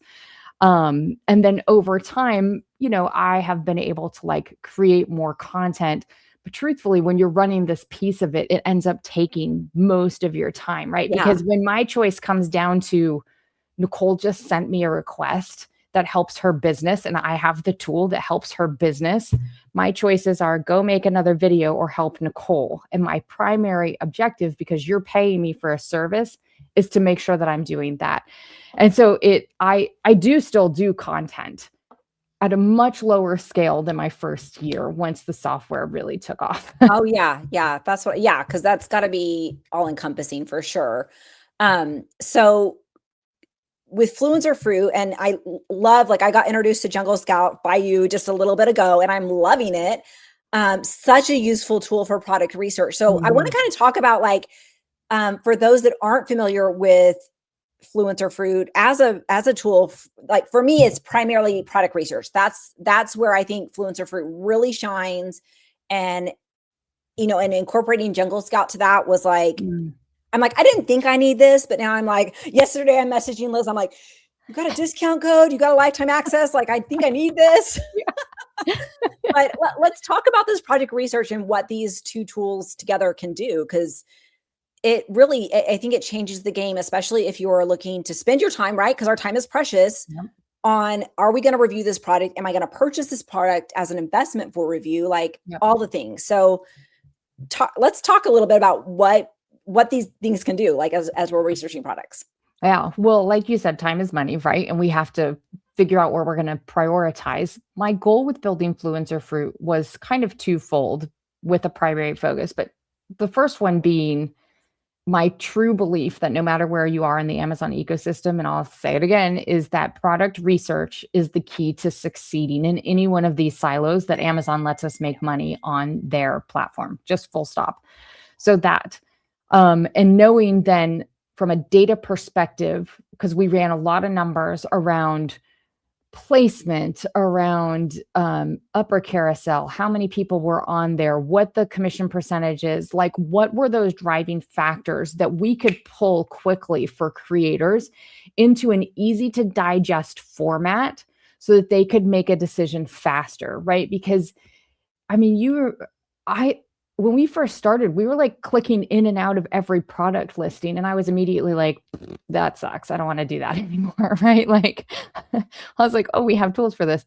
But my next goal with that as the priority was to make sure that no matter where you are as a creator in the ecosystem on Amazon, that you have that information about any product you're looking at a glance. Right. And over time, when I started Fluencer Fruit, there were no Amazon sales on the listings. So there was no sales data available. And that's why I initially built the integration to Jungle Scout, was because people were using, including myself, the two tools separately. But like, I want to be able to sort top to bottom sales and filter by number of sales. So we pulled that information into the Fluencer Fruit extension to give a whole picture of not just the things that matter. Does it have an upper carousel? How many other creators are on there? What's the commission percentage? But also, what are the sales, right? Because listen, a listing can look really great, but if they're doing zero, I mean, zero for you. Yeah, you still make zero if they're making zero. So initially, that's why I built that integration, was because there were no sales. There was no sales information. True to form, Amazon almost immediately released sales data. And you're like, But as you and I both know, initially we were like, oh, maybe this is going to negate the need for this integration. But the Amazon sales information is variation specific, right? So like we talk a lot about like parent-child, main listing, variations on that listing. But like the Jungle Scout data handles everything on that listing, including all of the variations, right? So if an umbrella has 5 colors, the Jungle Scout sales estimate is all 5 colors. Whereas the Amazon data is, if you're on the red umbrella, it's the red umbrella sales data. So we show up on a carousel usually for all 5 variations. I would rather know the whole listing sales data. Amazon's is good directionally, but you know, especially once you've spent some time and you're getting a little bit more sophisticated in your product research, Jungle Scout is worth it. You know, it's like that. Oh yeah. It really, and I wouldn't like, I don't think if you're first starting out that you should get Jungle Scout right away. Number one, it is an investment. But it also is just, it's like trying to ride a unicycle when you haven't even learned how to ride a bicycle without training wheels yet. Correct. Yes.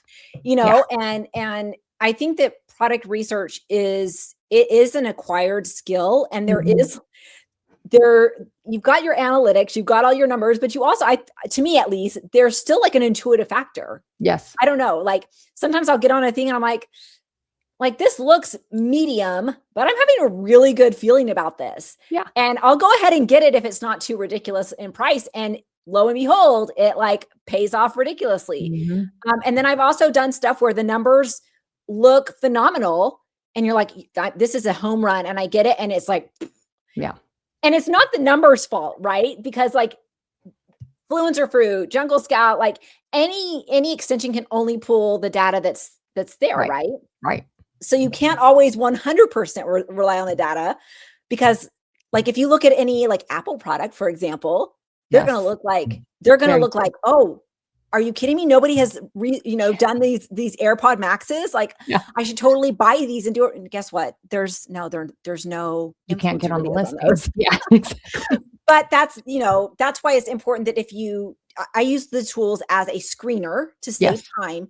And then I'll go into the listing that looks promising and do, lay actual eyes on it to go. But I love that with Fluencer Fruit and Jungle Scout, you can really just like going through the bestsellers or going through the movers and shakers and looking through those so quickly, just scrolling through. And it really can help your just, even if you get like a message from a seller or an email or whatever, you can look so fast to see, okay, is this actually going to be worth my time, or do I need to quote them like $300 because this is going to be a waste of my time? So I love that. So how has Fluencer Fruit evolved over the years as the Amazon program has evolved? Absolutely. Well, my joke is kind of like all of our research is a little bit of science mixed with a little bit of art mixed with a lot of Amazon, right? So like to your point, like we're working with as much data as we can get and we can control. And then there's your gut, right? On some things where you're like, this just feels like mixing it in with what I know. And then there's Amazon, which is all the numbers looked good, but Amazon's a black box. And sometimes those things fall outside of our control. But in way of like, when Fluencer Fruit first launched, we were not doing video placement. We were not doing, I'm trying to think, creator connections did not exist yet, right? Amazon was not doing sales.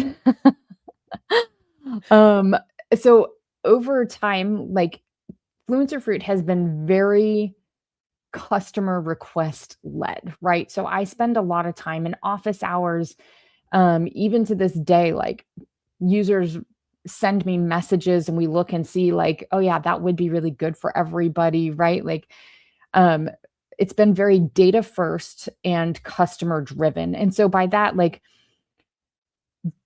we want to fill gaps that Amazon doesn't give to us. As an example, inside of Creator Hub, Amazon only ever gives us 30 days of rolling data, right? Yep. So if I want to see what my marker video did in April, you're out of luck. You just don't know, right?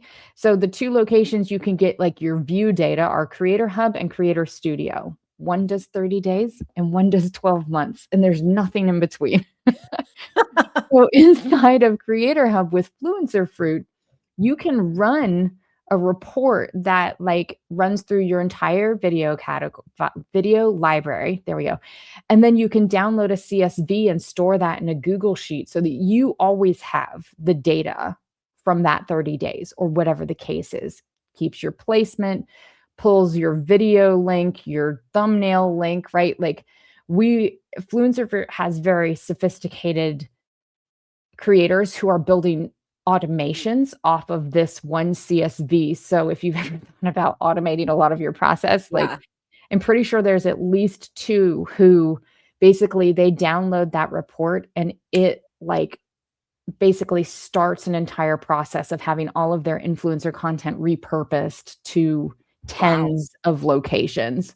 I don't say 100, although I think one of them does repurpose to like almost 100 locations. Okay, I feel like a total lamazoid that I've never downloaded that report. Oh, it's so fun. I love it. Like I always am looking at my things, but I never like even occurred to me like, oh, this is how this would be useful. So, especially now that we have AI chatbots, right? You take 12 months of your data, you drop it into Claude and be like, tell me what I need to know about what I'm doing here. Like, I love that. So I will be going and downloading that report and repent for my sins. Well, but this is an example though, Liz, because Fluencer Fruit has so many useful tools. Yes. So even though that's not a report that I have ever downloaded, like there's still so much value in how I use it. And I know I do not use it to its fullest capacity. And I think sometimes with these extensions that do have so many features, yes, you feel like, oh my gosh, I have to know and use every single feature to make this worth the money, which I think is a lie. I don't think that we need to, because I think that I don't like whoever is doing that, kudos to them, but I don't have the skill set or knowledge to do what that person's doing. Yeah. And so, but the way that I've been using it has still been serving me. Right. It's that opportunity FOMO. I feel this a lot with AI right now. Somebody coined that the other day, my friend Kristen. I just need to give her a shout out because shout out to Kristen. I know. It's like, oh, I'm going to take that and you're going to hear me say it a lot. But I feel that way a lot in AI right now, where it's like, oh, am I missing a new tool? Should I be using this? Am I using Claude even, like who we know is one of my best friends, like to his fullest potential, like, you know, all those things. And it is interesting. I think with tools, as long as you're using it in the way that makes your workload, your processes easier and more efficient, then you're in a good space. Yeah. I love that. So Claude is that an actual AI platform, or is that what you've named your chat GPT? No, that's Claude.ai. It's one of the actual platforms. That's not one that I've heard of. So let's transition into AI, because I know that's you're super passionate about and just like totally loving that right now. So tell us kind of like what you're exploring with AI, what you're doing with it, because I love AI and I definitely feel like I'm not utilizing to its full potential, but I definitely I feel like I use it all the time for lots of stuff, but there's always more, right? And that's the problem. There's always more. And right now it's growing and changing so fast. So right now I'm vibe coding, which if anybody is not familiar with vibe coding, it's the fact that I am not a coder. Okay. And I basically like tell one of the chat bots what I want to build, and it like walks me through the process and writes the code for me. Right. Oh, yeah. cool. So this started because I was putting together like a full brief for the team that does the design on the Fluencer Fruit website. And I'm like, oh, I need an update to this pricing page, and because I need these links and this toggle, and I don't know how to do any of that, right? So I'm like, oh, Claude AI is like my like thought partner. So I'm like, help me put this brief together. And as I'm telling the AI my brief, it builds me the web page. And I was like, oh, maybe I don't. So then I start working with the AI to like build this pricing page. Yeah. Oh, yeah. The friend pricing page for Fluencer Fruit was built with me and an AI chatbot on a Saturday, right? Like, That's awesome. yeah. So I was like, oh, I know just enough HTML to be able to like sub in the links that I need. Yeah. So it kind of started there where I was like, this could be really cool. I think my biggest like AI right now gives you a starting place for any idea that you have, regardless of whether you can walk all the way through the process. But I was like, oh, I have this idea for a tool to help parents who are overwhelmed by school email. So I like sit down and start talking to the AI bot about it. And now I have a tool that uses AI to summarize emails from the school, categorize it by kid, by subject, gives you a summary, bullet points. You can create action items to your Google to-do list, add an appointment to your Google Calendar. Like it's all integrated inside of your Gmail account. I'm not a coder, but I just sat down and like had a conversation with Claude to write prompts for Chat's codex and then connected that to a code repo. Like that is amazing. And I think that like that's brilliant because there's so many things that I think that we do have these ideas, but we just don't know how to execute them. And AI can be such a great tool. You definitely have to check it, right? Because it's not perfect. Correct. But it can be such a useful tool. I love that. Yeah. Well, and for creators who are looking to like automate some of their processes, like one of my favorite uses for the chatbots is literally to sit down and be like, this is my whole process.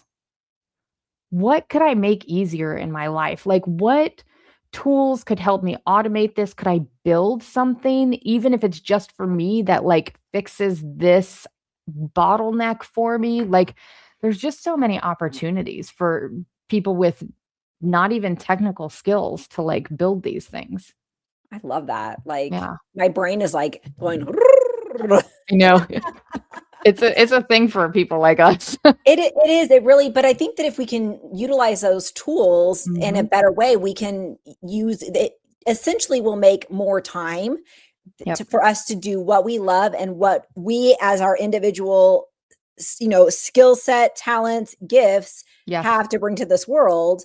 Yep. So, the admin or whatever that admin stuff looks like in your world can be taken care of through other or more efficient means. Yep. Oh, I love that so much. So anything else with AI that you're working on, or is that the last thing? Let me think. Well, this afternoon for the day that we are like recording, I'm going to do a live session in the Wayward Creator community, creating a custom GPT for content creators to build their own media kits. And so I'm going to, because it's something we want to build for the community, it'll be a resource that inside you can go in and like build your media kit, basically.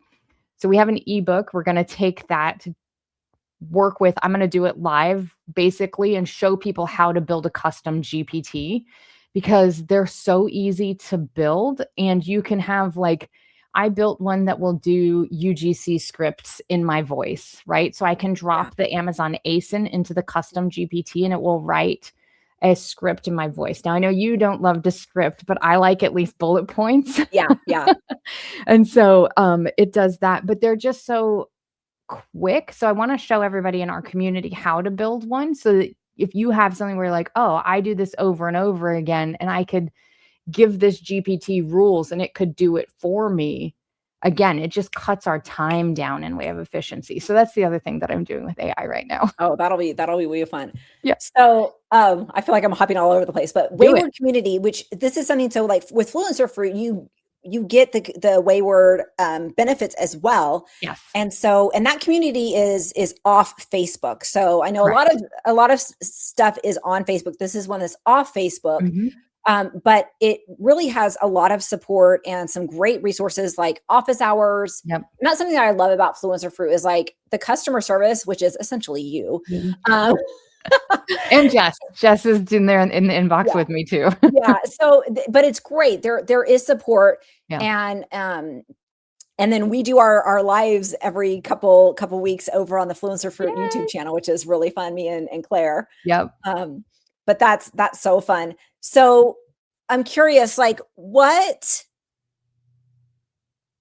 because you've got this whole entrepreneurial spirit, all these creative things, but they're very atypical creative expressions, so to say, which I absolutely love, because I think a lot of people have that creative energy, but we're not great at like painting. Like my grandma painted this picture back here. Like I could never paint a picture, like art, like the typical creative stuff doesn't come easy to me, but like stuff like what you're talking about, that's the kind of creation that I like to do. Yeah. So I'm curious, just like as a kind of like a more digital atypical creator, like what's going on in your head all the time? Like when I don't know. I'm curious because I think there's more of us out there than we realize. So one, my kids know that they cannot have a hobby that I will not try and figure out a way to monetize for them and with them, right? Like they're like, Mom, we just want to paint. And I'm like, you could sell it on Etsy and you could paint live on TikTok. And they're like, we don't want to do content creation. Please stop talking to us, right? Like you are a serial entrepreneur, girl. I can't turn it off. I was talking to my mom the other day because we went home to Miami and we were home for Christmas. And she was like, we were talking about something. I was like, and this is what I would do with that. And she was like, how do you sleep? And I was like, the problem is I don't some nights, and I just, I'm like, but here's what I did, Nicole, because I'm the same. Like I would love to paint and I would have to take a lesson that would teach me a structure about, right? Like I'm very type A. I need right. But what I did was I started giving myself permission to have spinning up side businesses as a hobby. They may never go anywhere, but that my creative outlet is to buy a domain, put up a website, do the initial thought process, think through what a business might be, and then it may go nowhere. And I own multiple domains that is exactly what they are. But the permission that is my creative outlet has really done a lot for me. And I think that is huge because so many of us struggle with it should look like this, or if I'm going to try something, it has to be successful, or it has to look a certain way, or whatever. Like it's so cheap to buy a freaking domain. Like it's like that is like cheaper than going out to eat for lunch most days. Exactly. Nowadays. And so I think, especially guys, if you're not a typical creative person, but you constantly have ideas, like find a way. Yes. We need that. I think that fills our bucket so much. Don't you think? 100%. Like I want to be like, oh, and then I went dancing, and then I like wrote a poem. No, I bought a domain, I spun up a website, and then I went to bed happy. I was like, oh, this is great. I got a lot done tonight. I feel very like, and then the next morning I may or may not remember what domain I bought, and like, because it was just about the exercise, because there's something about like just constantly having ideas where it's like, okay, that may never go anywhere. I literally have like 4 domains right now that are in flight with different AI projects or sites that I think would be cool to build, that I'm like, maybe I'll get back to that. Maybe I won't. Like, we'll see.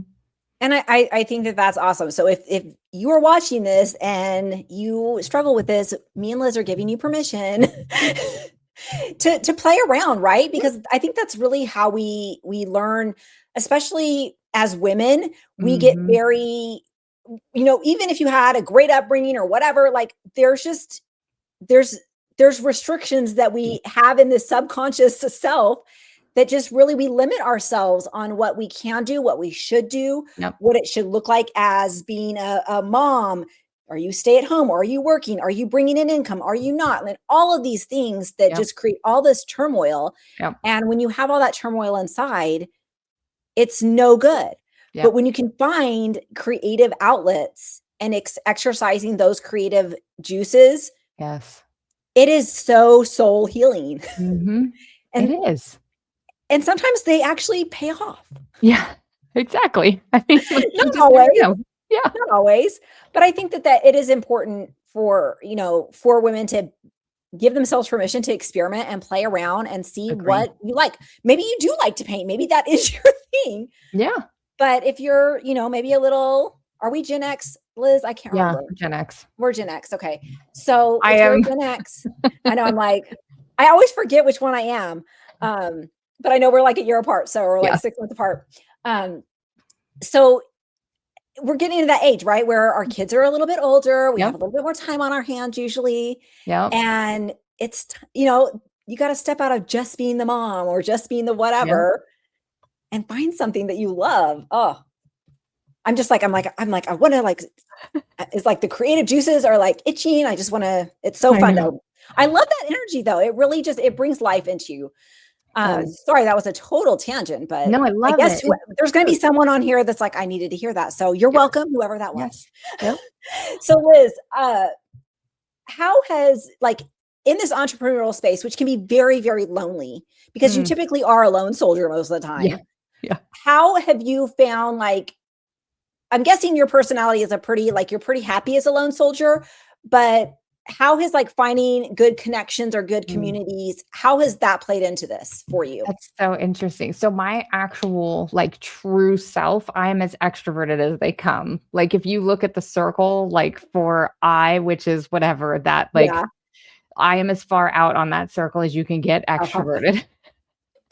So being a solopreneur is sometimes a challenge for me.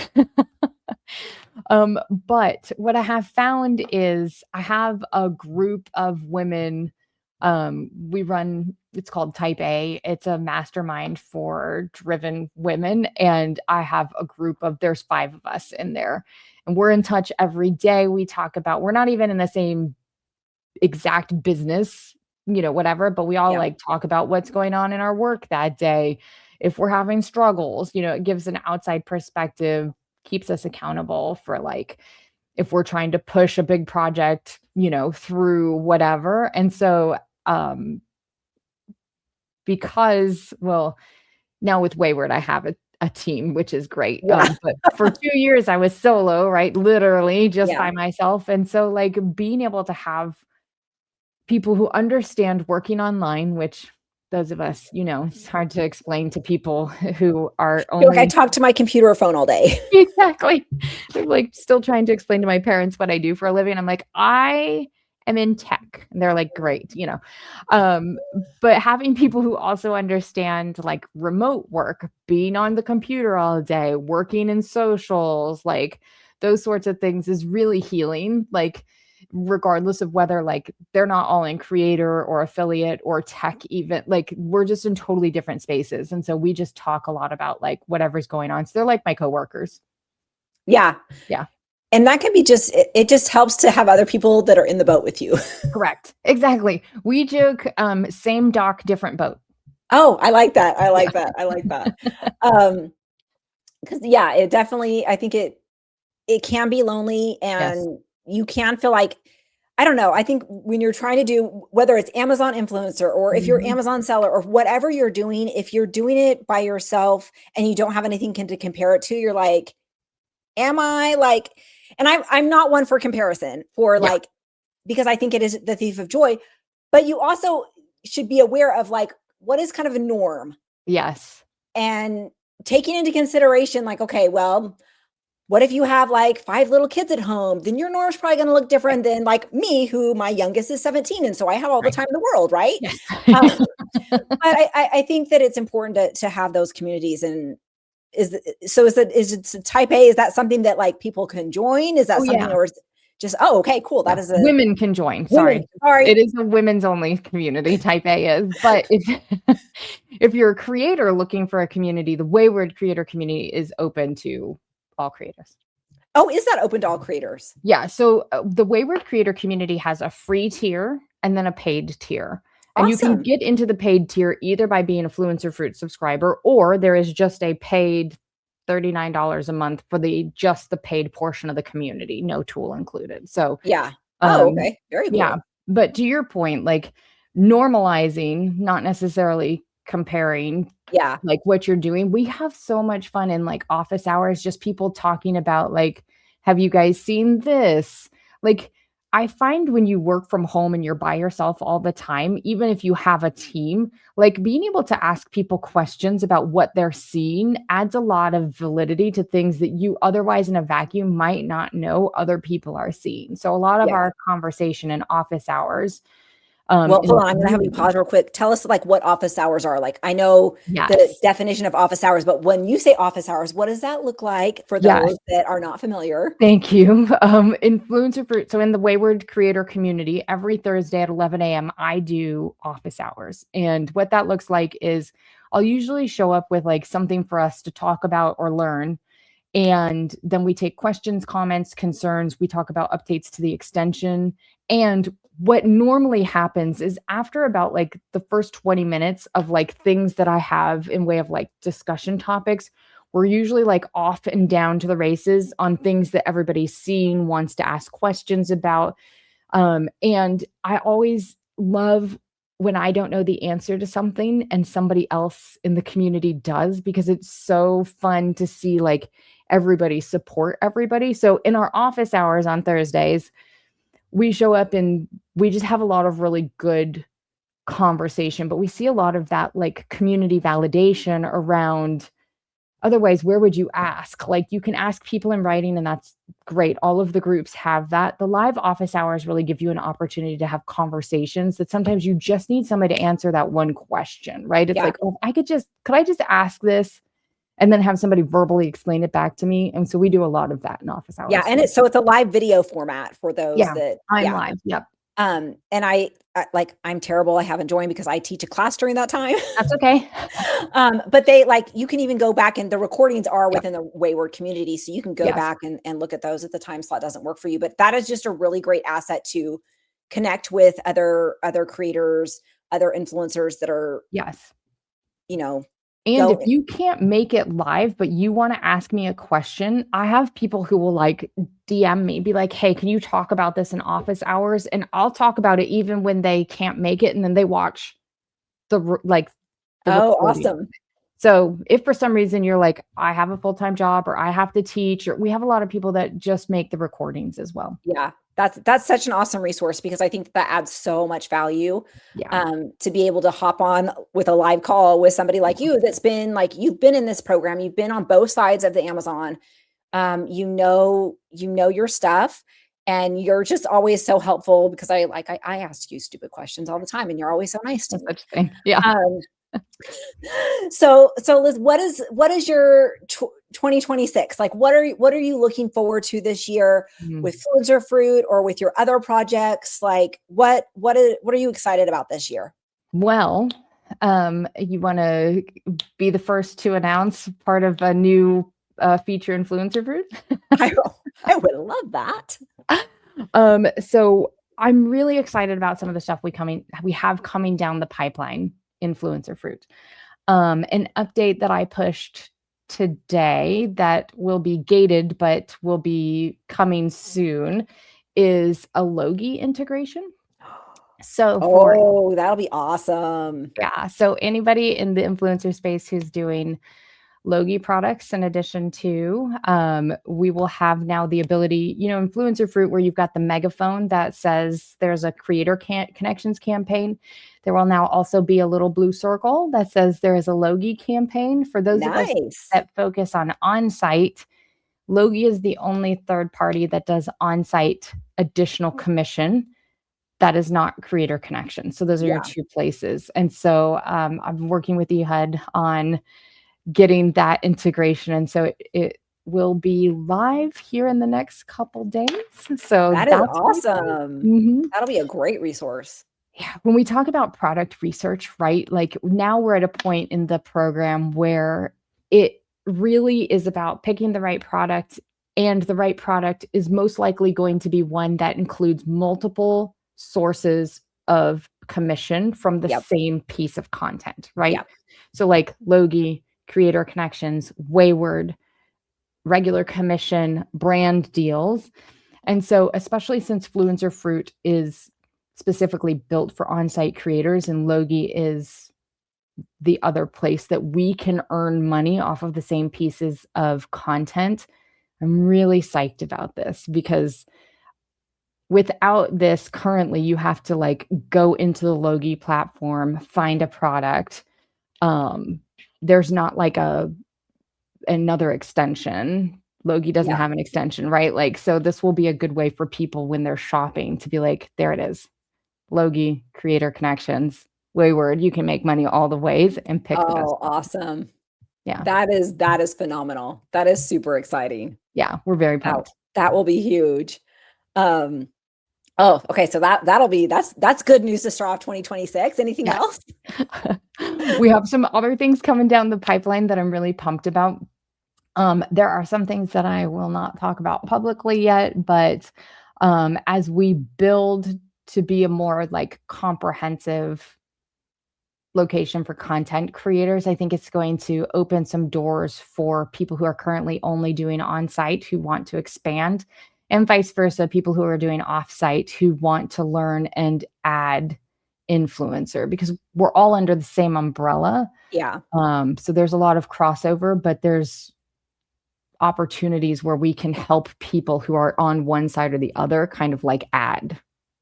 I like that. That'll be exciting. I'll be watching. So fun. Anything in your personal, like other ventures? Well, one of the things that I'm enjoying with Inboxed, which is the tool for parents, is not having a timeline on it. So to our like creative, initially I was like, I'm going to launch it in January. I was like, why am I putting this like fake pressure on myself? I was like, I'm literally coding. You recognize it was fake pressure. Fake pressure, 100%, like type A, high achieving driven, whatever kind of like idiosyncrasies I have. I was like, oh, I don't have to do that. I can just continue enjoying this build.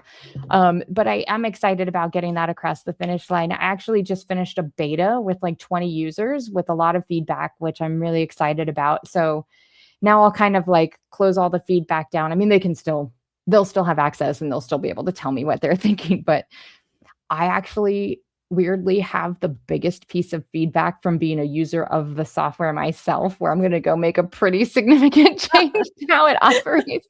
I was like, oh, I kind of hate this one thing. Like, I'm going to go totally change this. Oh, how funny. So I really, whether it's Inboxed or whatever, I'm looking forward to building small spinoffs that help make my life easier and more effective so that I can be more present in my evenings with my kids. You and I are in the same season, right? Your youngest is 17. My youngest is 16. So I have 16, 18, and 19. And boy, I find myself counting down, like just holding on to family dinners or anytime that they all want to play darts with me or like whatever else. Yeah. Right before we jumped on, right? My 19-year-old was like, can you come help me buzz up this spot in the back of my head? I was like, yes. Like, so I want to utilize all of that fun automation work to enable more time before they head out on their own. Yeah. Yeah. I love that. And I think that that's something that is important. Like, get the work done, but get it done so you can be present with those that you love, whether it's your kids, your partner, your pet, whatever. Because divided attention is just, it's not good for anyone. No. One of the things I have to work on, and I don't know if this is true of you, is transitioning, right? So like, this is my office. It's inside the house. As soon as I walk outside that door, like family, right? And which is fantastic. But when I had a traditional office job, so when I worked at Jungle Scout, I would go into the office down in East Austin, and we live in like the Northwest. So it was like a decent commute. I had a transition buffer. Yeah. So by the time I made it home, work was off. Yeah. Right. And so I need to figure out what that looks like inside the house, because it's not something that I'm naturally good at.